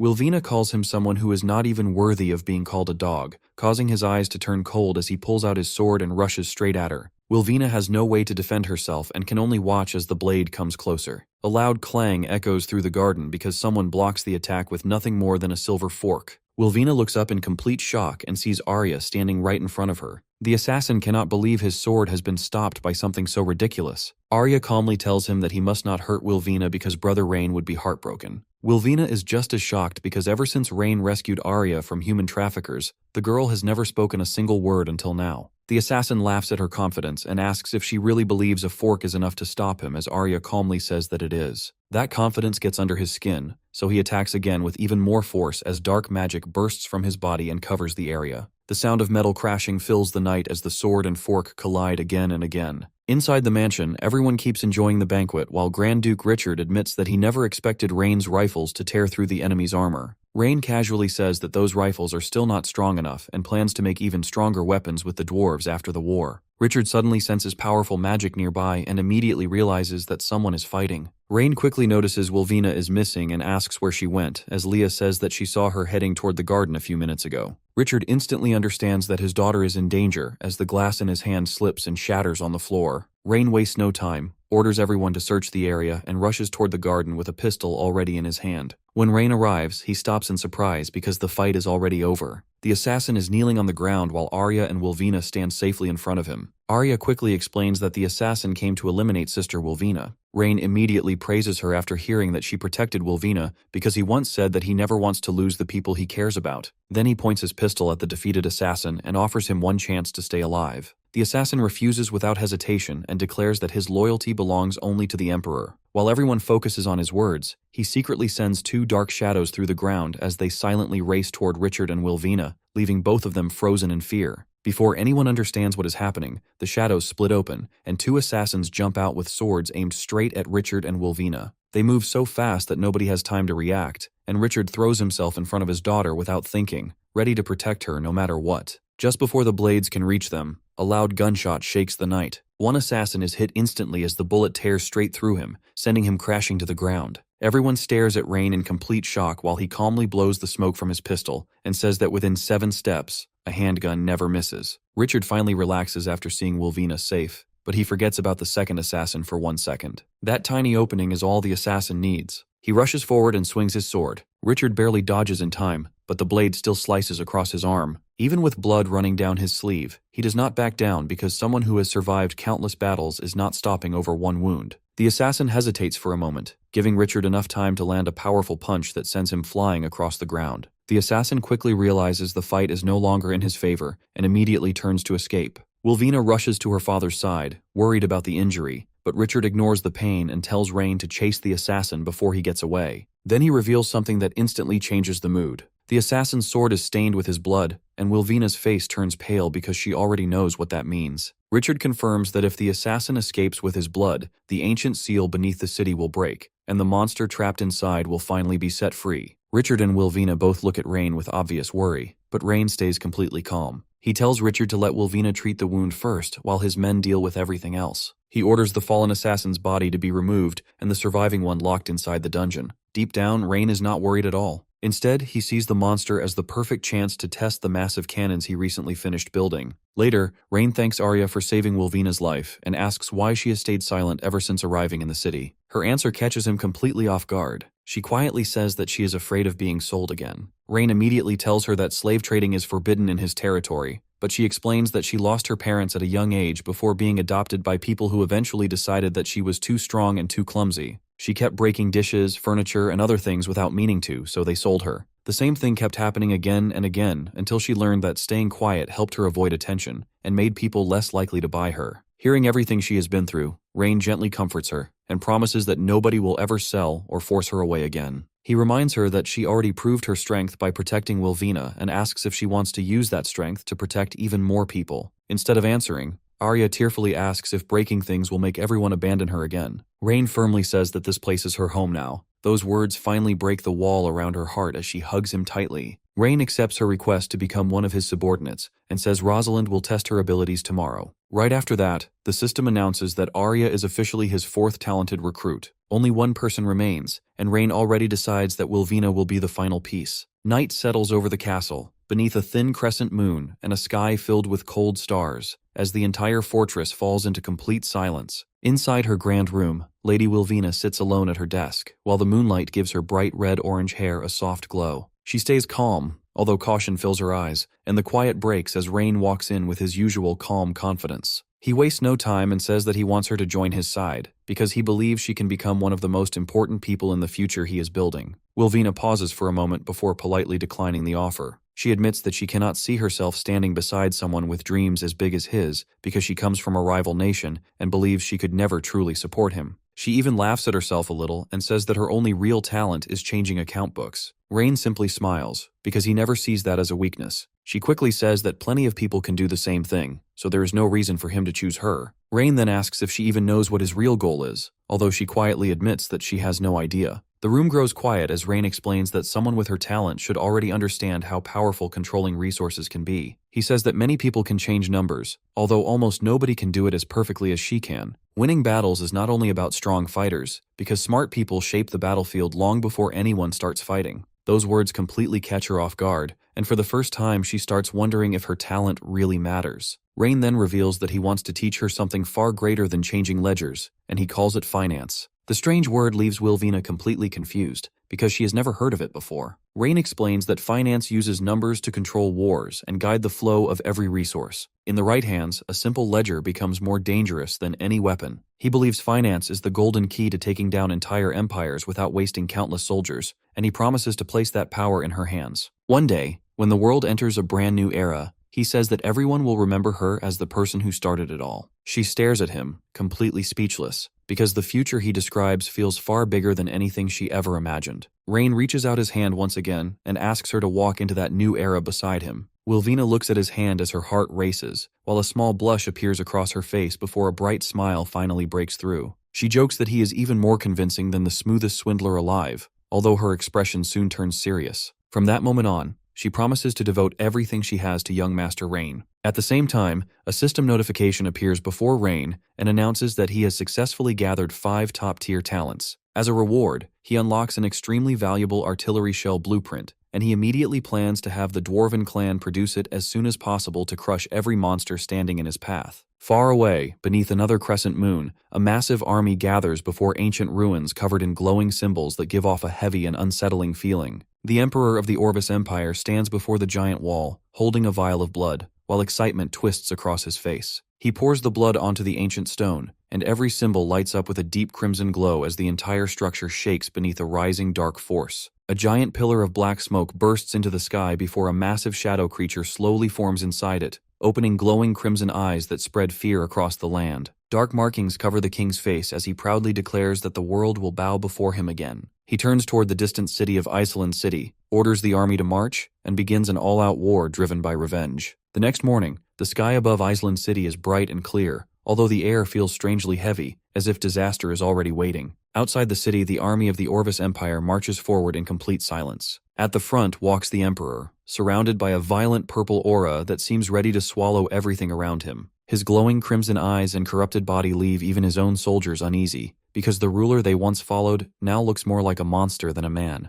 The gates of Iceland City open as Rosalind leads the city's army onto the battlefield. She stands fearlessly before the approaching darkness and reminds every soldier that their home is right behind them, so falling back is never an option. Her words lift everyone's spirits just as both armies crash together. Horses charge, weapons collide, and the battlefield falls into complete chaos. Even so, the Orvis Empire quickly pushes forward with overwhelming force, forcing Iceland City's defenders back step by step. The Emperor casually raises one hand, then waves of dark power burst across the battlefield without caring who stands in the way. Friend and foe fall together as he declares that every life only makes him stronger. Anyone who gets close loses far more than a battle, because their very soul is ripped away, leaving nothing behind except lifeless bones. Fear spreads faster than the fighting itself, while the Emperor proudly declares that the entire continent will soon belong to him. Dark energy tears across the battlefield, and the once proud army begins to crumble under the endless pressure. Rosalind refuses to watch her soldiers fall any longer, and rushes straight at the Emperor with every bit of strength she has left. Her spear shines with brilliant light as she puts everything into one decisive attack, although the Emperor easily avoids it before closing the distance in an instant. One effortless strike sends her crashing across the battlefield. She struggles back onto her feet despite countless wounds and attacks again,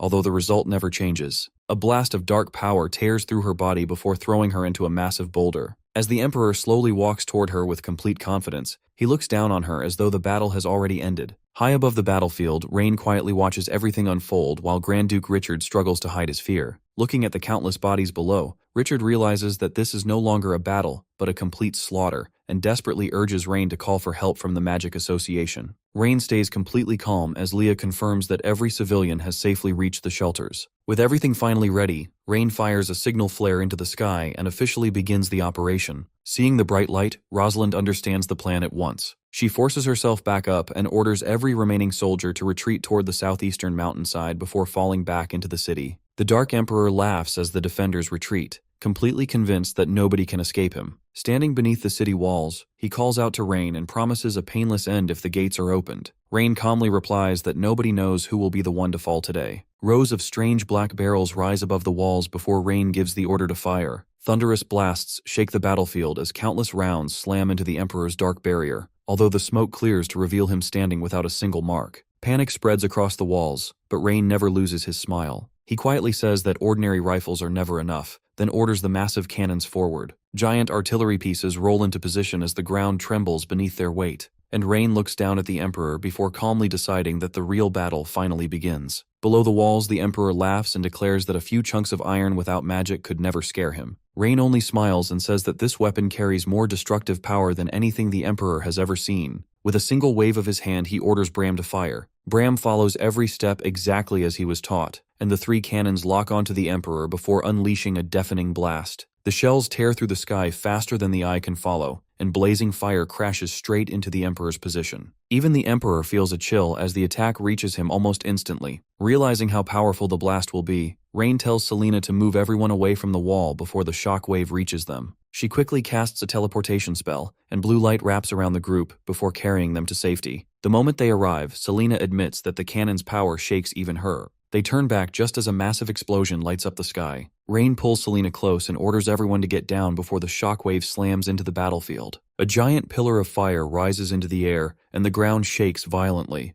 The soldiers can only stare in complete disbelief, because nothing they have ever seen comes close to this level of destruction. As the smoke slowly clears, a gigantic crater remains where the Emperor once stood. The knights erupt with excitement, convinced that the ruler of the Orvis Empire has finally fallen. Cheers spread across the battlefield as everyone celebrates what looks like a complete victory. Then a rough voice suddenly echoes from inside the smoke, and every smile disappears. The voice calmly admits that Rain's attack is impressive, although it is still not enough. The battlefield falls silent as fear returns once again. Purple smoke begins swirling from the crater before the Emperor slowly walks out, covered in wounds but still standing. His eyes burn with rage as he admits that it has been a long time since anything managed to hurt him. He then charges forward like a storm and swears that if Rain cannot defeat him, every citizen inside the city will pay the price. Rain never flinches. Instead, a small smile appears as he casually asks who said the weapon could only fire once. Those words stop the Emperor in his tracks as confusion replaces confidence, while cold sweat slowly runs down his face. Rain simply points toward Bram, who is already standing beside the smoking cannons with a huge grin. Bram happily reports that the barrels are still blazing hot and asks if the Emperor would like another round. The Emperor cannot believe what he is hearing. He insists that an attack powerful enough to rival forbidden magic should never be possible twice in a row. Rain calmly replies that magic is already falling behind, because the industrial age has finally arrived. Before the Emperor can react, another earth-shaking blast tears across the battlefield. The flames consume everything once again, and this time, the ancient Orvis Empire finally reaches its end. With the Emperor gone, the once mighty empire quickly falls apart as nobles and warlords rush to claim power for themselves. Rain wastes no time and secures every important location he has planned for. Later, inside the city lord's mansion, he unveils a massive development map and announces the construction of Enikel University, alongside industrial, commercial, residential, and diplomatic districts. The Elf Queen watches in amazement, struggling to believe that one border city has completely changed the world. When she questions why the elves need their own district instead of living in a simple forest,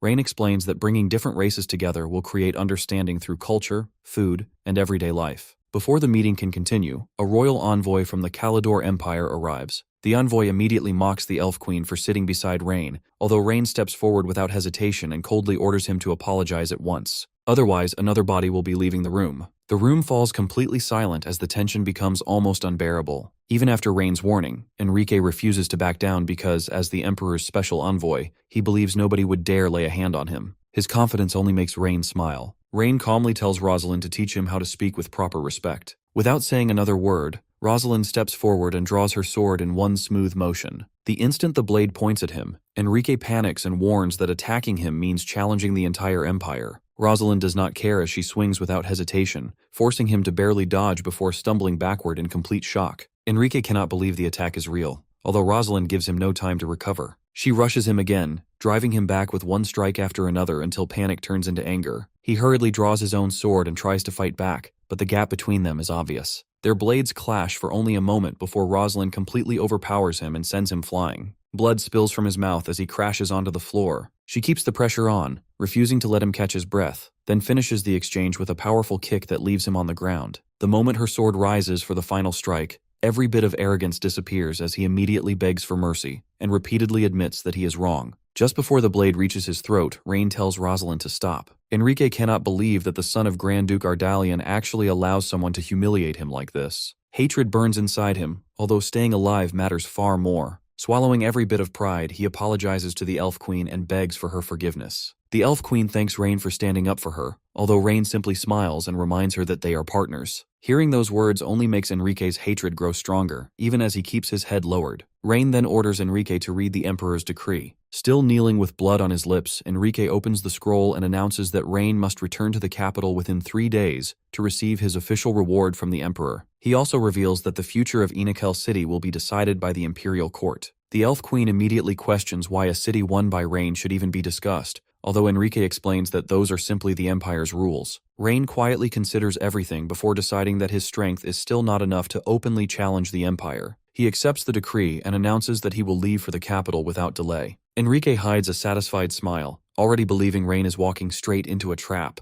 Far away inside the beautiful Imperial Gardens, the second prince meets with the fourth prince to discuss a far more dangerous matter. The second prince explains that the third prince has gained too much influence, and if nothing changes, neither of them will ever reach the throne. The nobles are already divided into 3 groups, although the third prince's supporters are clearly the strongest. The fourth prince immediately understands where the conversation is going, and quietly asks if another royal tragedy is being planned. The second prince casually replies that the method does not matter. An accident, a fall, or poison, as long as the third prince disappears. The fourth prince then asks the only question that matters: who will take the throne afterward? The second prince promises that whoever becomes emperor will split the rewards equally, including land, resources, and military power. That promise is more than enough to win him. As they prepare their plan, the second prince brings up Rain, whose recent victories have shaken the entire empire. He explains that the emperor will almost certainly demand the return of Anicaps City, and that conflict will become the perfect chance to remove the third prince while placing all the blame on the Ardalian family. The 2 princes happily raise their cups, celebrate the emperor's long life, and quietly prepare the scheme that could throw the entire empire into chaos. 2 days later, a grand carriage brings Rain back to the family estate after months away. The ride stays quiet until he finally steps outside and realizes that nearly half a year has passed since he left for the frozen north. The old butler quickly welcomes him home and happily says that the Duchess has been waiting for him, so Rain heads inside without wasting another second. The moment Rain enters the sitting room, his mother rushes over and cannot stop looking at how much thinner he has become. She keeps asking about his life in Iselin City, his meals, and how he has been taking care of the people under his rule. Rain hugs her and says that there is nothing to worry about because he is not a child anymore. She smiles and reminds him that every mother always sees her children as someone worth protecting. Rain then says that he brought gifts back from Iselin City, as Leah carries the bags inside. The Duchess praises him for thinking about the family, but the warm moment ends when the butler returns and says that Grand Duke Ardalian wants to see him in the study right away. Rain walks into the silent study and announces that he has returned. His father immediately reminds him that the only task he received was solving the food crisis before listing everything else Rain has done. He talks about taking down an imperial commander, making an alliance with the elf clan without permission,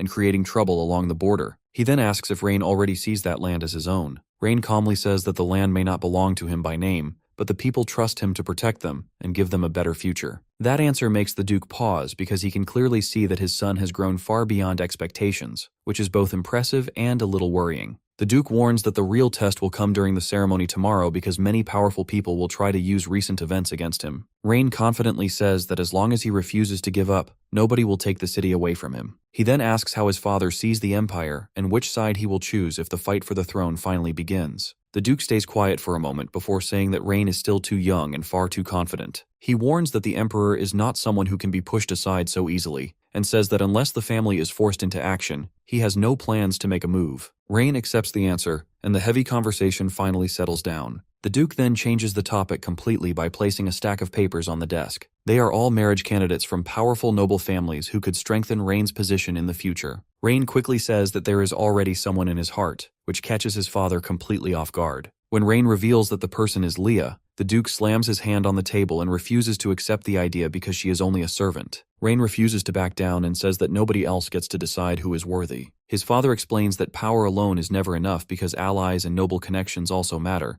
but Rain rejects that old way of thinking. He believes the future belongs to the industrial age he is building, not political marriages. Seeing that determined look, the Duke finally eases up and says the list will still be sent to Rain's room, hoping he will at least meet a few of the candidates. Later that night, the Imperial Palace becomes the center of the Empire's biggest decisions. Prince Aranzo stands before the Emperor and suggests allowing Rain to continue ruling the newly conquered city because taking it back by force could upset the Edgar family. He also admits that Rain's new ideas have caught his attention. The Emperor quietly asks what every ruler needs most before answering his own question by saying that the answer is cruelty. He says that absolute power belongs only to the throne, and whatever Rain is allowed to do will happen, while anything forbidden will never succeed. The warning hangs over the hall as Aranzo stays silent under the overwhelming pressure. Before anyone else speaks, an elegant woman walks into the chamber and asks why Prince Aranzo is still standing there. The newcomer is Lilith, a beautiful woman with long pink hair who walks in with a playful smile and reminds the Emperor that he promised to spend the evening with her instead of drowning himself in work. The whole room changes the moment she arrives, as Aranzo lowers his head and greets the Imperial consort with respect, while the Emperor's serious face melts right away. He pulls Lilith into his arms and promises to return with her, almost forgetting the important meeting, as she leans close and quietly tells him that tonight's reward depends on how well he behaves. Holding Lilith close, the Emperor dismisses Aranzo without another thought and orders him to leave,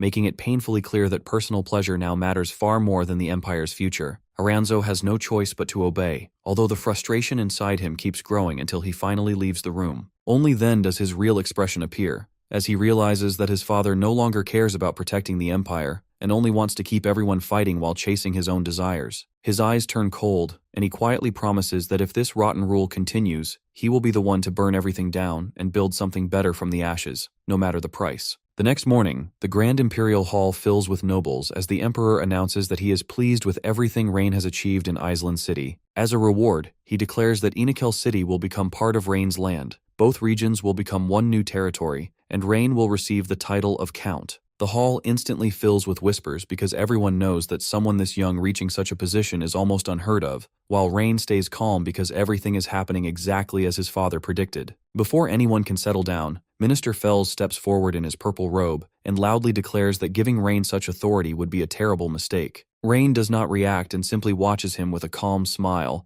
already knowing this greedy old minister is the first move in the Emperor's plan. His father's warning about the poisonous snakes hiding inside the capital echoes in his mind, and he remembers being told to stay calm no matter what happens. The Emperor asks Fells to explain himself, and the minister claims that military force does not mean someone can manage money or govern people. Several nobles nod along and even let out quiet laughs, thinking the Minister of Finance is making perfect sense, although Rain already knows exactly who his first opponent is. The Emperor pretends to think carefully before asking Fells whether he has a better solution. Hiding a small smile, Fells says that Rain should only control the army and security while experienced officials take over finance and civil affairs. According to him, that is the only way to protect people from bad leadership. The Emperor looks pleased because as long as powerful nobles keep fighting each other, nobody has time to challenge the throne. Then he turns toward Rain and asks what he thinks. Rain rejects the proposal without any hesitation, and confidently says that he is fully capable of managing finances because he already has skilled people helping him, and even has experience handling economic matters himself. If Fells refuses to believe it, he invites the minister to test him immediately. Fells laughs loudly before bringing out a giant pile of messy tax records, explaining that the Empire's accounting system has become a complete disaster that even experienced inspectors cannot solve. Looking completely confident, Fells challenges Rain to organize the entire accounting system within 1 month, and if he fails, all financial authority over the new territory will be taken away. The Emperor quickly accepts the wager before asking whether Rain truly dares to face such a difficult challenge in front of the entire court. Rain smiles, clenches his fist, and accepts without a second thought, walking straight into what everyone believes is a perfect trap. Duke Ardalian watches with obvious worry, because even veteran politicians avoid getting involved with these records, although he quietly accepts that this trial may be the only way for Rain to survive the dangerous capital. That night, the Emperor secretly meets with Fels, who proudly reveals that he mixed together tax records from several regions and hid the original ledgers from the Empire's richest lands. Convinced that nobody can untangle such a mess, both men celebrate what they believe is Rain's coming defeat. While the Emperor enjoys what looks like another perfect move, Rain is already working through the mountain of ledgers with Leah beside him. Selena looks completely drained just from seeing the endless records and wonders why Wilvina is not there to help, although Rain explains that she is busy rebuilding the tax and mining systems in Isolin City. To him, this impossible audit is not a burden, but a priceless gift, hiding inside a much bigger plan. Selena can barely believe what she is hearing, although Rain simply smiles, lifts one of the ledgers like treasure, and explains that these records hold every secret the Empire has tried to hide. Once the hidden patterns are uncovered, every act of corruption and every piece of the Empire's real wealth will be exposed. Rain turns to Leah and Selena and tells them to sort every ledger by tax category, region, and time period, while leaving every calculation to him. Leah stares at the mountain of work and suggests bringing in more experts from the guild before time runs out, although Rain calmly says that a few ledgers like these are nowhere near enough to challenge him. He gently pats her head and explains that nobody in the imperial capital who truly understands taxation would be foolish enough to step into this mess and stand against the powerful people behind it. Leah still thinks money could convince someone to help, although Rain lets out a quiet laugh and explains that this entire audit is nothing more than the Emperor's plan to take away his authority. Hearing that, both Leah and Selena finally understand just how deep the corruption inside the court really goes. A moment later, Selena notices something strange and explains that after organizing the records, several regions are missing entire sections of documents, making the numbers impossible to match. She assumes the Ministry of Finance simply forgot to include them, although Rain chuckles and says it is no accident but another trap. Those missing records were hidden on purpose, so nobody could discover the Empire's real financial losses. Selena suggests reporting the missing documents to the Emperor and asking for a complete set, although Rain immediately shuts the idea down because he expected this move from the very beginning. He explains that as long as enough information remains, the missing numbers can still be reconstructed from the records that were left behind.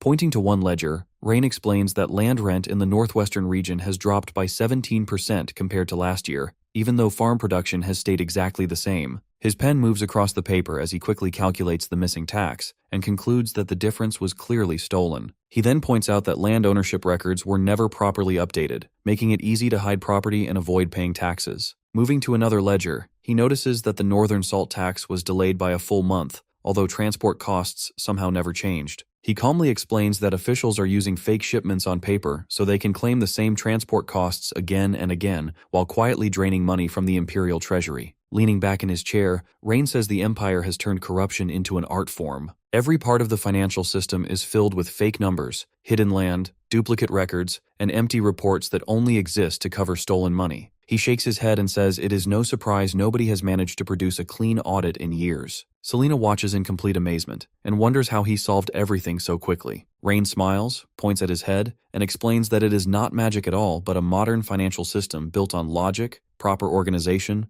and careful verification. What looks impossible to everyone else is simply another puzzle waiting to be solved. Far away inside the palace, the Emperor asks how Rain is doing halfway through the audit. Minister Fels confidently reports that he personally altered the records, left several ledgers incomplete, and even made up nearly a third of the numbers. The Emperor smiles with satisfaction and praises the plan, while Fels proudly says that even 30 of the ministry's best experts would need at least 3 months to sort everything out. Both men are completely convinced that Rain will never escape the trap, and the Emperor even declares that once Rain fails, all financial authority over Enikel will belong to Fels. The minister can barely hide his excitement because he sees this as the perfect chance to embarrass Rain and insult his father at the same time. When the deadline finally arrives, Fels walks into Rain's study and confidently asks how much progress has been made. Rain calmly flips through the ledgers and replies that everything was finished the night before and was ready to be presented that morning. Fels freezes in disbelief before quickly trying to hide his panic. Rain notices the reaction and casually asks whether the records were supposed to be impossible to complete. Fels forces a smile and asks to review the results immediately, hoping to find even the smallest mistake. Rain agrees but adds one condition. The verification must happen before the Emperor and the entire court, so nobody can twist the outcome. Fels has no choice but to accept, although the anger on his face is impossible to hide. As he storms away, he quietly promises that tomorrow's court session will become Rain's greatest humiliation, while having no idea that the trap is already falling apart. That same night, beneath a sky full of stars above the Imperial Palace, the conspiracy grows even deeper as Fels leaves Rain's study and heads straight for the Emperor. After kneeling before the throne, He reports Rain's demand for a public audit and confidently says that Rain is about to embarrass himself. He explains that 3 traps are already hidden inside the ledgers. One part of the records is missing and covers the Empire's biggest financial income. Another part contains fake numbers that Fells secretly changed years ago, making the records impossible for outsiders to understand. Even if every number is correct, the workload alone is far too huge for anyone to finish in a month. The Emperor smiles with satisfaction and orders every noble, high official, and all 3 princes to attend the audit because he wants everyone to watch Rain's downfall. The next morning, the palace is filled with tension as the audit begins before the Emperor and the entire court.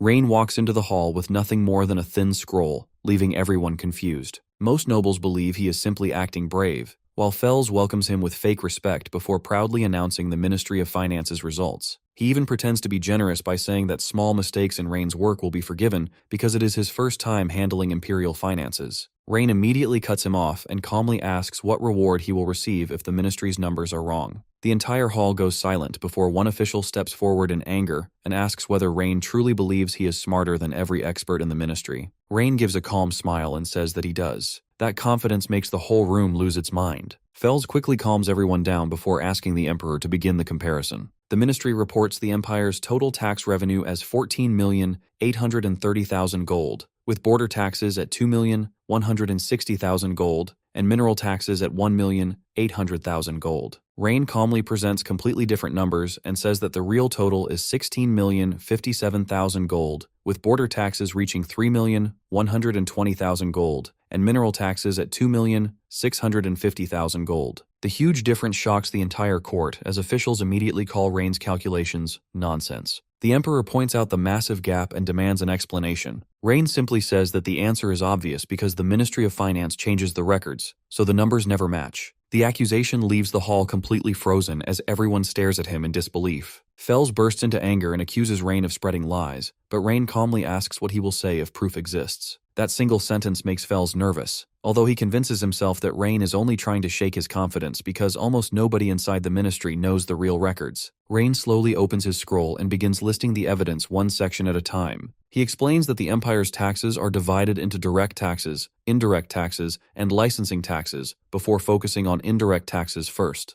Using trade records, transport data, and export numbers, he proves that border taxes should be 3,120,000 gold instead of 2,160,000 gold. He then points out that salt production rises after the northern salt fields expand, yet tax income somehow drops by 40,000 gold. With a calm smile, he wonders whether all that salt somehow returns to the sea. Rain continues by exposing the land tax records and explains that the number of farmers across 37 territories rises by 8.5%, yet land tax somehow falls by 2% compared with the previous year. He calmly says that those numbers simply cannot exist together before looking straight at Fells and asking whether half the Empire's farmers suddenly disappear. The Grand Hall becomes completely silent as nobody can answer a single point. Sweat covers Fells's face while disbelief slowly turns into panic. He cannot understand how Rain uncovers secrets buried for years. Rain asks whether Fells has any defense before saying that nobody in the capital is blind enough to miss such obvious tricks. Fells completely falls apart, drops to his knees, and can only stare at the floor as every number crushes his confidence. The Emperor finally explodes with anger and demands to know how the Ministry of Finance dares to change official records and steal the Empire's wealth. Realizing that nobody will protect him anymore, Fells begs for mercy and desperately claims everything is only a small mistake. The Emperor ignores every excuse and orders him thrown into prison before demanding a full investigation into every financial record, every official involved, and every hidden asset connected to the case. Guards immediately drag Fells away despite his desperate pleas. Later that night, silence fills the dark dungeon until the heavy iron door slowly opens and faint light spills across the floor. Fells looks up in complete shock because the person standing before him is none other than the Emperor himself, whose cold expression reveals nothing at all as he says that he has made Fells suffer for nothing. His voice carries no warmth as the Emperor makes it clear that this arrangement exists only to keep Fells alive after the tax fraud scandal. Fells immediately drops his forehead to the floor and repeatedly thanks the Emperor, showing that he fully understands the situation. Deep down, he knows that he has barely escaped disaster. The Emperor stays serious and says that the biggest priority is making sure everyone connected to the case stays quiet. Fells quickly understands and offers the perfect person to take the blame. An inspector from the Western Border Tax Office in Belholm, a man with no noble status or powerful backing. The emperor gives a small smile and orders the matter settled as quickly as possible. Before leaving, he warns Fels that another failure will cost far more than a noble title. Once the emperor disappears into the darkness, Fels drops to the floor and mutters that the capital hides dangers far greater than any young noble could ever imagine. Later at Rain's residence, Selena excitedly praises Rain for exposing the fake records and forcing Fels into disgrace. Rain calmly sips his tea before quietly saying that Fels will be completely fine. Selena cannot believe those words because tax fraud is one of the Empire's biggest crimes. Rain explains that the Emperor already knows about the fake records. That answer leaves Selena speechless. Rain says the fake numbers are never accidents. They exist to create the image of a rich and stable empire while hiding the truth beneath the surface. It is all one huge political move designed to keep everyone calm, even as the financial system slowly falls apart. Selena still struggles to believe it and asks how Rain knows the Emperor and Fels are working together. Rain gives a faint smile and says the answer is hidden inside the Emperor's actions. Fels never receives a chance to defend himself, explain anything, or answer a single question before the arrest order arrives. Rain says that the entire scene is nothing more than a performance. If Fels speaks freely, the corruption behind the palace could come into the light. By sending him away immediately, the Emperor protects himself while calming the court at the same time. Rain quietly says that this empire does not survive on truth. It survives on whatever people are allowed to believe. Selena finally understands that Fels is never the real target,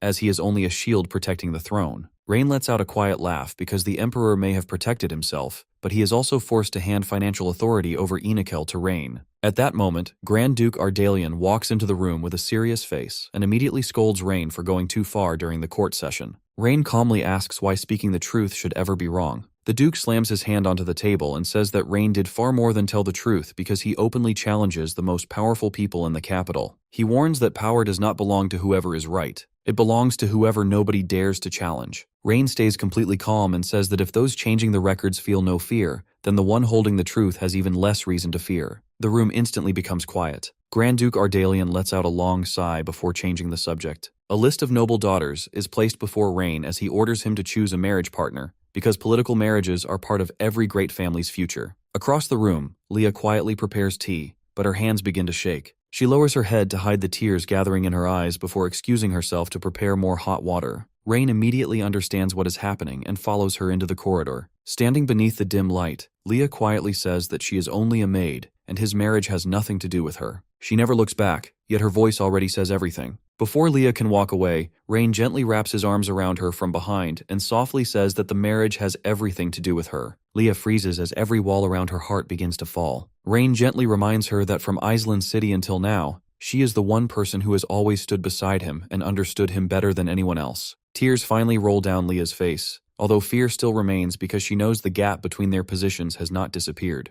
Instead of answering that fear directly, Rain simply asks whether she is willing to stay beside him. Leah stands still for a moment before all her worries slowly fade away. She steps forward and holds him tightly as she quietly says that she is willing. In the quiet halls of the Imperial Palace, another conspiracy begins as the Emperor informs Fels that Belham, the chosen scapegoat, is already gone, leaving the Minister of Finance completely safe. Fels immediately bows and promises his loyalty, but the Emperor has no interest in empty praise. His attention is already on Rain Edgar. Anishal City is simply too rich and too important for the royal family to ignore. Fels admits that taking Rain's authority by force is impossible, so he suggests a smarter plan. Instead of taking away Rain's power, they should slowly control his decisions. The answer is a carefully arranged marriage. The future bride will stay beside Rain every day, quietly watching everything he does while slowly guiding his choices, causing the Emperor to let out a smile. When the Emperor asks who should play this role, Fels immediately names Lady Noya Stewart. The Emperor is surprised because she is already engaged to the heir of the Sarando family. Fels calmly explains that this is exactly why she is perfect. Her beauty, noble status, and existing engagement will create complete chaos. He proposes inviting Grand Duke Ardalian Edgar to the palace before the investiture ceremony,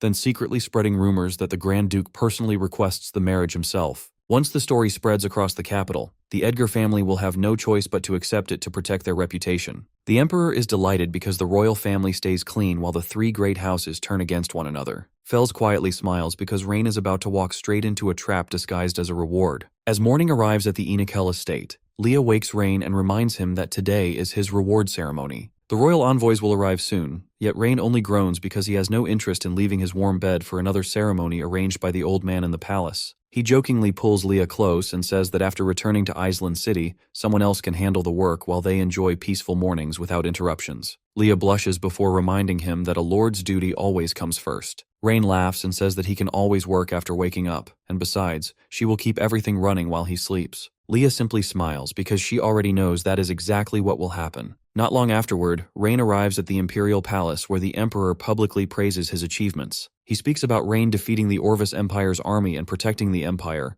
then praises his talent for finance before officially granting him complete authority over Enikel. The announcement shocks the nobles because nobody expects the emperor to hand over such an important city. Rain respectfully accepts the honor, although he immediately senses something is wrong. Nothing in politics ever comes for free, and a reward this generous almost always hides another move waiting around the corner. The emperor soon reveals his final gift by announcing that Rain has reached the proper age for marriage. Rain instantly understands that the old man is trying to place a spy beside him. Moments later, the royal decree names Noya Stewart as his future wife. The grand hall immediately erupts because everyone knows she is already promised to the Sarando family. The young master of the Sarando family jumps to his feet and loudly protests, saying that Noya is already engaged to him. The Stewart family remains completely silent while the emperor calmly pretends to know nothing about any engagement. The young master quickly realizes that arguing against the throne changes nothing, while his father rushes forward to apologize and claims his son is simply confused. The emperor waves everything away with a fake smile, acting as though it is only a harmless misunderstanding. Rain quietly watches the entire performance before the emperor confidently says that Grand Duke Ardalian personally requested this marriage earlier that morning and insists that a careful man like him would never make such a decision without careful thought. Every eye in the hall turns toward Rain's father as the emperor asks whether this is true. Grand Duke Ardalian stands frozen, sweat running down his face because every answer leads to disaster. After a long silence, he lowers his head and quietly agrees, sacrificing the truth to protect his family's future while the emperor's trap closes exactly as planned.